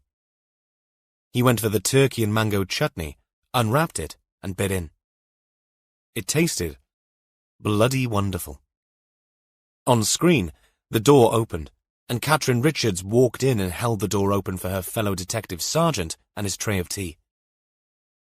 Warlow found a chair, opened a bag of crisps, and settled himself in for the show. Chapter 20. James Ryan looked down at the table as D.S. Gil Jones pushed a mug of tea towards him. "Splash of milk and 3 sugars, as ordered," Gil said. Ryan nodded. "Tidy." Gil smiled. He'd taken the lead here with Catherine riding shotgun next to him, sitting back, listening, ready to come in with a question or comment if and when. Gil had been the one to knock on Ryan's door and knew all about the picture situation, so it made sense that he conducted the band. And he hadn't needed to convince Warlow of his keenness to nab whoever was involved in Oshan Howell's abduction. Ryan picked up the mug and cupped his hands around it, sipped and nodded. "Good cuppa?" "Years of practice." Gil nodded. Catherine, unsmiling, gave Ryan one steady look before dropping her eyes back to the file she had on the desk and an open notebook she was scribbling in. Gil opened proceedings. "We know one another by now, James. Don't mind if I call you Jim, do you? That's what Oshan knows you as, am I right?" Ryan slurped his tea. "No problem." "Good. And this one next to me, the talkative one with a speck of halloumi at the corner of her mouth, is Detective Sergeant Catherine Richards." Catherine sent fingers to her lips, but came away empty-handed. She scowled at Gil, who'd adopted a butter-would-not-melt expression, leaned forward, and placed a phone midway between her and Ryan. "Don't mind if we record this, do you? Saves on a lot of paperwork." "Go ahead." Ryan shrugged. Gil, all smiles, said, "And thanks for coming in. Things are moving quickly. We appreciate your cooperation." Ryan looked interested. "I'll do anything to help. Have you found something?" Catherine answered. "There have been some developments, but we're not at liberty to discuss details, Mr. Ryan." "Oh, come on," Ryan protested. "He's my nephew." "What about you, though, Jim?" Gil asked. "I'm assuming you've been busy on Oshan's trail." Ryan considered Gil with suspicion. "I've been out searching with some of the boys, yeah." "Whereabouts?" Another shrug. "More than one place. Woods mainly. Over towards Capel Isaac." Gil sipped his tea, but his gaze never left Ryan's face. He put the mug back down.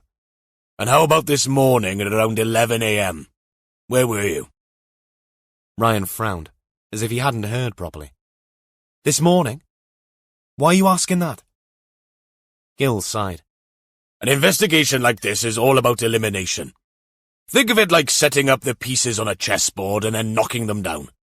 Taking them off the board, if you like." "This morning I was up near Llandyssil. We're building an extension up there." "You run a small construction company, am I right?" "Building and general maintenance. And if we contact the address, they'll vouch for you?" Catherine asked. "Yes, and 2 of the men who work for me." Ryan bristled. "What is this?" "Routine, Jim, that's all." Gil schmoozed out the words. "You must be familiar with the area, then. Builders are all over the place, aren't they?" Ryan's belligerent expression softened. "We get about." "So, where are your crew working this afternoon?" Catherine asked. "Still Llandyssil. But not you?" "No, not me. I've been looking for Osh. I came to my sister's place as soon as I heard. Been out since then." "Searching?" Catherine said. "That's right." Irritation clouded Ryan's features once more. Like you two should be. What the fuck is this? What am I doing here?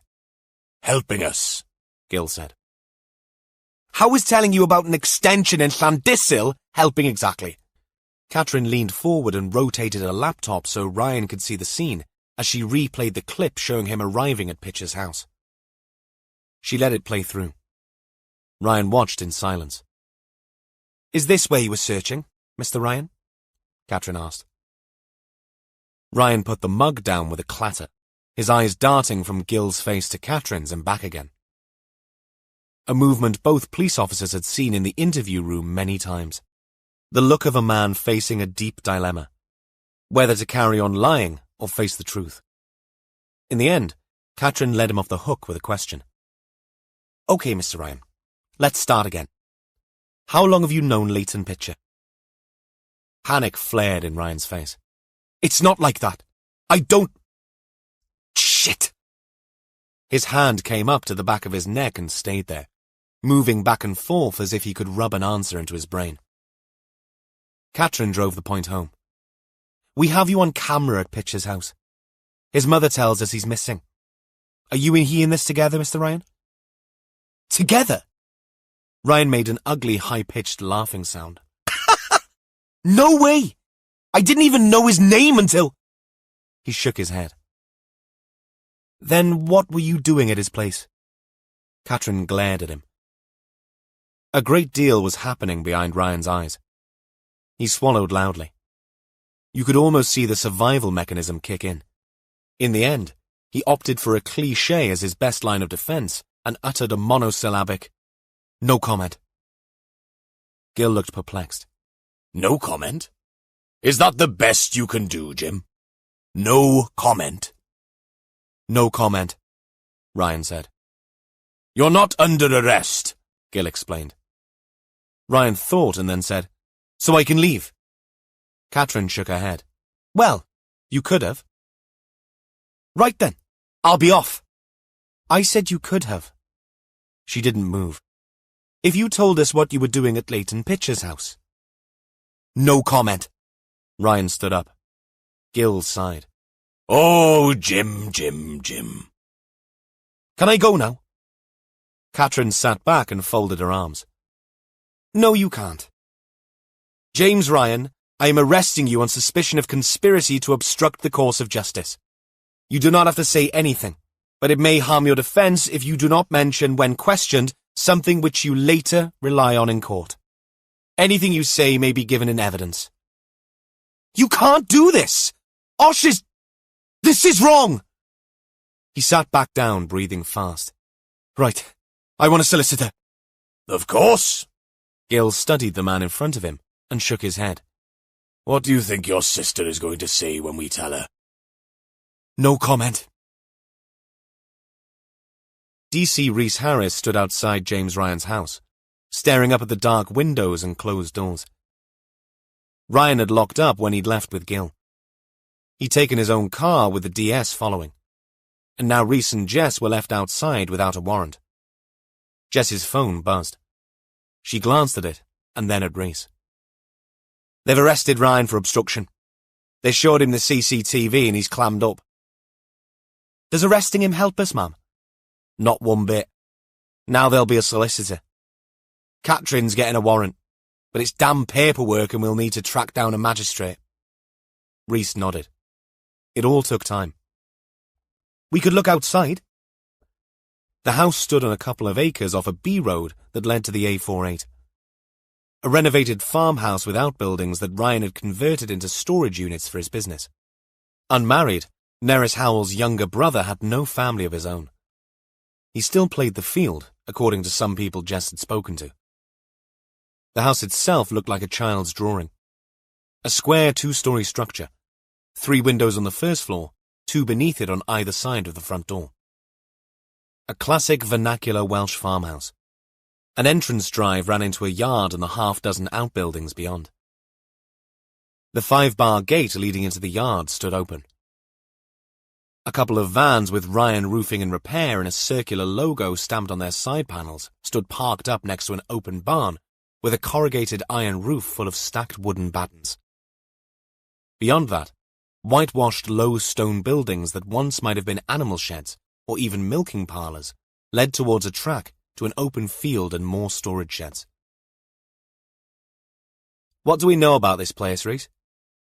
Ryan and his sister grew up here. Parents still around? No, ma'am. The mother is in residential care. The father died several years ago. Jess looked surprised. How do you know so much about him? Gina, ma'am. She's the Flo at the Howells place. Of course, Jess smiled. The lovely Gina.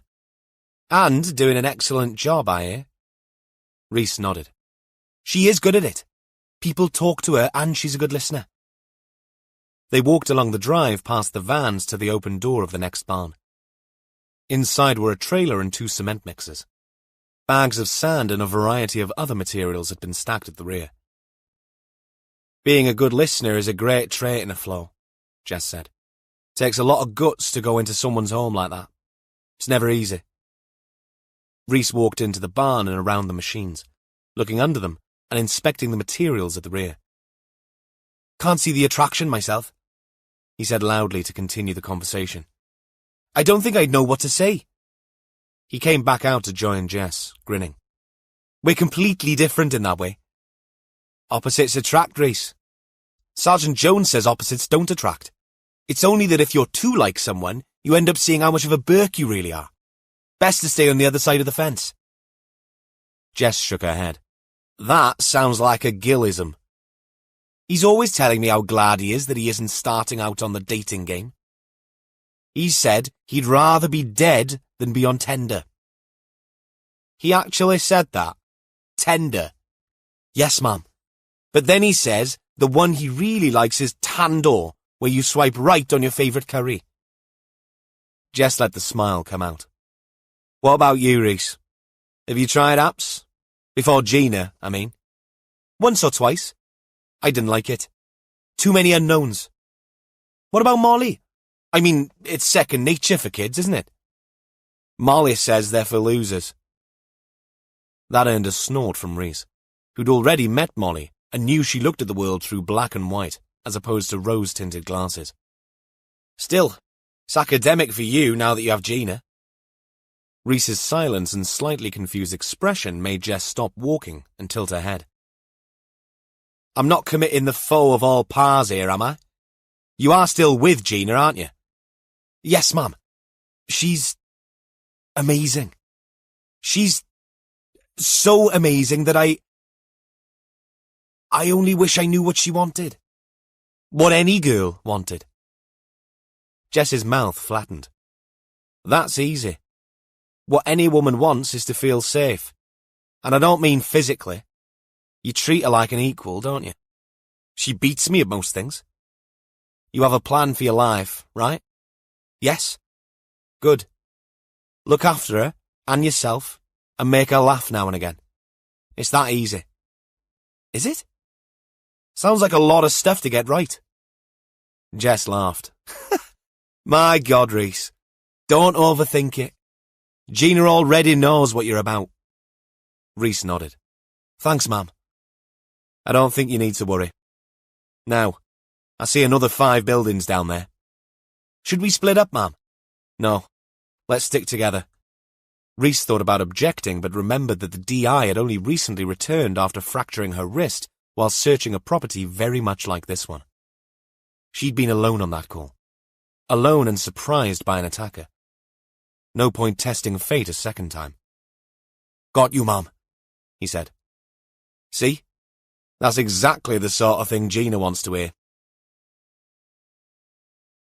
Chapter 21. 9 hours 45 minutes missing. Warlow took the printouts from the hand of a uniformed tasked with helping in the incident room as Gil and Catherine came back in. He handed one to each of the interviewing officers. What's this? Gil asked. Ryan's record. Anything? Catherine asked, a tinge of desperation in her hopeful expression. Warlow shook his head. Looks like he's a bit of a hothead, especially after a couple of drinks. Drunk in charge, drunk and disorderly, 1 arrest for assault, but that never went to court. Catherine glanced at the sheet. Not much for the last 5 years. Looks like he sorted himself out after Oshan was born. Took on the responsible uncle role. Where are we with the solicitor? Warlow asked. On his way in, sir, Catherine replied. Warlow looked at his watch and then at Gil and Catherine. Honest opinions, please. Think Ryan's our man? The footage of him at Pitcher's place threw him completely, sir, Catherine said. Warlow nodded. Gil pursed his lips. I'd say no, except I've been caught out before. It's possible the two of them were working together. As in a ring, you mean? Catherine asked. Gil nodded. If they are, then they won't be in it alone. And these sods can be resourceful and dangerous. Something clouded the sergeant's face. I got involved in a case when I was with Op Alice. The crimes were all committed in East Anglia, but one of the ring members lived on the outskirts of Machynlleth. Pillar of the community. Local councillor, you know the type. He was also a pharmacist. He'd do locums for some of the supermarkets and local chemists. So he was the one supplying the sedatives. Sedatives? Catherine asked. And by the look on her face, she immediately wished she hadn't. All three of them were standing in front of the gallery, with Oshan Howell's face staring out at them. Gil's voice dropped to a level that ensured no one overheard. The place in East Anglia was in an old mansion. They'd even had a grant to renovate it so they could offer residential music courses to kids. The peripatetic music teachers in schools would recommend the most talented kids, and they'd go over half-term to get tutored. Play together in an orchestra. Except that the tutors weren't only interested in music. Warlow studied Gil. The funny, warm joker had gone. In his place was a serious man full of steely fury. The kids were in dorms. 3 or 4 to a room. The highlight of the night was hot chocolate. The pharmacist supposedly taught timpani. But what he really did was lace the drinks so that the kids in that room didn't remember what happened to them once they were drugged. They posted videos. That's how we caught the bastards. Oh my God, Gil. Catherine put the tips of her fingers over her mouth. Warlow grimaced. Christ. If anyone ever invites you to be their motivational speaker, say no for God's sake. The DS looked at them both as if he'd only that minute noticed they were there. But his expression softened. Sorry, didn't mean to go there. It's a recollection guaranteed to suck the atmosphere out of the room. My point is, you can never be sure with these sods. Ryan could be in cahoots with Pitcher, who is tech-savvy. He had a drone in his office. Just a toy, but he knows how to fly the bloody things, obviously. These were unpleasant thoughts. Warlow had Ryan pegged more as a vigilante than a groomer. But how would he have found Pitcher otherwise? Right. Then we need another crack at Ryan sooner rather than later. Warlow glanced at his watch again. I want to know as soon as that solicitor walks through the door. Now, I need to speak to Buchanan. Catherine walked to her desk. It'll give me a chance to see what's come in regarding the Green Man. Nothing on your house-to-house? Warlow asked. We didn't get very far. The drone incident put the kibosh on it. Or as Rhys said, kaboosh. I'll give the Pulsar a ring. See how they're getting on with that, Gil offered. Warlow nodded. He knew how they felt. He wanted to keep busy too. Right. Let's get on with it. Then another thought struck him. Any more of those rolls left? Gil smiled. Anwen's made enough for a small army. Fancy a ham and mustard? In the SIO's room, Warlow set the phone up to lean against the bottom of his monitor. He held on to it while he navigated WhatsApp to Sean Buchanan's number. He'd tried doing this before without stabilizing the phone, and the bloody thing would inevitably fall over several times. Why they had to make the buggers so shiny and slippery, he'd never know. Some people had gizmos, little stands to keep the phone upright that folded away neatly when not in use. But Warlow was not a gizmo kind of bloke. The buccaneer was expecting his call. "Evan, anything to report?" Warlow briefed the senior officer. He stuck to the known facts. The gloves, the main leads including Pitcher and Ryan, and his plan of action. He'd done this tens of times before as the SIO. But still, it never got any easier. Then he went on to what the team was currently engaged in, and what he wanted to do next, which was to have a crack at James Ryan himself, solicitor or no solicitor. Buchanan had his phone arranged much like Warlow's, looking up from below, which gave his long face an even longer appearance. "The assisting chief constable wants me to issue a press statement. Any suggestions?" How about, haven't you all got nice stones to crawl back under? Buchanan snorted. "The voicing the thoughts thing never works well. It'll be a standard appeal for help. We'll flood social media too. You know the drill. We're concerned about Oshan's welfare. Detail what he's wearing. Give out the hotline number again. Be good if you can get them to tell you who released the information on the camouflage jacket." Buchanan shook his head. "We've tried. Of course, some concerned parents put the Green Man warning out as soon as it happened a couple of weeks ago." But the camouflage jacket only came to light today. You think we have a mole? The only people who knew were the little girl who drew the thing, her parents, and the officers I briefed in the reading room. And I can put money on it not being the parents. Buchanan sighed. "It's out there now, so no point worrying about things we can't change. How are you for staff?" "We're okay. Once you put out the appeal, the phone lines will be on fire. I'll keep you posted." Buchanan signed off, and Warlow unwrapped another of Anwen Jones's rolls and took a bite. It tasted so good he even forgot to look at his watch for all of 3 minutes. "It's on the news again," Pat Monroe called from the living room of number 10 Bailey Road. In the kitchen, butter-smeared knife in hand, Jaden made eyes to the ceiling. "Stop watching it, Mum. Put something else on. Look on catch-up for that thing on what's-her-name, that flaky actress. You like things like that? How'd you say his name? That missing boy? Ocean, is it?" Jaden stopped buttering the sliced bread and, knife in hand, walked into the living room. Her mother sat on the sofa, legs up on a covered stool, feet in striped socks that looked the worse for wear. A plate that had contained 4 biscuits now sat empty on the side table next to her. "Have you got the remote?" Jaden asked. "No, don't change it. I want to see. That poor little kid." Pat looked across at her daughter and Jaden knew what was coming. Knew and felt her irritation bubble to the surface even before her mother had uttered a single word. "We ought to—" Jaden made a frustrated growling noise. "Stop it, Mum. Please. We are not going to the police. If they call again, we say nothing. Okay?" "Yeah, but... Oh my God, how many times have we got to go through this?" Pat held up a phone. "It's even on Facebook. They know about the camouflage jacket." Jaden shut her eyes and huffed out a sigh.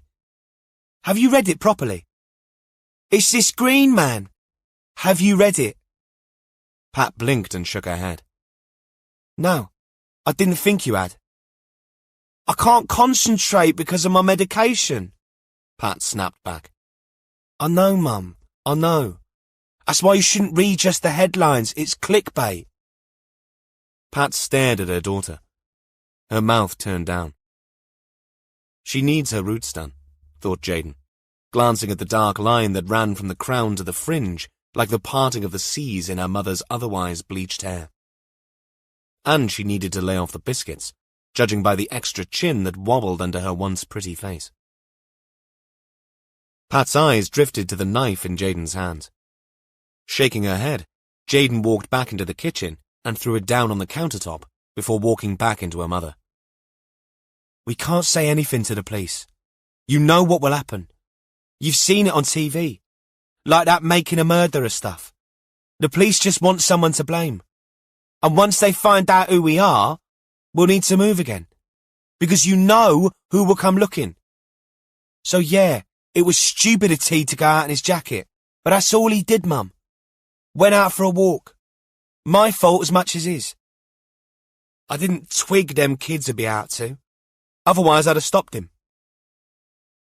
But what if it was him who took this ocean? What if it was? It wasn't, Mum. Simple as that, okay? Jaden walked over and sat next to her mother on the sofa and held her hand. With a bit of luck, this will all blow over. They'll find this kid hiding in a barn or something, and it'll be okay. She took the remote and found the programme about an actor who claimed to have discussed her role in a BBC TV series about the royals with the Duchess she was playing. The kicker being said Duchess had been dead for 15 years. There you go. Stark raving.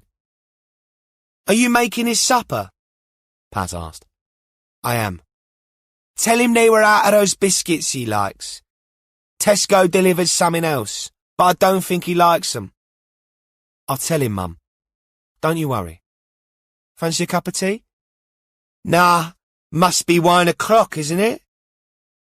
Jaden shook her head. No, not until 9, like we agreed. Pat's face fell, but then gave in. Go on then. I'll have a cuppa if you're having one. I'll get the kettle on.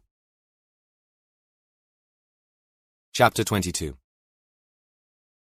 The wind had picked up as the evening wore on at Ryan's property. They were trying to be methodical about it, looking around, behind and inside the buildings and piles of materials where they could. Where the doors were locked, Rhys would try to find a window to shine his torch through and cast a little light on the dark interiors. Much quicker if we had the dogs here, Mum, Rhys said, brushing cobwebs from his coat after clambering up on an upturned plastic container to stare into an outhouse. It will be. They'll double-check everything we've already looked at. Jess regarded the jumble of buildings ahead of them. 3 stone sheds and a larger barn at the very end. This one had black plastic-wrapped bales. It looked like Ryan had some fields that he grew for silage or hay. She was never sure which. Someone even said it had a name, haylage, though that might have been a Gillism. She had seen no animals in the immediate fields, though the sound of sheep and cows was never far from the ear in this neighbourhood. You grew used to it, and perhaps Ryan merely stored the animal feed for a friend. Jess waited for Rhys to join her, weighing up his words about the dogs. He was right. They could abandon this and wait for the paperwork to arrive, let the dogs and the professional searchers do their thing. But they were here, and while the light still held, she'd feel better if they had a look. You never knew. Besides, Waller would want them to at least check the obvious. Let's keep going for another half an hour. What do you say, Rhys? I'm game, Ma'am. The sun, dipping lower, now cast long shadows on the west of all of the buildings in the yard. Out of the sun, the temperature dropped sharply, and Jess wished she'd brought a thicker coat. If you wanted to hide someone, how would you go about it in a place like this, Rhys? The question brought the DC to a halt. He'd been on the way to inspect a pile of railway sleepers, but he stopped and swiveled around to consider Jess's question. I don't know, Mum. I've never thought about it. Neither have I. But I'm asking you now. Lots of places to hide things. Not so sure about the person. It depends on... The thought of what he was about to say stopped him dead. Go on, Jess ordered. Well, I meant it depends on whether I was trying to hide a person or a body. Jess read his discomfort. He didn't want to consider the possibility, yet they had to. Do both, she suggested. Okay, so a body I'd be looking to hide permanently, or at least well enough so that I'd have time to destroy it properly. Burn it or bury it.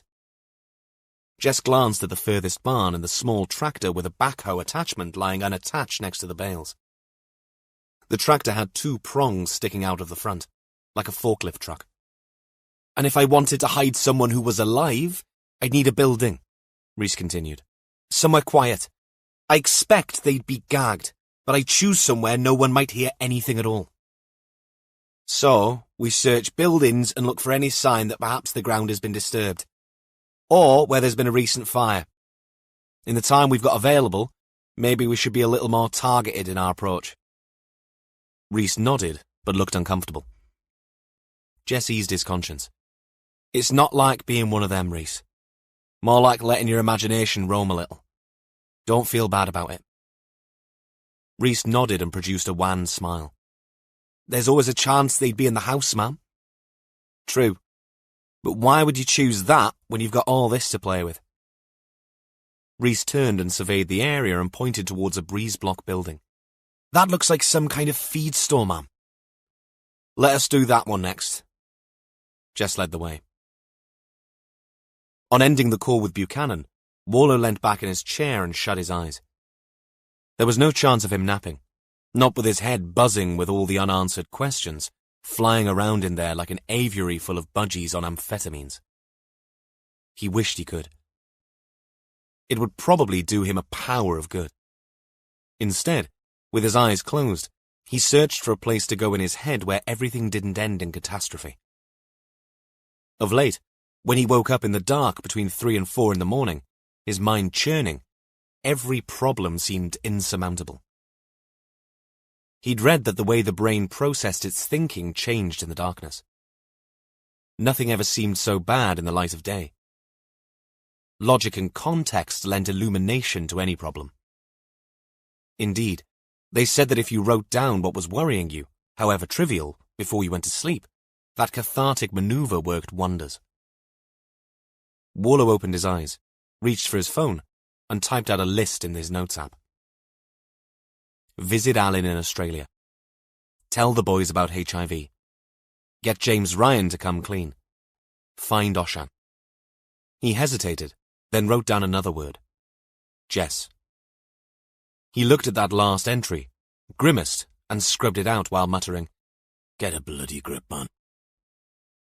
There were other issues, but those were the big four. The fuel that powered the cement mixer of his troubled ruminations. He usually countered the demons by thinking about taking a walk with Caddy, but he couldn't do that now. He looked at the phone in his hand. 9:05 p.m. Oshan had been missing for 10 hours. He put the thing face down on the desk, leaned back, shut his eyes again, and did the next best thing. Warlow imagined walking out of the front door of his cottage in Nevin. Walking up the lane and along the road for a couple of 100 yards until the little gap in the fence led to a field. A knock on the door brought him back. He opened his eyes in panic but didn't move, thinking that sudden movement and the squeak of the chair might give the game away. Instead, he stayed where he was, fingers intertwined over his abdomen, legs out in front of him, chin on his chest, and said, "Come in." The door opened and Gil put his head around it, his eyebrows going skywards at the sight of Warlow, wallowing. "Meditation, is it?" "Kind of," Warlow answered in a low growl. "You look like Buddha." "As in wouldn't melt in your mouth?" "Oh, very good. And quick, considering your age and groggy state." "I resent that." "Doesn't make it any less true. Thought you'd want to know that Ryan's solicitor is here." Warlow shifted his weight forwards, and the chair shot backwards and thumped against the wall behind. "Shit. That meditation can take it out of you. Better than 40 winks, they say. But I wouldn't rush. The solicitor says he wants 20 minutes with his client." "We'll give him 10. "That's what I said. Ryan wants to prepare a written statement." Warlow frowned. "Is he delivering a bloody budget? What's that all about?" "No idea." Gil opened the door fully to reveal a mug of tea in his other hand. "You could have told me about the tea," Warlow protested. "Wasn't sure you'd want it. I kept on hearing this odd sound when I got to the door. Could have sworn it was snoring. Must have been the pipes." Gil put the mug on the table. Warlow affected a wry smile. It was the pipes. Well, my pipes. He reached for the mug. "Thanks. What did the pollsters say?" "Not much. They found nothing so far. But I'll tell you who is in the building. Ryan's ex. I thought we might get some background on him while we waited for his masterpiece." Warlow took a sip of tea and smacked his lips. "Good idea." "She's in the conference room." "Name?" "Heidi Ryan." Warlow stood up and hoped no one heard his joints creaking. Lead on. I'm right behind you. Sergeant Catherine Richards stared at the screen in front of her, waiting for a page to load. An indexer had brought it to her attention. A cross-reference that had come up with something that might, just might, be of interest. A report going back a couple of years of a pair of kids going missing from a park. 2 10-year-old boys. It had never appeared on anyone's radar because they had found the kids safe and well. A little scared, but unharmed after being accosted, not attacked, the report was keen to point out, by an older boy of 16 and forced into a war game. The older boy had a fake gun and had made the younger boys follow him as he tracked down the imaginary enemy. They'd ended up in a makeshift bivouac where the older boy had clearly been living rough. When he'd heard shouts from searchers, the older boy ran off, only to be found by police and arrested. When the police interviewed him, it soon became clear that Thomas Voden was a troubled individual. The intriguing aspect that brought all this to the index's attention was Thomas's insistence on wearing a camouflage jacket. So much so that he became aggressive and angry when it was taken from him. He'd been given a label of Asperger's with stress-induced psychosis in a pervasive development disorder. All this had taken place somewhere in the New Forest, a long way away in Hampshire. Still, worth a quick call to the reporting officer, a fellow sergeant based in Southampton. Yeah, I remember Thomas. Always do when it's one of your own, don't you? Do you? Catherine asked when she got through. Yeah. Thomas was Jeff Voden's lad. He was one of our DS's. In fact, it all started to go south for Thomas and Jeff when all this blew up. Put a strain on families, something like that, doesn't it? What happened to him? Thomas. Well, Jeff knew there was something up with the lad from the get-go. Didn't make much eye contact, fights with other kids, that sort of thing. He became threatening at home too. That's where the conflict was. Jeff used to say that there wasn't enough support at school. They need consistency, do kids with Asperger's. Changing classes and teachers always buggered it up. Anyway, Thomas had run off from home and gone to the forest. He was into military stuff. Jeff used to say the best way to keep him quiet was to take him to the War Museum. He'd read everything and remember everything there was to remember. No interest in things other kids his age were into. Just before the forest incident, he'd started to imagine things in his room. Voices and that. Jeff said that was tough. So what happened to him? Is he still living with his parents? Nah. After he was caught, he ended up being sectioned. Went to Allburton House. A low secure unit for youngsters in Tatchbury. Why are you asking? It's probably nothing. I'm following up on leads. Thomas's obsession with camouflage jackets lit up on Holmes. The Hants officer snorted. Yeah, it would. Obsessed with that he was. So much so they let him have it in the hospital for a while. My understanding was they were going to wean him off it. Must be tough for the dad, your sergeant. Yeah, it was. Still is, I suppose. What's the name of that unit again? She'd taken down the number and was trying to look it up, but the page was taking forever. All she really needed was a phone number. A quick call so that she could tick another box. She was still waiting when Gill and Warlow appeared from the SIO room. Gill waved. We're off to see Ryan's ex. I thought for a minute you were going to say the Wizard of Oz. You look a bit like the Cowardly Lion. Everyone's a comedian, Gill said to Warlow. Have you noticed? I know there are a few clowns in this building, Warlow muttered. Need me? Catherine asked. No. We'll catch up after this, Warlow told her. Catherine nodded and turned back to the screen, cursing silently to herself as the little blue progress bar at the top inched slowly across at a speed that would make a snail look supersonic. Chapter 23. Rhys Harris walked around the circumference of the field next to the Black Barn. It had been his suggestion, and D.I. Allenby had agreed it would probably be a good idea. The grass was long, and his shoes were now soaking wet. But he'd seen no disturbance in the soil in the field he'd walked around, nor the adjacent fields. Of course, that meant little. Ryan could have chosen anywhere, and the canine squads would find whatever there was to find. He'd seen cadaver dogs at work. They were always impressive. Amazing to think they detected buried remains 6 feet down. Rhys paused and looked back towards the DI standing at the gate, hands in her coat pockets, looking up and around at the landscape. Ryan's property stood on high, flat ground, unusual for this normally undulating landscape. To the east, the rolling lines of hills led the eye to the escarpment at Llyn y Fan and the beacons beyond. They'd driven past signs for villages with names that hinted at the revivalist nature of this rural community. Capel Isaac was nearby, and Salem not too far away. Pockets of habitation were clustered up and down the steep hills and valleys, usually at the deeper points near the rivers. Even so, it remained a sparsely populated area, dotted with farms and conifer forests on the higher ground at Abergorlech and Brechva, sparser still further north towards the university enclave of Lampeter, and eventually to the great curve of Cardigan Bay. He'd go out on his bike sometimes, pleasant weather permitting. He wasn't a masochist. Often he'd find himself on the high moors with no living soul or dwelling in sight. Some people might find it a little scary. How often in a city would you ever honestly say that you were alone? A 20-foot square room didn't count. Alone in the great outdoors had a different feeling about it. Humbling in a way. When he'd said all of this to DCI Warlow once, he'd received a wry smile and a nod in reply. It's a rare thing, Rhys. The world looks altogether different when you're alone. It looks neater somehow. Fields, trees, rivers, all the right size and shape and all quietly doing what they were meant to do. And would carry on doing just that until the sun goes out, if it wasn't for the sodding people.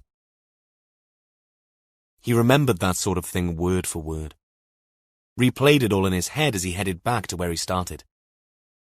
When he got to a point close enough not to have to shout to be heard, he said, "Not a blade of grass out of place, ma'am." The detective inspector nodded but said nothing. She didn't move either. She simply stood still and waited for him to arrive, her gaze distant. "Everything all right, ma'am?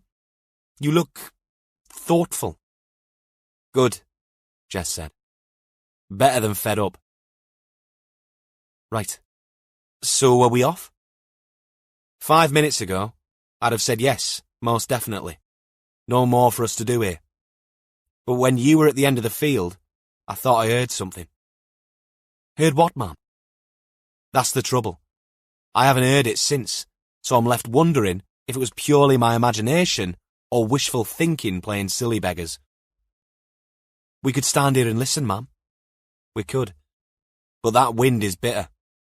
She half turned as another gust proved her point and blew the collar of her coat up. "So back to HQ then?" The DI made a face that depicted the little skirmish going on inside her head. She looked up at the sky once more and turned her back to the wind. "No," she said eventually. "The sound I thought I heard came from inside the barn and... oh, shit. It sounded like someone groaning." Rhys took a step back. Groaning? They both turned to peer at the barn and the stocked bales. "How are we going to get past them, ma'am?" "Use your initiative, Rhys." "Thanks, ma'am." He stepped towards the building. "Don't bother going around the back. I've looked. There is a door, but it's locked." Rhys nodded and stood staring. Though Allenby hadn't said it, they both knew that there could be only one way in. Up and over the stacked wall of bales. Rhys wasn't particularly fond of heights and didn't list climbing as one of his hobbies. But then no one said this job would be easy. Heidi Ryan was small and neat.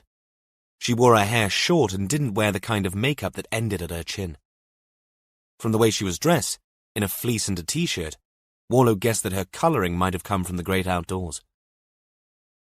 Gil had offered her a cup of tea, but she declined and sipped from her own metal drinks bottle now and again. "Thanks for coming in, Mrs. Ryan," Gil began. "It's Heidi. I've gone back to using my maiden name. Green." "Okay. Heidi it is."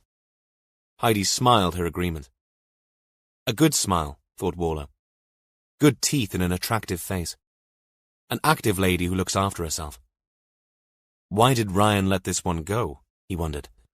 We've asked you here to chat about your ex-husband, James. What's he done? If Heidi had any inclination that her presence had something to do with the missing child, she showed no sign.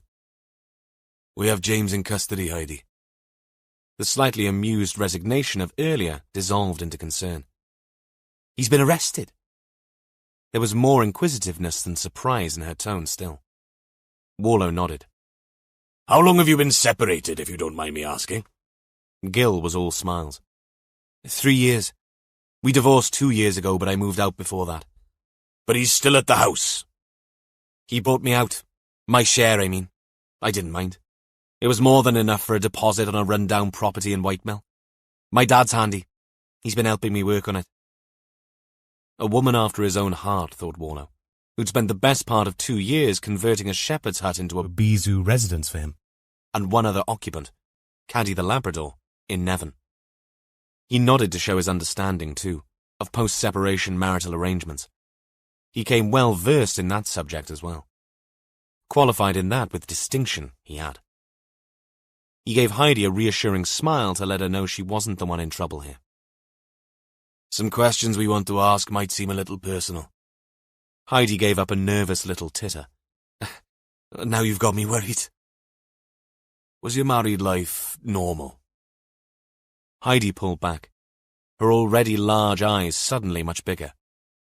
Normal? I would not say normal because we are divorced. If it had been normal, we'd still be married. Warlow waited, letting the question stand. Do you mean in the bedroom? Heidi glared at him. Yes, Warlow said.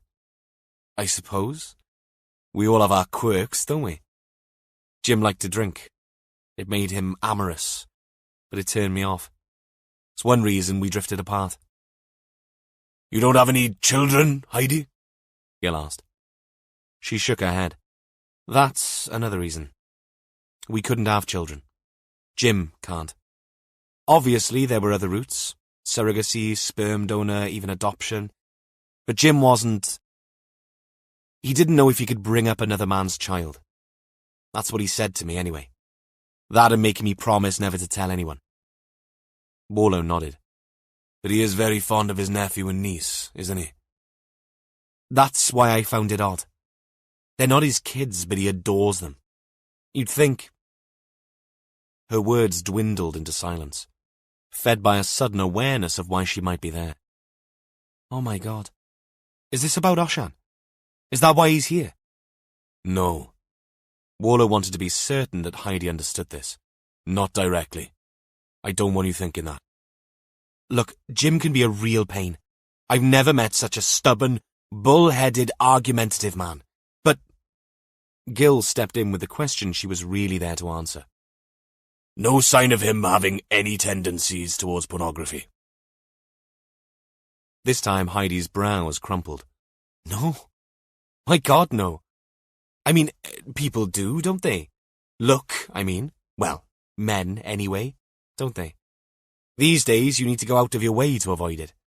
But nothing like that. Nothing with children. I wouldn't have stayed a minute with him if I thought. That's not Jim.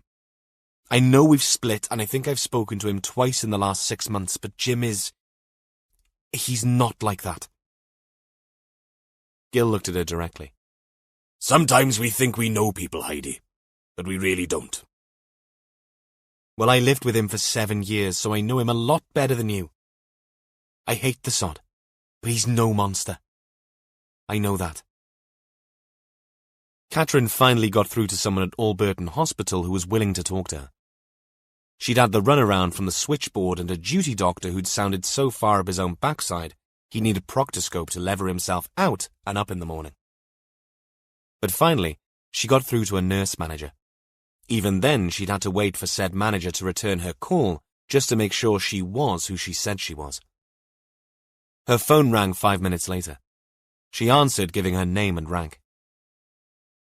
I'm returning your call.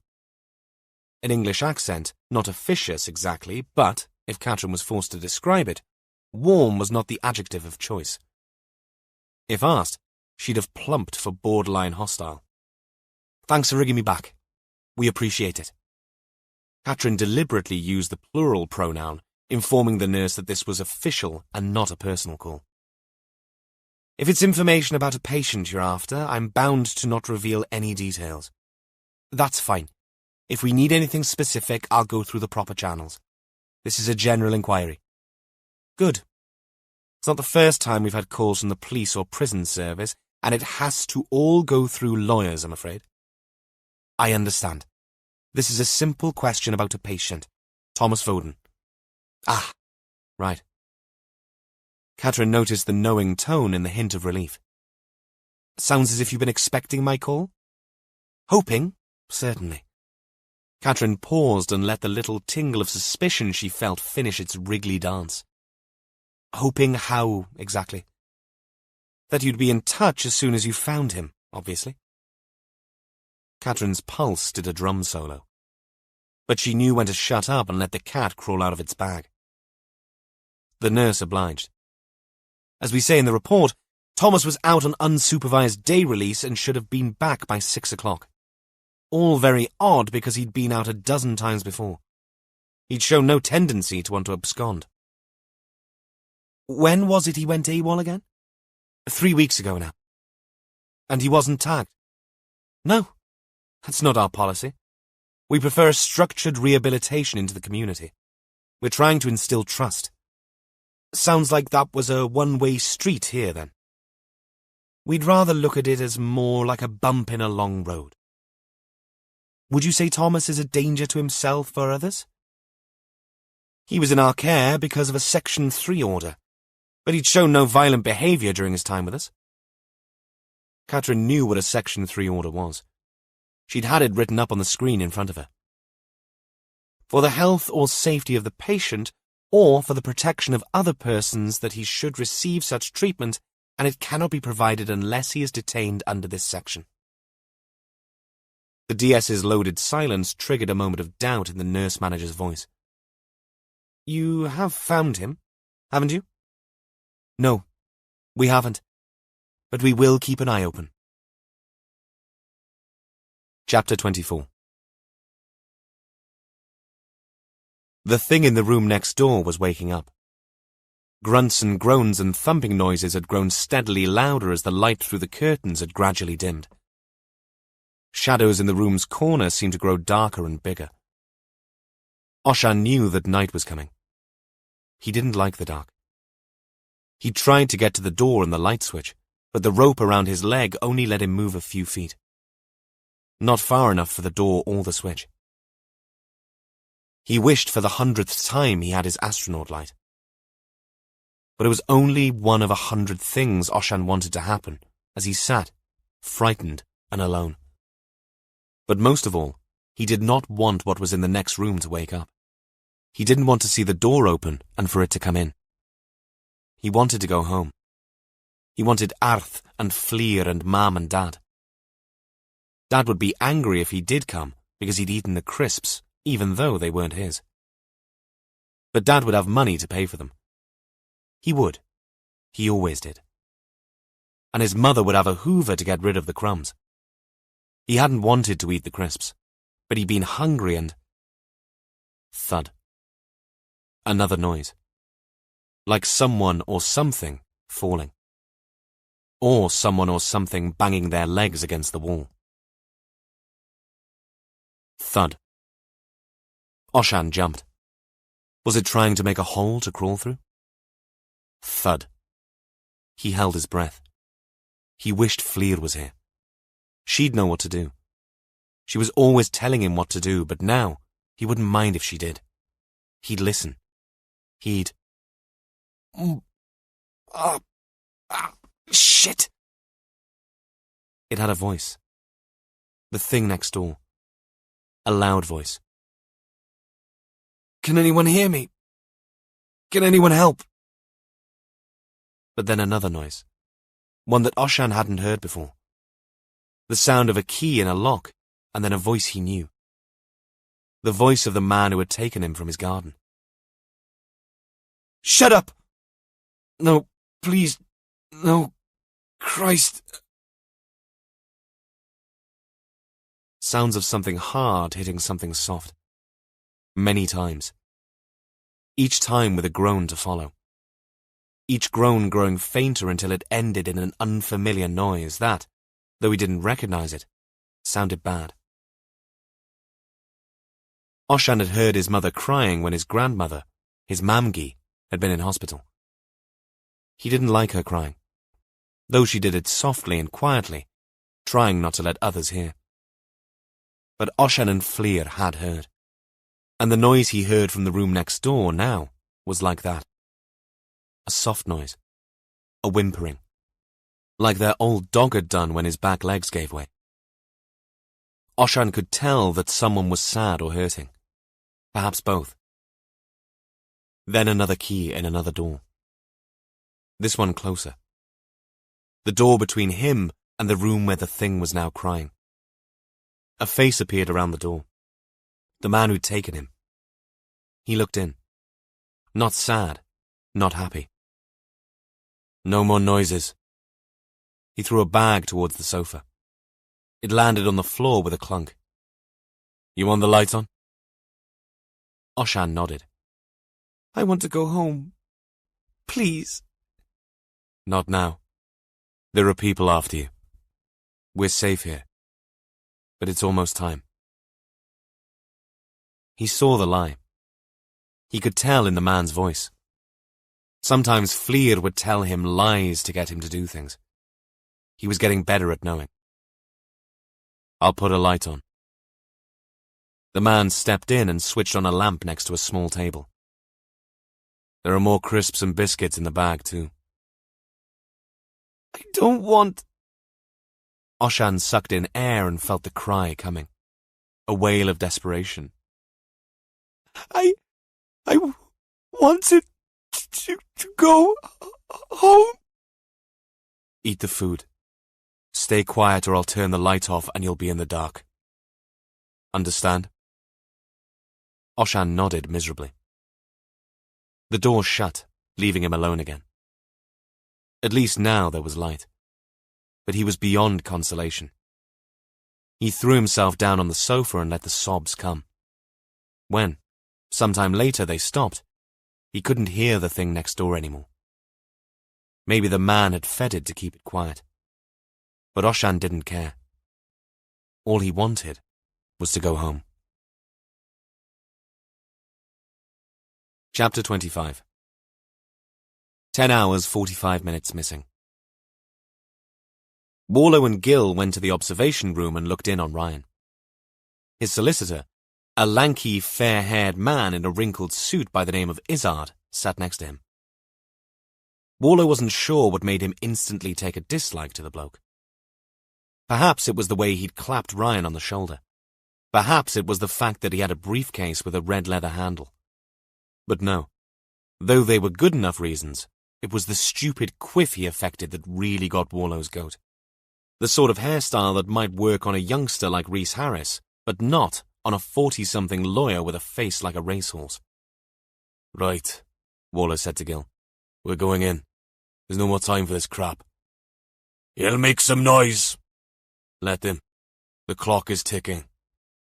Which is exactly what Warlow said to Izzard when the man stood up as the officers entered the interview room.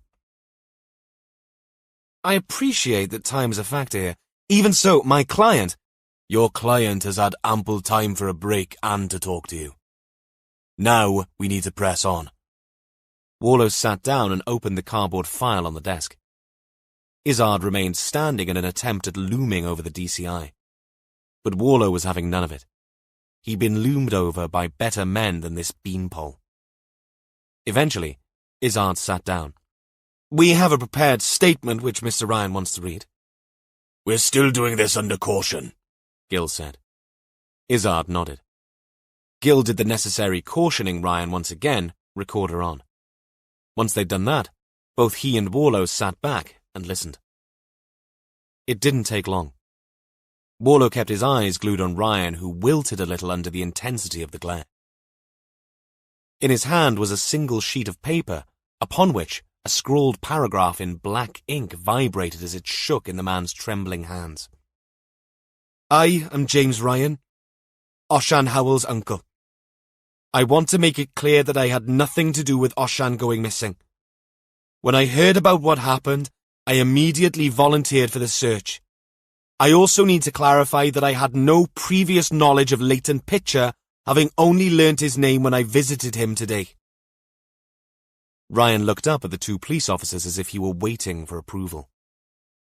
Waller looked at Gil, who sent him a side-eyed glance in return. Is that it? Waller asked. Yes. And you needed help to write that? Who ties your shoelaces of a morning?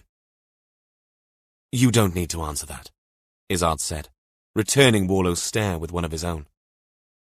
Okay, so you've written a statement. Though I'd hardly call it a statement, Warlow told him. More a stuttering paragraph, wouldn't you say, D.S. Jones? Definitely, Gil said. Warlow dropped his voice. He had a vague idea that he sounded a bit more intimate that way. Most people told him it simply made the words exponentially more menacing. Nothing has changed because you've written down that disclaimer, James. Oshan is still missing. And whether you knew Pitcher's name or not is irrelevant. Often, the people, and I use the term loosely because animals might be a closer match, who band together on websites and chat rooms and show an interest in little kids, rarely use their real names. Ryan swallowed loudly. No comment. Warlow shot Izzard a glance. Is that your advice? Say nothing. My client is within his rights. Yes, of course he is. Well within his rights to issue a statement denying any involvement when he's involved up to his ears. Warlow glared at Ryan afresh. I'm sure your sister is going to read that paragraph and think, ah, well, that's all right then. James says he didn't do it. That set my mind at rest. Ryan squirmed a little in his chair and glanced at Izzard, who simply shook his head, his expression dismissive. Come on, James, Gil said. We know you were with Pitcher. Was it him who took Oshan? No comment. Where is he, Jim? Warlow asked. Where is Oshan? Think of your sister, for God's sake. What do you think she's going to say when she finds out you wouldn't help us? Your no comments are going to go down a storm with her, I bet. I resent your tone, Detective Chief Inspector, Izzard said. Resent it as much as you want. We have a missing child to find.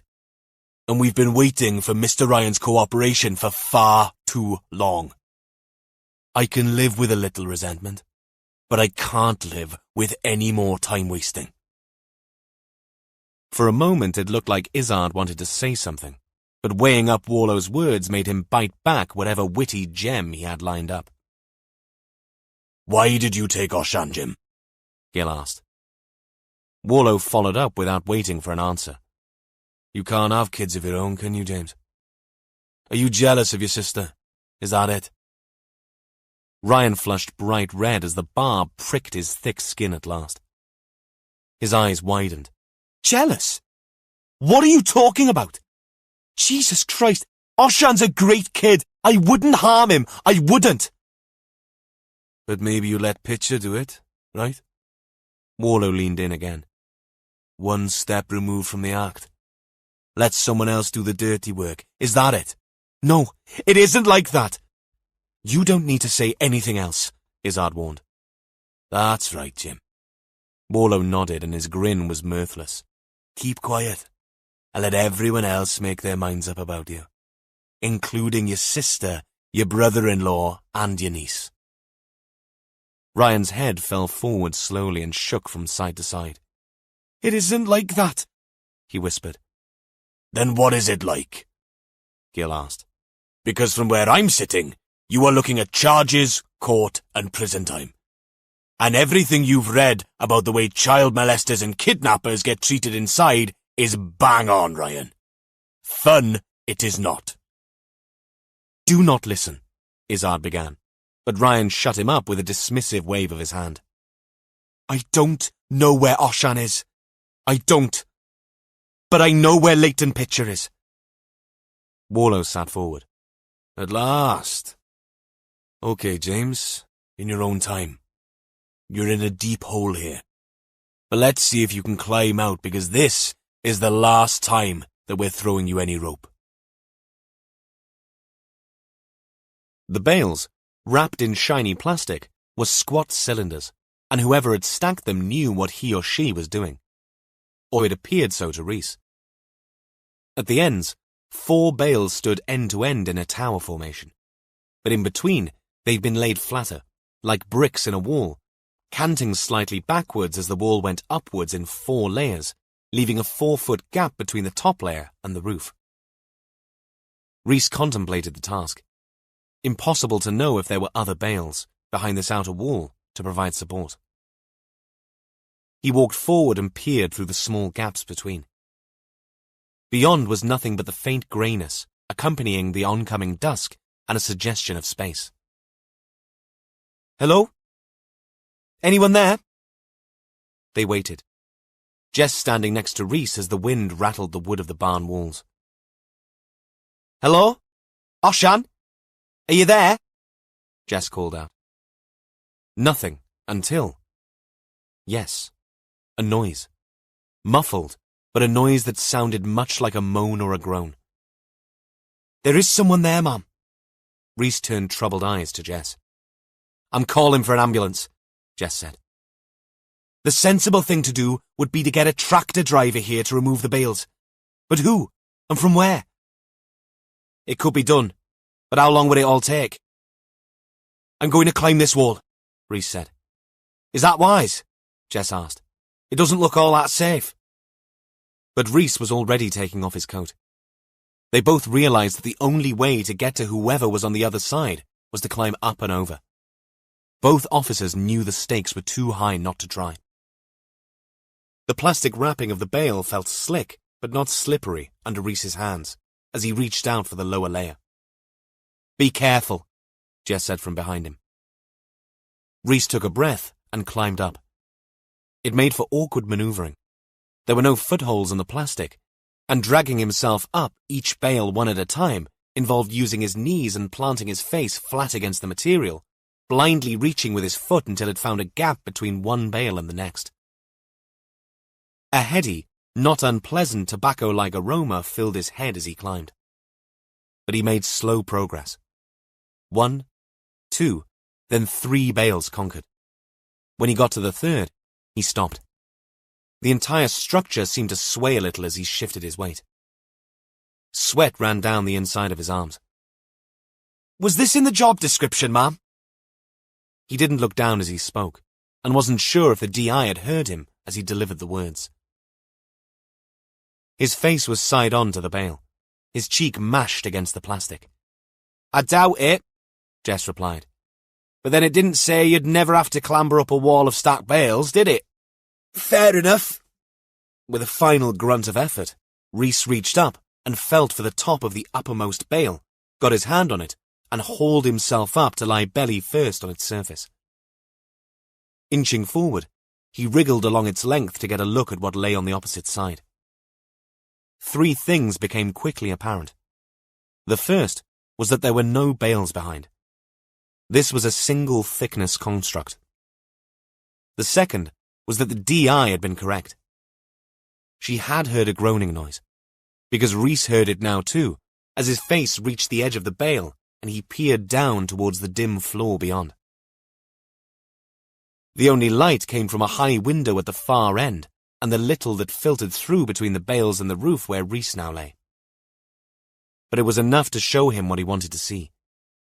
There's something there, ma'am. Difficult to see. It's not moving much. I think I'll need to climb down. I'm going to... It was at this point that Rhys realized the 3rd thing. As his weight on the top bale shifted when he tried to get his legs around to climb down, momentum and gravity, those co-conspirators of inevitability, did the rest. The bale toppled. He felt the shift and tilt, scrabbled for a handhold, and succeeded only in his palm sliding against the upright bale stacked next to him. Rhys! Jess yelled. but all he could do was hang on for dear life, his hands clutching at the taut plastic beneath him as the bale fell through 20 feet of air. It wasn't so much the distance that flashed through his mind, more the fact that he lay fully splayed open, face down, ripe for injury. A phone rang somewhere as he braced himself for impact. He hoped to God it wasn't Gina. The bale hit with a thump and didn't roll. Rhys, attached limpet-like to it, sank into its surface, nose and face compressed into the plastic. But as landings went, it ended quickly, softly, and with Rhys, the attached limpet, completely unharmed. Rhys! Jess yelled, high-pitched from panic. I'm fine, ma'am. I'm fine. He slid off the bale, dusted himself off, and reached for his own phone, still thankfully safe in his pocket. He switched on the torch just as he heard another groan. The light picked out the source of the noise. A trussed-up body, gaffer-taped from head to foot. Rhys, what's happening? Jess called out. I found him, ma'am. I found Oshan. Yet even as he spoke the words, a sliver of doubt snagged in his head. Oshan was 6. This body looked longer than a 6-year-old's. It isn't the boy, Rhys, Jess said. What? How do you know that I have Gil on the phone. Ryan has just confessed to what he's been doing all day. Your groaning, man, is latent picture. Chapter 26. Rhys unbolted the locked door at the back of the barn and dragged the bound figure of latent picture out into the fading light of day as carefully as he could. Which, from the moans of pain that accompanied it, wasn't anywhere near careful enough. Pitcher's swollen eyes stared up at the DC accusingly. With the tape across his mouth removed, a cut lip, as well as a bloodied nose, added to the visible damage. When he expectorated a bloody wad of spit, it didn't take a genius to realize he'd been worked over thoroughly. Are you okay, Leighton? Not the most subtle of questions, and yet Rhys realized it needed asking.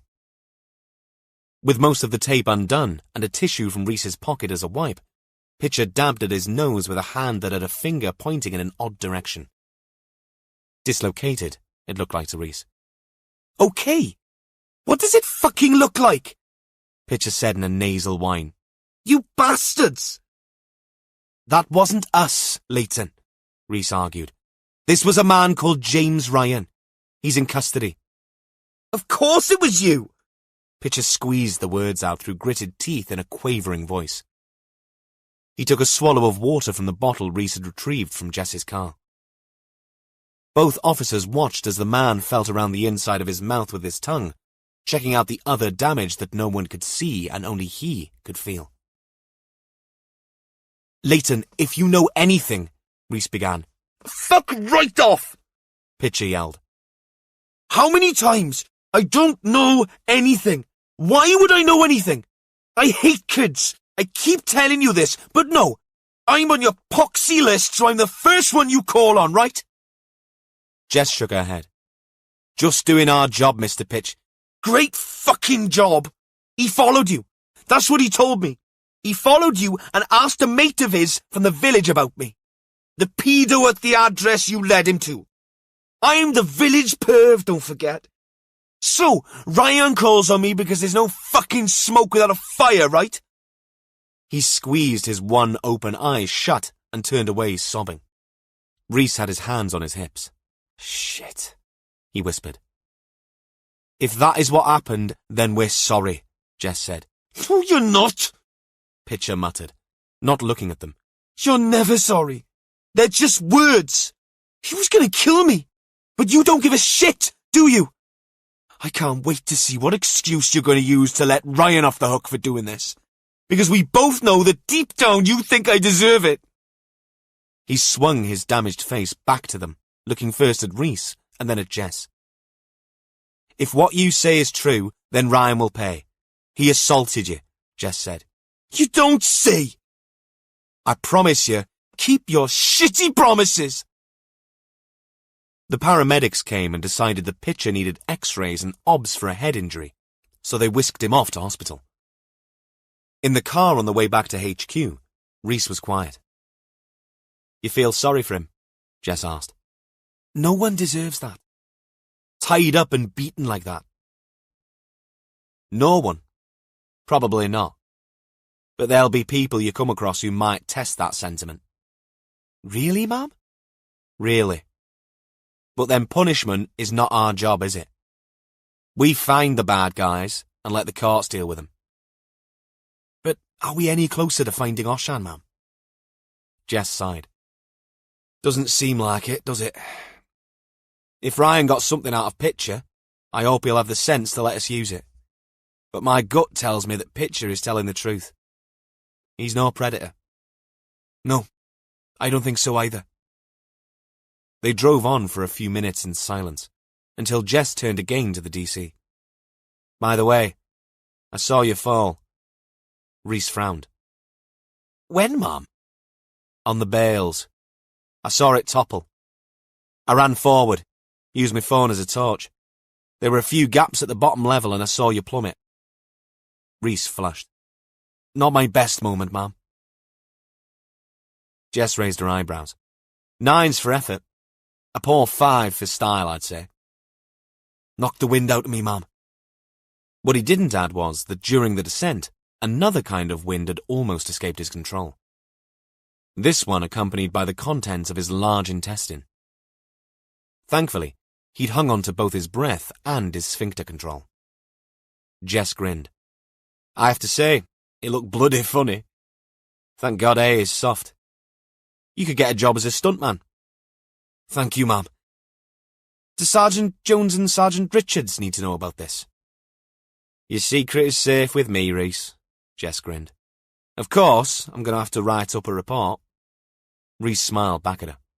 It had the nature and appearance of a condemned man's rictus grin. Gil hadn't seen Warlow in the incident room for almost 20 minutes, but he doubted the DCI was having a cheeky nap this time. When Ryan had finally confessed his big secret, both he and Warlow had sat, motionless and momentarily speechless. It had not been what they'd expected to hear, but Gil had been around long enough to twig that Warlow's silence had little to do with surprise and a great deal to do with a barely restrained volcanic anger. Gil had the sense to call for a couple of uniforms to take Ryan and Izzard out and get the former back to his cell before Vesuvius blew. It almost did when Izzard turned at the door to deliver another supercilious smirk. I hope you'll give my client's cooperation due credit, gentlemen. Warlow didn't lift his eyes from the table, so it had been Gil who'd nodded and said that he'd be sure to take everything that happened into account. Izzard could bet on that. He'd motioned to the uniform to get a move on because he'd seen the knuckles on Warlow's hand clenching the table turn white as the solicitor's words elicited another spasm of anger. With the room empty, the sergeant turned off all the recording equipment and nodded to the obs room camera with a fingers across the throat gesture to make sure all were closed down before he ventured a word. You all right, Evan? Thanks, Warlow muttered. What for? For getting those two bottom feeders out of my sight before I said something regrettable. Because if I'd said something, I would have followed it up by wringing that waste of bloody space's scrawny neck. Are we talking about Ryan or the solicitor? Warlow sent Gil a side-eyed glance under lowered brows. I was going to leave the weasel solicitor to you. Fair enough. Gil grinned. How long? Gil paused, wondering how far he ought to push things. Decided a leopard could not change its spots and opted for trademark flippancy. Is a piece of string? How long? Warlow growled. Did we wait for that bloody idiot to tell us precisely nothing about Oshan's whereabouts? I'd say about an hour and a half. Christ. Warlow let go of the edge of the table and brought his palm down on the top, once, twice, 3 times. Though Gil had been expecting something, the force of the blows made him flinch each time. Better? A bit, Warlow said with a long sigh. Do you sometimes feel we're rowing upstream without a bloody paddle? Gil turned back to answer. All the time. but I bring my granddaughter's water wings to work in case I fall in. She tells me they're guaranteed to stop me drowning. Warlow nodded and looked up. She got a spare pair? Always. Do you want the pink ones with giant inflatable unicorns on them, or the ones with a Batwoman logo? Warlow cocked an eyebrow. Is that the red-on-black job that looks a bit more menacing than the Batman one? You got it, Gil said. Then you already know the answer to that, Sergeant. Gil nodded. Unicorns it is for you, then. Tidy. I'll even get Izzard to blow them up. He's got enough hot air to inflate the bloody Hindenburg. Warlow shook his head, but one corner of his mouth flickered with the beginning of a smile. You realize that you and I are the only people on this team. Christ, maybe in the entire building who have ever heard of airships. Gil shrugged. The one thing you can't get on a course or sit an exam for is experience, Evan. So when we have these exchanges, I prefer to call it plumbing the deep well of professional wisdom.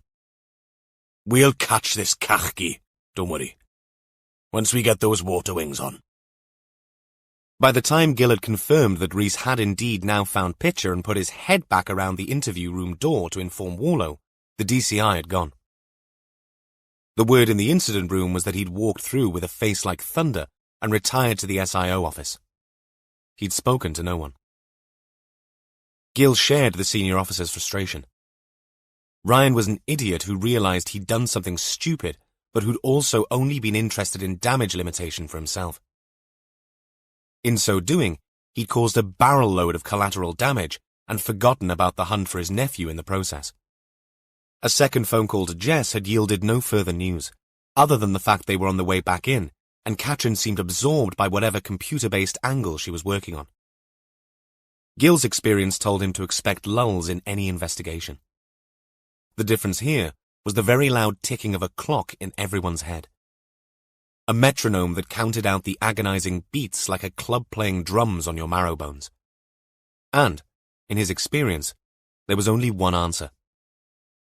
He picked up the phone and dialed Rhys's number, spoke briefly to the DC, and then sat back and waited. Chapter 27. 11 hours, 15 minutes missing. 15 minutes after he'd rung Rhys on the mobile, Gil knocked on Warlow's door. Yes? The burly sergeant pushed the door open. You're still alive, then? Not spontaneously combusted? Not yet. Warlow locked the fingers of both hands behind his head and stretched his neck. But I have drawn up a list of things I'd like to do to James Ryan short of actual murder. Many of them do, however, involve a loss of blood. Gil glanced at the list on the DCI's desk. Not actually a list of torture methods as suggested, but a scribbled timeline with lots of crossings out. Katrin's better at that, Gil said. I know. This is for my benefit because I got bugger all else. Right. Well, I have something. Gil pushed the door fully open to reveal the rest of the team filing in behind him. The SIO's room was not big, and with all 5 investigating team members inside, it was standing room only. What the hell is this? Warlow frowned. Did I miss someone's birthday? No, it's an intervention, Jess said. Katrin removed all the files from Warlow's desk, and Jess unfolded some sheets of newspaper. What is that smell? Warlow sniffed the air. Rhys stepped forwards and removed 5 paper-wrapped packages from the plastic bag he was carrying and put them on the newspaper-covered desk. M's Fish and Chips, sir. Award-winning. From Water Street in town. Direct to your door. Courtesy of Sergeant Jones. What, are you working for Deliveroo now? Warlow muttered. You can pretend to be the miserable curmudgeon, Gil said, but the saliva drooling down your chin speaks otherwise. Warlow, genuinely taken by surprise, sent a flummoxed glance towards Jess. This room is going to stink. I've got news for you. It stinks already, Jess said. No problem, then. Warlow grunted, and for the first time in a while, cracked a smile. Rhys had a second bag with a variety of soft drinks. Katrin opted for a Diet Pepsi, much to Gil's disgust. How can you count calories when you're eating chips? This is an emergency. One that only chips can resolve, Catherine said. But one does what one can. Agreed, Jess said with her mouth full. The room descended into silence. Well, silence except for the sound of Rhys's masticating jaws that made a noise like red rum in a feeding frenzy, even with his mouth shut. But banished hunger smoothed away the irritation. Gil had brought a black refuse bag, and when they'd finished, and Rhys had polished off whatever scraps anyone had left, the chip papers were balled up and binned. Good shout, Gil, Warlow said, dabbing a little grease from his lips. We'll call that M's emergency protocol. Make a note of that, Rhys, for future reference. The team nodded. Warlow refolded the newspapers on his desk and shoved them into the bin bag. Then he stood up. Right. Much as I hate to admit it, that's made me feel a lot better. Let's get back out there and see what we can salvage from this bloody mess. Doris Sibley's eyesight may not have been 20/20, but her hearing more than made up for that. She was putting down food for Rollo, her marmalade Tom, in the kitchen at the rear of her ground floor flat with the back kitchen door open. Usually, the sound of the kibble hitting the metal bowl was all the signal the cat needed, so Doris always left the door open 6 inches. She should have had a cat flap fitted, but one of her friends, Carol at number 19, had told her that when the wind blew, the draft through the flap went all the way into the lounge. When the nice care and repair people had offered to put one in for her, Doris had politely declined. The little garden beyond the door had become a shapeless square of indigo with the arrival of dusk, but the sound of Rollo's mewing reassured her the cat was on his way. But then the sound of a footstep on the gravelled area outside the separate entrance to the first-floor flat drew her attention, just as Rollo, tail up, scampered in. Doris went to the back door and peered out and around the corner, where a figure stood hunched and silhouetted against the streetlight behind. Mrs. Munro? Is that you? Doris asked. No, it's me, Dave. Just going to check on progress in the flat. The voice that answered sounded oddly stilted and lacking in any colour. Hello, Dave, Doris said. She couldn't really make out his face. Her maculars were that atrophied. All she could see was his shape. Tallish, his figure top-heavy under the bulky coat he always wore. Perhaps he was rake-thin under all that. There was no way of knowing. They clocked off at just after 5. I heard them leave. Yeah, I wanted to check on progress, you know. Best you do. I don't hear them breaking any speed records up there during the day, though they both sing along to the radio a lot. One day they'll sing the right tune too. Thank you, Mrs. Sibley. A key slid into the lock. Oh, by the way, the police were here earlier, checking for that little boy, Oshan. Yeah? I lent them my key, the one you borrowed to copy, so they popped upstairs to look too. I don't think they found much, because they were out of here in double quick time. Good that they are checking, though, isn't it? It is. The door to the upstairs flat swung inwards to open, and Doris saw Dave mount the steps. Right. See you then, she said. See you. She waited until the door shut and listened to his footsteps on the bare stair before stepping back in and closing the kitchen door. She didn't think she'd mind Dave as an upstairs neighbour. He was quiet and kept himself to himself. Funny thing, she rarely heard him coming down after his visits. But then she was always falling asleep in front of the telly these days. And once she was asleep, the gas mains could blow up and she wouldn't hear it. Rollo was peering at the bowl. He was marmalade in colouring, though he was nothing more than an orange blob to Doris. One that was still happy to rub against her legs and sit on her lap of an evening, but no longer light and dark. The stripes had long since ceased to register in Doris's eyes. All she saw were shapes and overall colour. For the same reason, Dave's coat appeared a uniform drab olive jacket with no sign of the brown, light green and black stippling that made it difficult to see in all sorts of terrain. Not that it mattered, because she was not to know the police were looking for someone wearing a camouflage jacket. and even if she had, it would have made absolutely no difference to her. The team gathered around the gallery and the job centre, both plastered with images and notes in sharp contrast to their appearance that morning. Christ, thought Warlow, was that only a few hours ago? The DCI took the lead. I don't think I need to tell you we've been led up the garden path on this one. We've wasted too much time with James Ryan, but I'm quite sure now that he's just a hothead who took things into his own hands. Jess? CID are out at Ryan's place doing a thorough search. We have a dog team too, but I agree. From what Pitcher told us, Ryan wanted to get information from him. That is the only reason they were together. I should have realised, Rhys said, looking as miserable as a scolded cur. I saw him parked at the post office while I waited to be picked up by DS Jones on our way to Pitcher's place. I should have known. Warlow was having none of it. That's self-flagellating crap, Rhys. You couldn't have known. He's followed 2 detectives to see where it led him. I should have realised he'd do something stupid when I spoke to him earlier. But we're not bloody mind readers, are we? He looked at his team. All of them nodded. Consensus on no blame for Rhys. What is Pitcher's story, then? Gil asked. Jess answered this one. Ryan appeared, stormed into Pitcher's office and demanded to know why the police had called. He already knew Pitcher was on the SO register because he'd asked around. When Pitcher tried to get him to leave, things turned nasty. Pitcher's not a big man, nowhere near as big and strong as Ryan, who manhandled him out of his pickup and drove him to his small holding.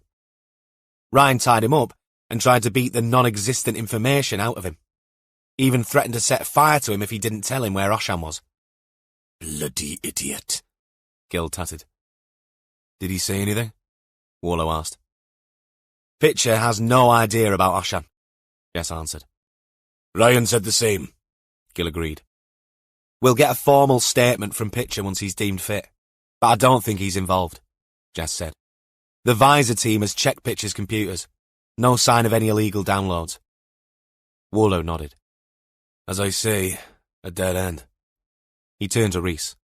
Once we're done here, I want you out at the Howells property.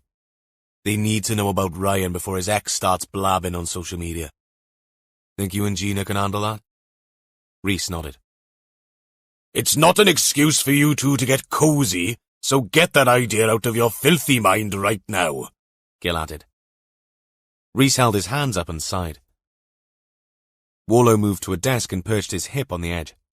Catherine, what have you got? I've been chasing up a lead on our green man. Quickly, she filled them in on her inquiry into Thomas Voden.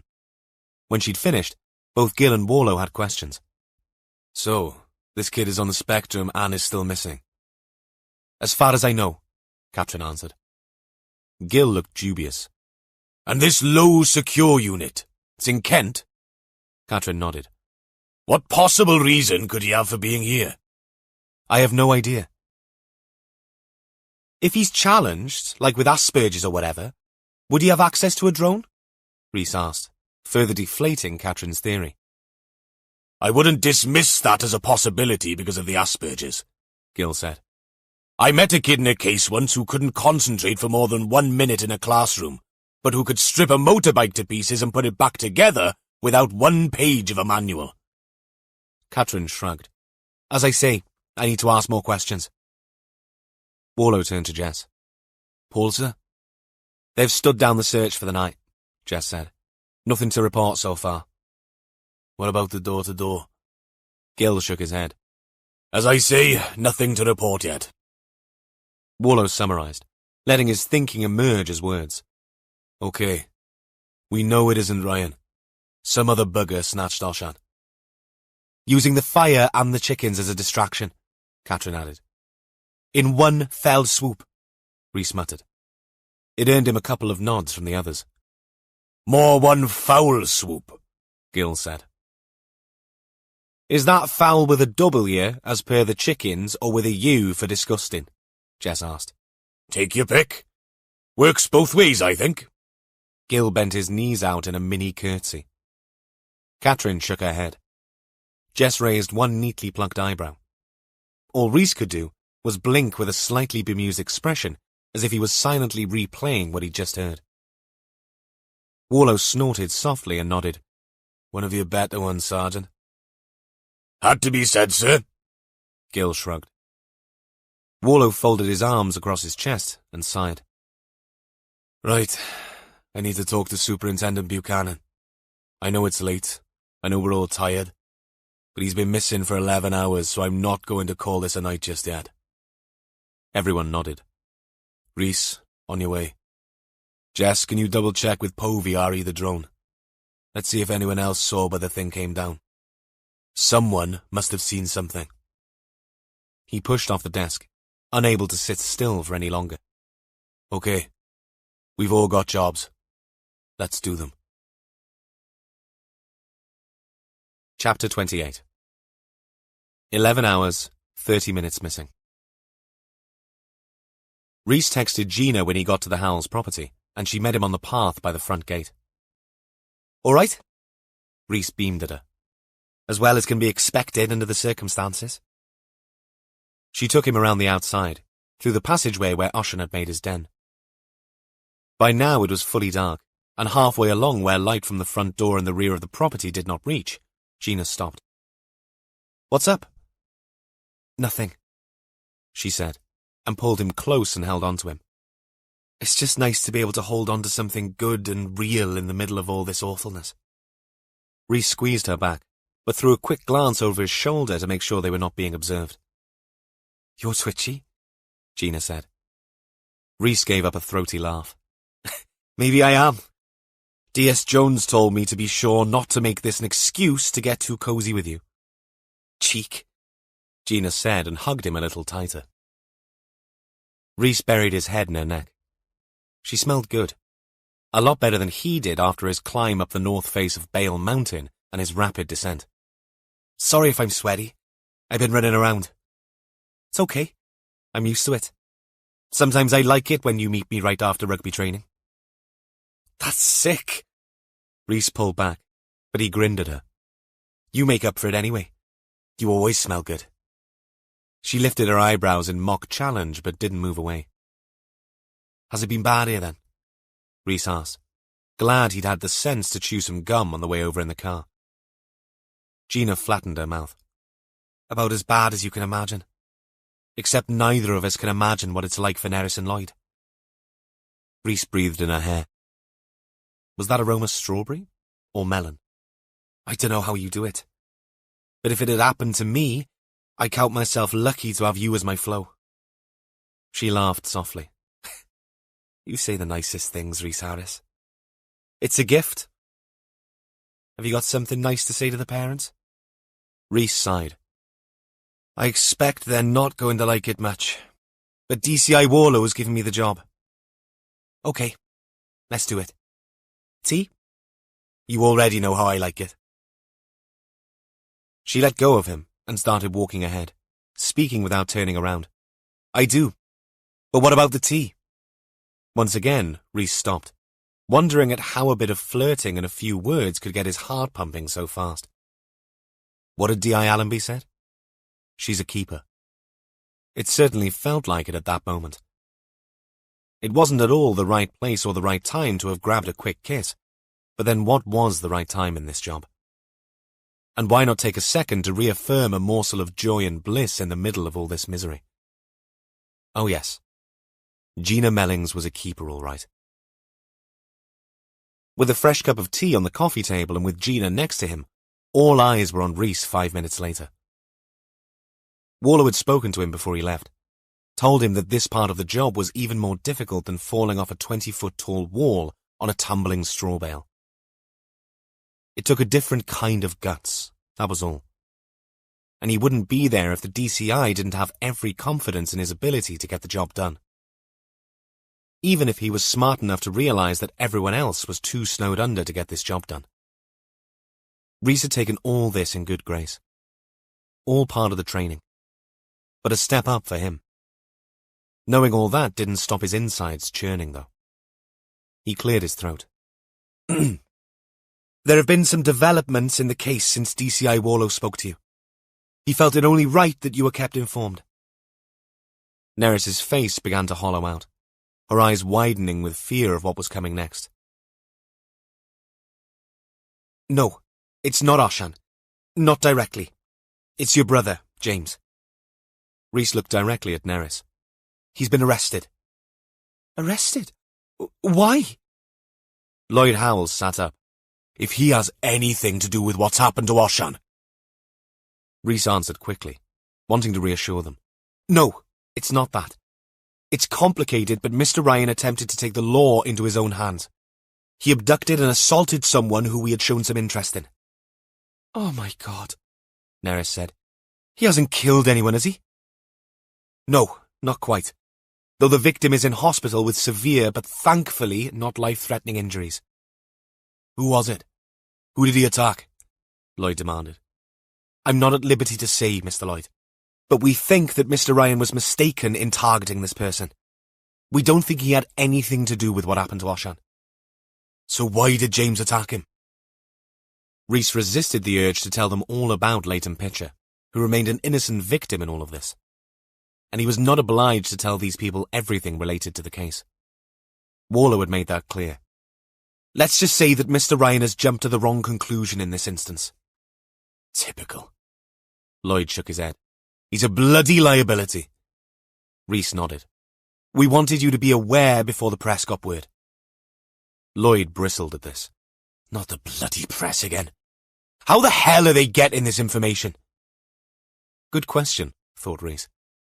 But of course, it could be more than one person. Ryan's ex, Heidi, for example. Though what she'd gained by telling the world her ex was a violent hothead who'd committed grievous bodily harm was anyone's guess. Or Izzard, Ryan's solicitor, might want to apply some leverage by making sure the press knew what had happened to get the story spun from the outset. He might even want to stir up sympathy for a wrongful arrest scenario. Though Rhys couldn't see any way out for Ryan as a serious crime had been committed. The abduction and torture of Leighton Pitcher would not go unpunished. Of that, there'd be no doubt. There could be no doubt either that Ryan's actions had muddied the waters. Still, those were not the words the Howells neither needed nor deserved to hear. Instead, Rhys said, We're doing our best to find out exactly that, Mr. Lloyd. Believe me. From behind Oshan's parents, Gina Mellings gave Rhys a double thumbs up. Warlow was about to ring the Buccaneer when a knock on the SIO office door made him pause. Come in. The door opened to reveal the towering figure of the man himself. Christ, are you psychic? Warlow asked. Buchanan stepped inside and closed the door. He levered his long frame into a chair with an apologetic look. I don't want to get under anyone's feet, but I'm being chucked out of the house. Warlow raised his eyebrows. Nothing permanent, Buchanan explained. Caroline said I might as well come in because even though I was at home, I was at work in my head. I need to prep for the press conference tomorrow. You may need to be there, Evan. Warlow nodded and felt his toes curl. A necessary evil, but still not something he relished. No plans to involve the parents in an appeal yet? Not yet. That'll take some organising if and when. What about you? Quickly, Warlow summarised what had happened over the last few hours. Some of it Buchanan already knew. Some he did not. Jess is looking into the drones and Gil is tying up the loose ends around James Ryan. But you think he's only a loose cannon? I do. I could throttle the sod for wasting all that time, though. Warlow recalled how the last conversation he'd had with Buchanan had ended. Did you get any joy with your press connections? You were going to find out who gave them the Green Man information. Buchanan nodded. Yes. I spoke with the BBC correspondent and someone from the Western Mail. They both said the call had come in anonymously and separately.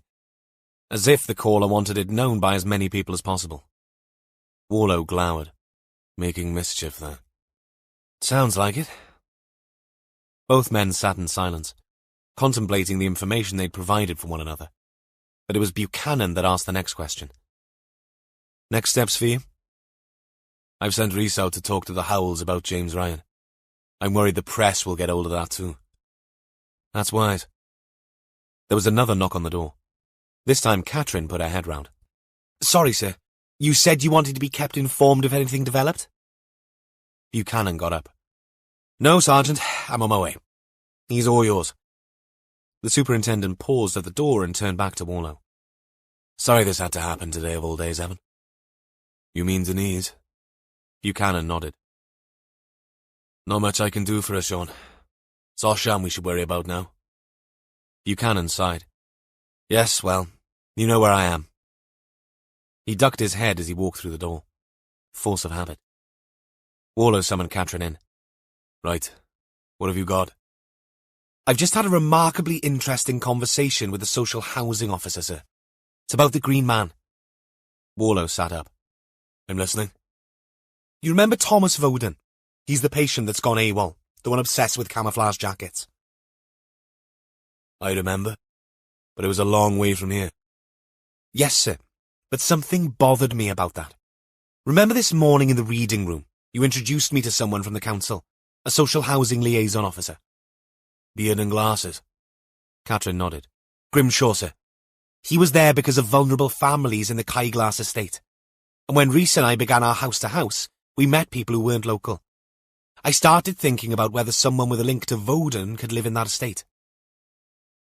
Despite the little tingle that worried at Warlow's scalp, he realized this was a straw-clutching exercise on his DS's part, and said as much. That's a stretch, isn't it? We met a mother and daughter living close to the school. The Munros. English accents and obviously not local. So I rang Grimshaw, a.k.a. the Scarlet Pimpernel, as Gil said. I had to look that one up. Grimshaw isn't the easiest of people to track down. He somehow managed to lose his phone. What? Yeah. The Paulser found it eventually. The Paulser? Yes, and they didn't need sniffer dogs. It was in the reading room all along. But Grimshaw got back to me eventually, and though he didn't give me any details, he said that families seconded to the Kyglass estate often revert to their maiden names when they move, to make it that much more difficult for them to be found. I looked up the arrest details for Thomas Voden, our camo jacket fetish misper. The listed next of kin for him was a Patricia Voden. I know how much of a reach this is, sir, but the mother and daughter Rhys and I spoke to on the estate. Katrin hesitated and then shrugged. Rhys took down the details, but I seem to remember that the mother was called Pat. The tingle in his scalp morphed into a full-blown itch. Warlow was up and out of his chair in a heartbeat. You're thinking that the family may have moved to get away from Thomas Voden? It's possible. And now Voden has found them. I've asked Grimshaw to meet me there, sir. He said he'd bring the case files with him. Warlow ran a hand through his hair, his brain fizzing. This is bloody good work, Katrin. The DS nodded her appreciation. We know nothing for certain yet, sir. No, we don't. But I will not hang around here waiting to find out. Grab your coat. I'm coming with you to meet Grimshaw. If there is a link, we can speak to the Munros directly. Chapter 29. Jess rang Povey's number, and the forensic manager picked up after 3 rings. They'd worked on enough cases together in Jess's brief time with Dyfed-Powys Police for them to be on first-name terms. Alison, any news on the drone or the glove? Honest answer, zilch so far. The glove has nothing but Oshan's DNA and pig's blood. No fibres or alternative DNA to be of any use. What about the drone? We've done a directional analysis based on reports from a couple of people living close to the A40. But then we had another report of someone seeing the drone take off again and flying back up towards the abduction site, or at least somewhere near to Courtewine. These things can be flown with pre-programmed waypoints. That way the user can operate the camera and time the drop. Jess knew all about payload drones, since they'd become the bane of prison officers, providing a quick and straightforward way to get illicit items over prison walls and into exercise yards, sometimes even up to barred prison windows. Sounds like the drone was always part of the plan. I'd say so, Povey said. I doubt this was a spontaneous act. This was all carefully thought out. The takeoff and landing points will have been reconnoitred and set up.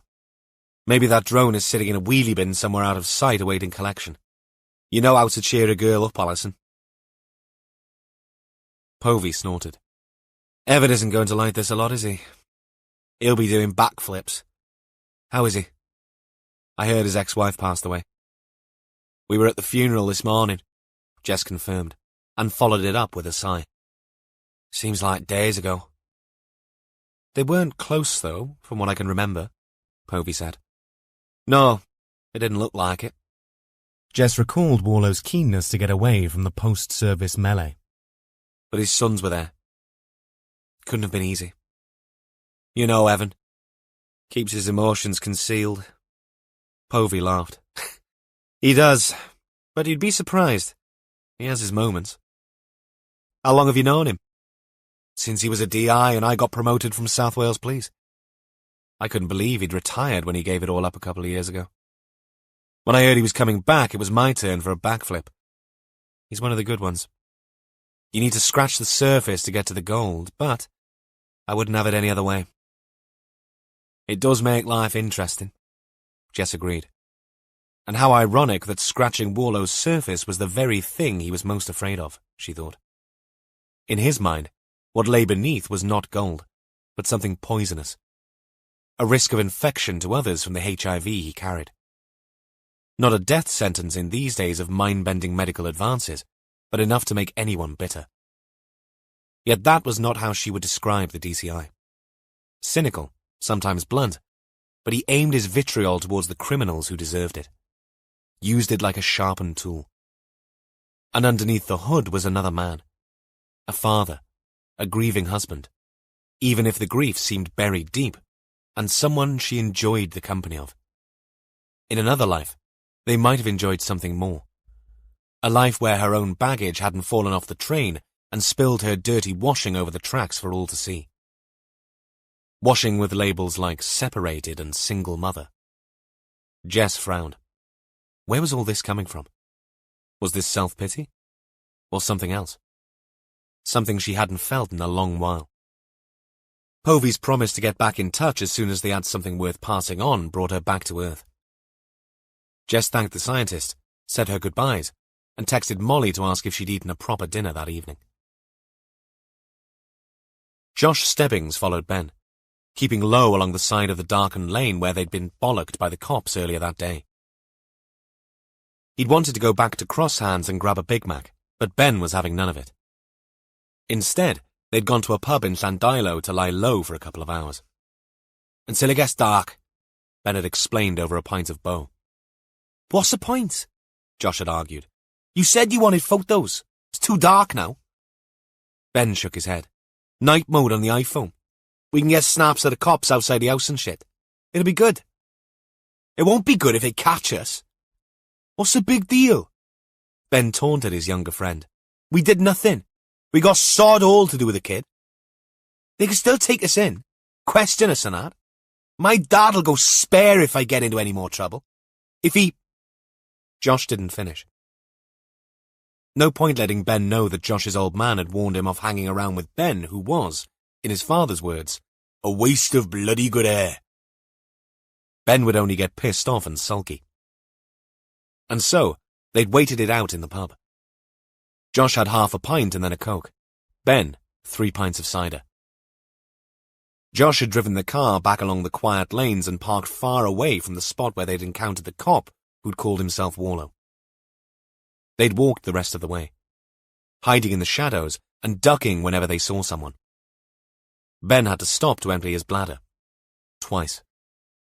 When they got to the little copse, it was pitch black under the trees, so Ben switched his phone torch on and climbed the bank. Josh followed up the slope in Ben's wake, but his foot slipped on something slimy and he stumbled. On reaching out to steady himself, he heard the branch he'd grasped snap under his fingers. He ended up on all fours, hoping that whatever he'd stepped in had not come out of a dog or a fox. His trainers were new, and his mother would kill him. The fuck you doing? Ben demanded in a harsh whisper. It's too dark. I slipped. Use your phone, you twat. I thought you were trying to do this without getting seen. Josh got up unsteadily, irked at Ben's anger. Yeah, we are. But falling on your arse and snapping branches isn't exactly being careful, is it? Come on. Over the fence, you dick. It's up there. Josh took out his phone and found the torch. Even with it, The copse beyond the light was a black space with branches hanging down, ready to snag a hoodie or scratch your skin. He glanced up, hoping not to see any weird-shaped bits of twig tied with string. Josh had already begun channeling his inner Blair Witch. He shivered. This was the stupidest idea ever. "Here," Ben called, and there was no mistaking the glee in his voice. "They even left a bloody ladder for us. Not expecting us to come back, were they? Didn't think we had the balls." Josh said nothing, but he climbed the ladder after Ben and got down carefully on the other side. Ben had already taken a dozen steps along the hedge boundary of the field when Josh caught sight of the branches. "Ben!" he called out in as loud a whisper as he dared. "Ben!" "What?" the older boy called back, irritation clipping his voice short. "Something's here! Under the branches! A bag or some shit!" Josh walked away from the hedge and out from under the trees to where a pile of branches lay heaped next to a fence. But the torchlight had reflected off something shiny and caught Josh's eye. When he got nearer, he saw beyond the collected pile an open bulk bag, the kind his dad sometimes got 800 kilos of sand delivered in. It looked dark, with a shiny surface and a big TP logo on the side. But it was what sat at the bottom of the open bag that kept Josh staring until Ben arrived at his side. "What the fuck, Josh? We could have been there and Ben's whining voice cut off when he saw what Josh was looking at. "Shit the bed! Is that a drone?" It wasn't big, 10 inches long and a little less wide. But the 4 arms with blades on the top confirmed what Ben had asked. "Wow," Ben said. "That is lush. What is it doing here?" He leant forward to reach in, but Josh smacked his arm away. "What are you doing?" "Only looking, Jesus. You touched that and your prints and DNA are all over it." Ben laughed. "What are you talking about? If someone left this here, it's their loss. Finders keepers, man." Josh shook his head in warning. "No way. This might be something to do with the cops, surveillance and that." Ben's face fell. That this might not be a treasure for plundering had, amongst a slew of other sensible thoughts, not occurred to him. He stopped and looked around, as if trying to convince himself that Josh's suggestion held no water. "They're not going to fly it now, are they?" he countered. "That's not the point, is it?" Josh was breathing hard. "I only want one little look." Ben reached in again. "Oi!" yelled a voice. Ben jerked his hand back, and both boys looked up, searching for the source. They found it in the shape of a light hurrying towards them across the field. "Shit!" hissed Josh. Ben was already making the ladder, stooped over, the drone forgotten. Josh hurried after him, jumping down onto the soft earth on the other side and almost losing his footing for a second time. They ran down the bank and onto the road, killing their torchlights and only looking back once they were a good 70 yards up the road. Ben called a halt, hands on his knees, lungs straining from lack of exercise and the roll-ups he smoked. Josh was fitter. He didn't smoke. His mother would smell it on his clothes, so what was the point? "Anyone coming?" Ben asked, without looking up from staring at the floor and vacuuming in the air. Josh glanced back. "No." "Shit, that was close," Ben said. "Now can we go back to McDonald's?" Josh asked. Ben nodded, too out of breath to make the words into a complete sentence. "Fucking cops. That would have been a cool photo. The drone, I mean." "What drone?" "I'm not telling anyone. I was never there." "Come on, Josh. Don't be a prat. If we tell someone, they'll know we were here. Sort that." Josh turned and strode back to where they'd parked the car. "Hang on," Ben said with wheezy effort. "No, I'm off. You can come if you want, but I am not hanging about for the cops to come. And you need to swear you won't say anything about a fucking drone." "What?" Ben objected in a falsetto whine. "I mean it, Ben. This is it. You can forget me chauffeuring you about unless you zip it. I don't want to be in the pub with you blabbing on about finding a drone and photos of the kidnapped kid's house. I'm fed up with it." "All right. Jesus. Talk about having a cob on." Ben straightened and followed Josh. "It's just a laugh, man." Josh pivoted. No, it's not. It's not a laugh. I haven't seen anyone laughing because the kid is still missing and us pissing about there is asking for trouble. Okay. Ben held up his hands. All I'm saying is that Insta would have gone ballistic for them photos. But Josh didn't answer. He didn't think for one moment of ringing the police and telling them what they'd found. They already knew, obviously. No. His mind was fixed on getting away as soon as possible, and the gastronomic pleasures to be found underneath those golden arches. Chapter 30. Doris Sibley liked Coronation Street more than any of the other soaps. Because it had been running for so long, she didn't need to see the characters' faces to visualize them. Her memory brought to mind what they looked like when she heard the voices. That they probably bore no resemblance to the images in her head bothered her not at all. Some new actors had appeared on the scene, but enough old stagers remained for the programme to keep a sense of familiarity that Doris enjoyed. Tonight's episode had been delayed because of some football game and the news. But it was on now, and she settled into it, late though it was. Rollo sat on his cushion on the sofa, and Doris had laid a tray containing a sandwich, a packet of crisps, prawn cocktail tonight, and a cup of tea for her supper. Someone in the street, a voice she was not familiar with, had won money on the scratch cards and was buying everyone a drink in the Rover's return. But one or two members of the cast were suspicious that the money had come from a different source, a criminal source. "Yes, don't you trust the bugger," she said aloud. Rollo opened one eye and promptly shut it again. One-way conversations were something he was very used to. The sound of loud voices and banging from next door made Doris sit up. The Munros must be watching a Netflix film again. She liked Jaden, but had spoken little to her mother. The young girl had even offered to share her Netflix subscription with Doris, whatever that was, but the old woman was quite content with her little set-top box, and the few dozen channels available to her were more than enough. In the daytime, she preferred listening to the radio. She'd even bought a DAB set for Christmas, and with the extra BBC channels she could listen to, there were plays and old comedy shows galore. But at night, she fell into her old habits, and supper in front of Corrie was a tradition she didn't want to give up. Even if she couldn't see the picture that well, and even if it was ridiculously late tonight. Another shout, followed by a muffled scream, came through the wall. It was all kicking off on Netflix.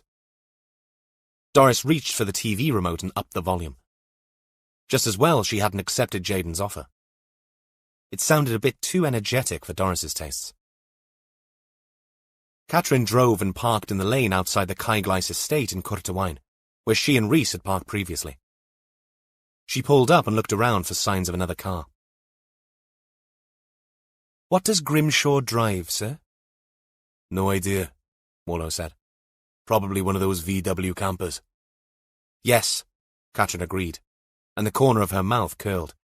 "He does give off a bit of a hippie vibe." "I wouldn't be surprised if he turned up with bloody Scooby-Doo."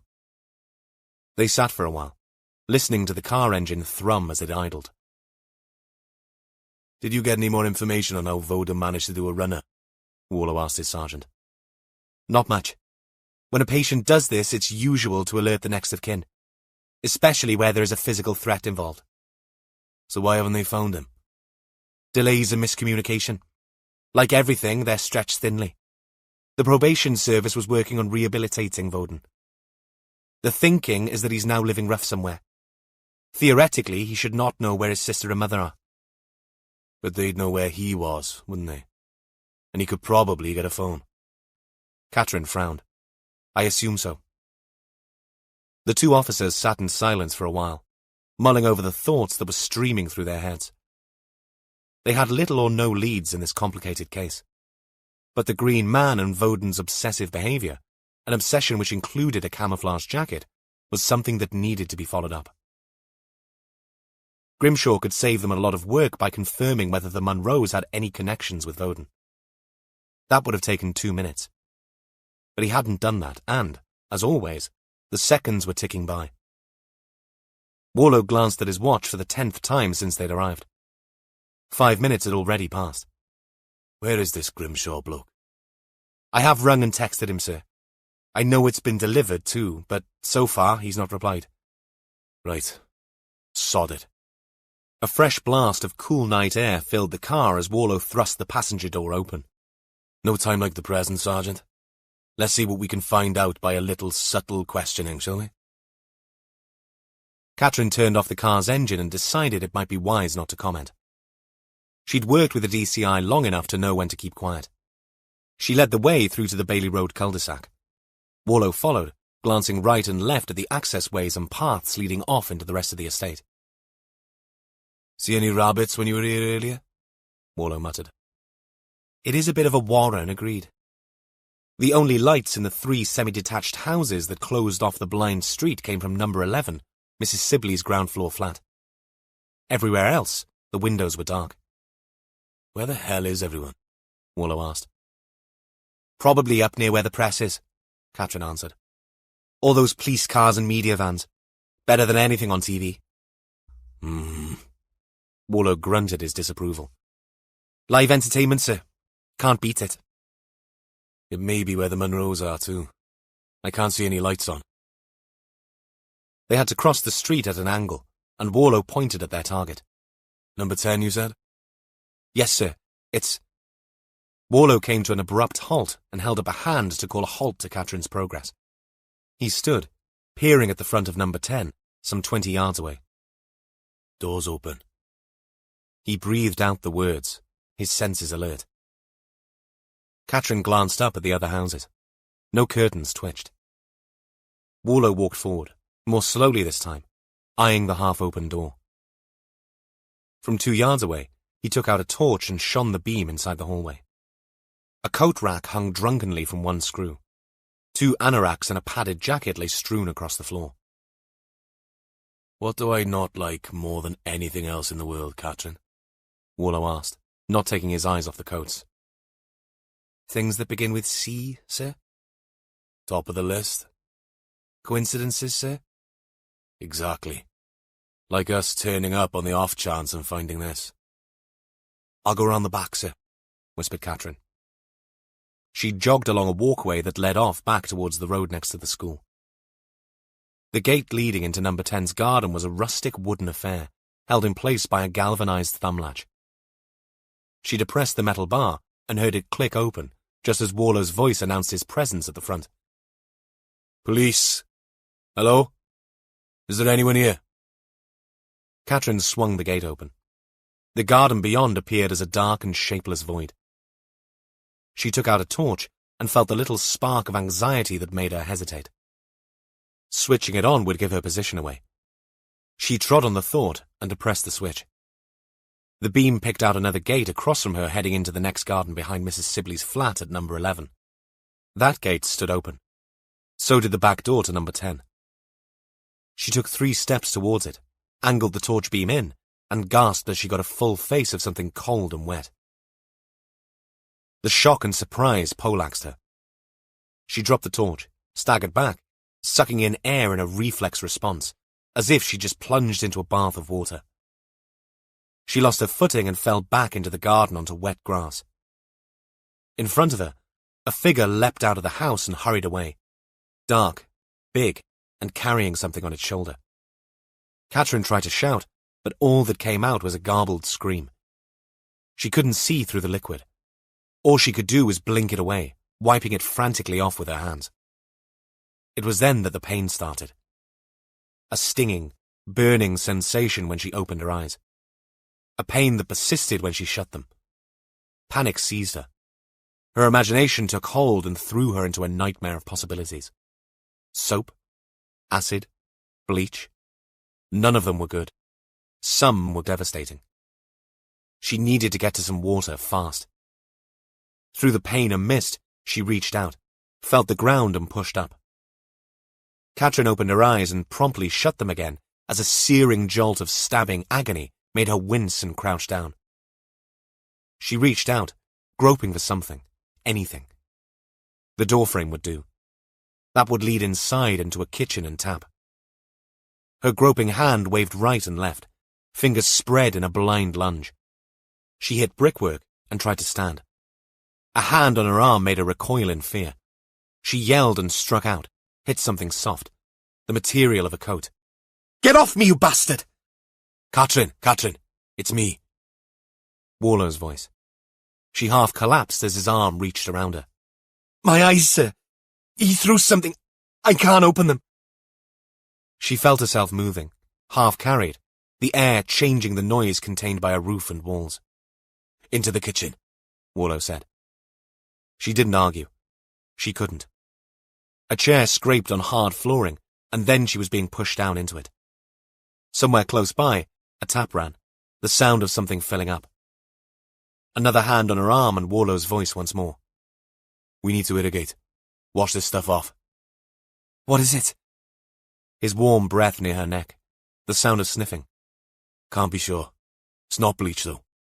She sucked in air, fear cogwheeling it through her throat on hearing the word. You're going to get wet. I'm doing up your coat. A zip moved, and then water splashed onto her face. She still couldn't open her eyes. Her breath heaved in and out, her brain catapulting from horror to what this all might mean. No vision, no job, her life in a spin. She tried to grab Warlow, but the pain made it too difficult. His thumb and forefinger had to prise the squeezing lids apart. Don't fight me, Catherine. Got to be done. She flinched when the water hit her face a second time. The world a blur of shapes as she desperately tried to open her eyes. The liquid running in and over, right then left. Again, then again. Still, her eyes burned and stung. Pinpricks of pain like ground glass, sometimes sharp and causing her lids to spasm. The water seeping under the collar of her coat, cold on her neck. I'm filling the sink. Best you put your head in and try to open your eyes, okay? She nodded. More gushing water from the tap. Warlow's voice on the phone calling it in, demanding an ambulance and more bodies. The call ended, and the water stopped. Warlow's hand was on her arm again. I'm going to pull you up to the edge of the sink, okay? Okay. She stood, one hand on the sink's rim, the other groping, getting a feel for the space and the water it contained. Don't hesitate, Warlow ordered. Catherine didn't. She thrust her face in, the water cold on her skin, her eyes tight shut as her brain screamed at her to open them. She'd never been able to do it underwater. Never been one of those people who swam wide-eyed. Always a goggles girl in the swimming pool. But this was no swimming pool. Shaking, she opened her eyes and felt the chilly water over her corneas, blinking and straining to keep them open, knowing that this volume of water would dilute and reduce whatever effect the chemical was having on the delicate tissues. She held her breath, kept the lids apart for a count of 20 before pulling back out and sucking in air. Good. Well done. Help is coming. Another hand guided her back to the chair. If it's any consolation, I reckon it's vinegar. Vinegar? That's what I smelled. It's an acid, right? Yes, but not a strong acid. Sir, my face, is it? It's fine. Couple of red blotches where you've rubbed, that's all. Is that meant to make me feel better? It should. I remember. Catherine still had her eyes shut. Warlow's sudden silence sent a fresh surge of fear. An unfamiliar noise, movement and steps. What if the acid attacker was back? Where the hell have you been? Warlow demanded. I didn't know where you were. I was partnered at school. She tried to place the voice. Familiar, but... What happened here? The voice again. Someone threw vinegar in my sergeant's face is what happened. Warlow sounded strained and angry. And maybe, if we'd had some information from you, it might not have. I came to meet you, it's not my fault. Right, fine. Warlow again, irritated. Tell us now, the Munros, do they have any link with Thomas Voden? I'm not sure I'm supposed to... Christ, man, there is a dangerous, violent bastard out there. Don't come the bloody job's worth with me. Yes, they are. Thomas Voden is Patricia Munro's son. And then she placed the voice. Grimshaw, the social care guy. She heard Warlow lean in again. You were right, Catherine. Then he heaved out a breath, and she saw his blurry shape stand up. Okay, ambulance is on its way. I want you to fill this jug with room temp water and hand it to D.S. Richards, who will irrigate her own eyes until the paramedics get here. You understand? Room temperature water. Right, Grimshaw said. Catherine heard the tap running again. Head back, pour it on the bridge of your nose, and let it trickle into your eyes, Warlow said, his voice softer now, his mouth close to her ear. How's the pain? A bit better. Stay with her, Warlow told Grimshaw, his voice full of authority once more. I will, Grimshaw said. You better. You've got a lot to make up for, Sonny. I didn't know. Just look after her until the ambulance arrives. He went right through next door's garden, Catherine said. Then that's where I'm going too. Chapter 31. Warlow ran through to the back of the house and out to where he'd found Catherine screaming. He turned right through the gate to the garden next door. His torch picked out a bird table, flower beds and a square of lawn, before illuminating another gate that exited. It, too, stood open. On the other side, another tarmac path snaked off. In his mind, Warlow tried to envisage the whole estate. He imagined radiating cul-de-sacs extending out from the back of the school like an unfurled fan. The attacker could be anywhere, hiding in a garden or already heading off into the fields beyond. They'd get the dogs in, knock on every door if they had to, but it wouldn't help now, not right this minute. That all took human resources and organization, and time was slipping away. No sooner had the next minute arrived than it was gone. The future was nothing but a slippery eel you could never quite get a grip on. Parked cars lined the streets. Few of the houses had garages or off-road parking. The bastard could be in one of these vehicles, ducking low out of Warlow's sight. He couldn't look in all of them. A man appeared walking his dog. The DCI pounced on him, wanting to know if he'd seen or heard anything strange. Not unless a TV crew asking me where the nearest bloody pret-a-manger is counts, no. The reply did nothing to help Warlow's mood. In the end, he gave up and retraced his steps to the Munro property. Blue lights were already flashing there. Warlow hurried around the side of the house to find 2 uniforms guarding the door. Ambulance? Warlow asked. Been and gone, sir. Couple of minutes ago. Where's Grimshaw? Who? Tall, thick glasses, ponytail, beard. Oh, he went as soon as the ambulance arrived. Said he had a thing about eyes. Looked green around the gills. Warlow shook his head. Okay, this whole block is a crime scene. No one gets in or out until the crime scene crew gets here. Got it? Both officers nodded. A van moved into the cul-de-sac. The satellite dish on its roof made Warlow growl. And you can keep those buggers away. We need access. That's the line to take. Right you are, sir. One of the uniforms marched smartly towards the van, waving his hand and shaking his head.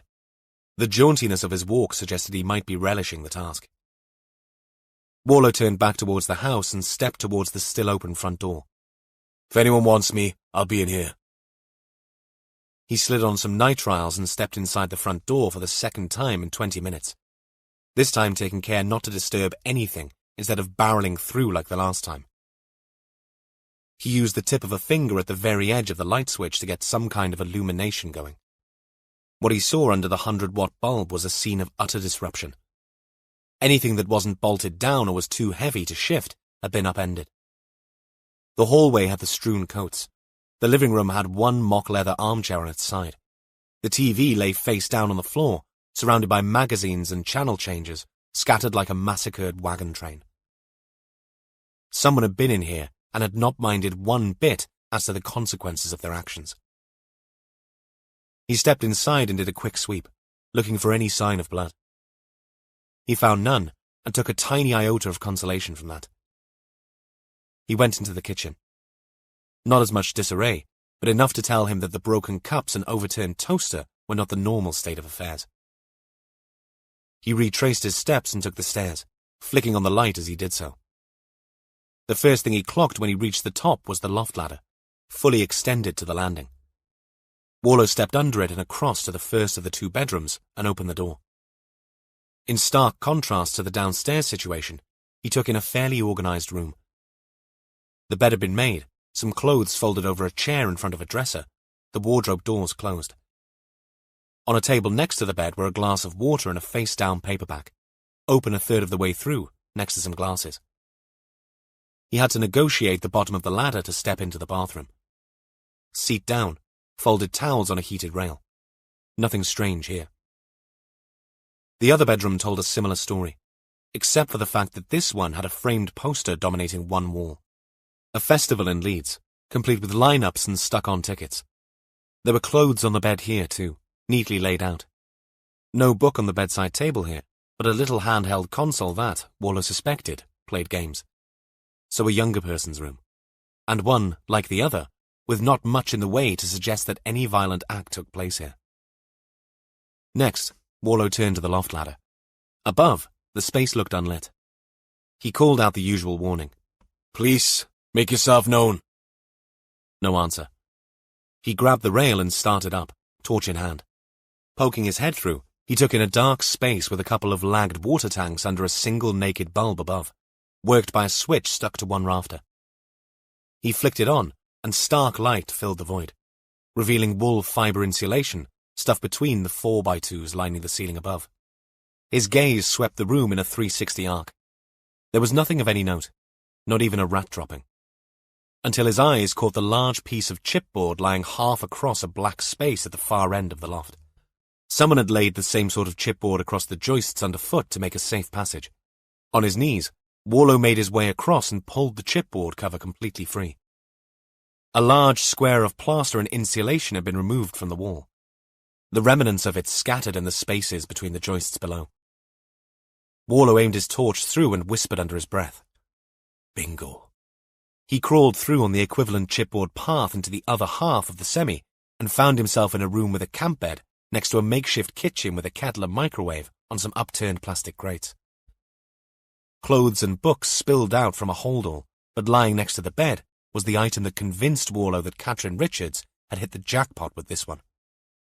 There, lying spread out, was a green, black and brown camouflage jacket. Warlow took out his phone and photographed the lot before turning his attention to a square of wood in the middle of the floor. A loft door hinged on one side. Lying next to it was a telescoping ladder. Not the automatic extending type that slid down once the door opened, as in the Munro's house. This one needed to be extended manually, and had been brought up into the loft by whoever had come through last. With the door lifted, Warlow knelt and stuck his head through to find dust sheets and cans of paint on the landing and no lights on. He slid the ladder down and descended, remembering Rhys's report of an empty flat being redecorated. A quick search confirmed all of that. A narrow passage led to some stairs and down towards an outside door. The empty flat meant that there'd be no one around at night. But during the day, with the decorators around it, it would have been possible for whoever had lived in the attic to move across to access the Munro flat. Warlow took the stair down and opened the outside door.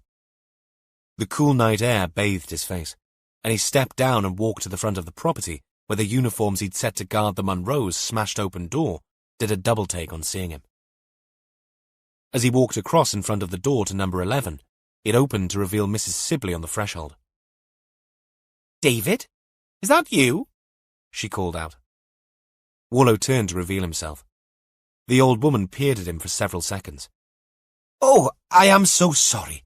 I thought you were someone else. I thought I heard someone on the stairs. You did, Warlow replied. That was me. Yes, but you're not David. No, I'm Detective Chief Inspector Warlow. He flashed his warrant card. Mrs. Sibley lifted her head up to peer through the bottom of her glasses. They made her pupils and irises look huge. Another police officer? How many of you are out here? Too many. But none in the right place, Warlow growled. It's Mrs. Siddle, isn't it? He dredged up some vague memory of a name from Rhys and Catherine's report. Sibley, the woman corrected him. Who is David, Mrs. Sibley? Mrs. Sibley smiled. He's moving into the flat when it's finished. He went up earlier. He likes to check on progress. I thought you were him. A nice boy. He carried my shopping once. Did he now? Mind if I come in, Mrs. Sibley? I have a few questions I'd like to ask you. Of course you can. Tea? Warlow's head buzzed with what he'd found in the Munro's house and in the attic above Mrs. Sibley's property. It all hummed with implications. But Catherine was on the way to the hospital and reinforcements were arriving. Though he didn't have time to hang around, The crime scene was secure with 2 uniforms repelling all boarders outside. He could squeeze in a cheeky cuppa. "Kettle's just boiled," Mrs. Sibley said. Go on then. You'll have to be a quickie. Milk and one. Waller's reply was automatic.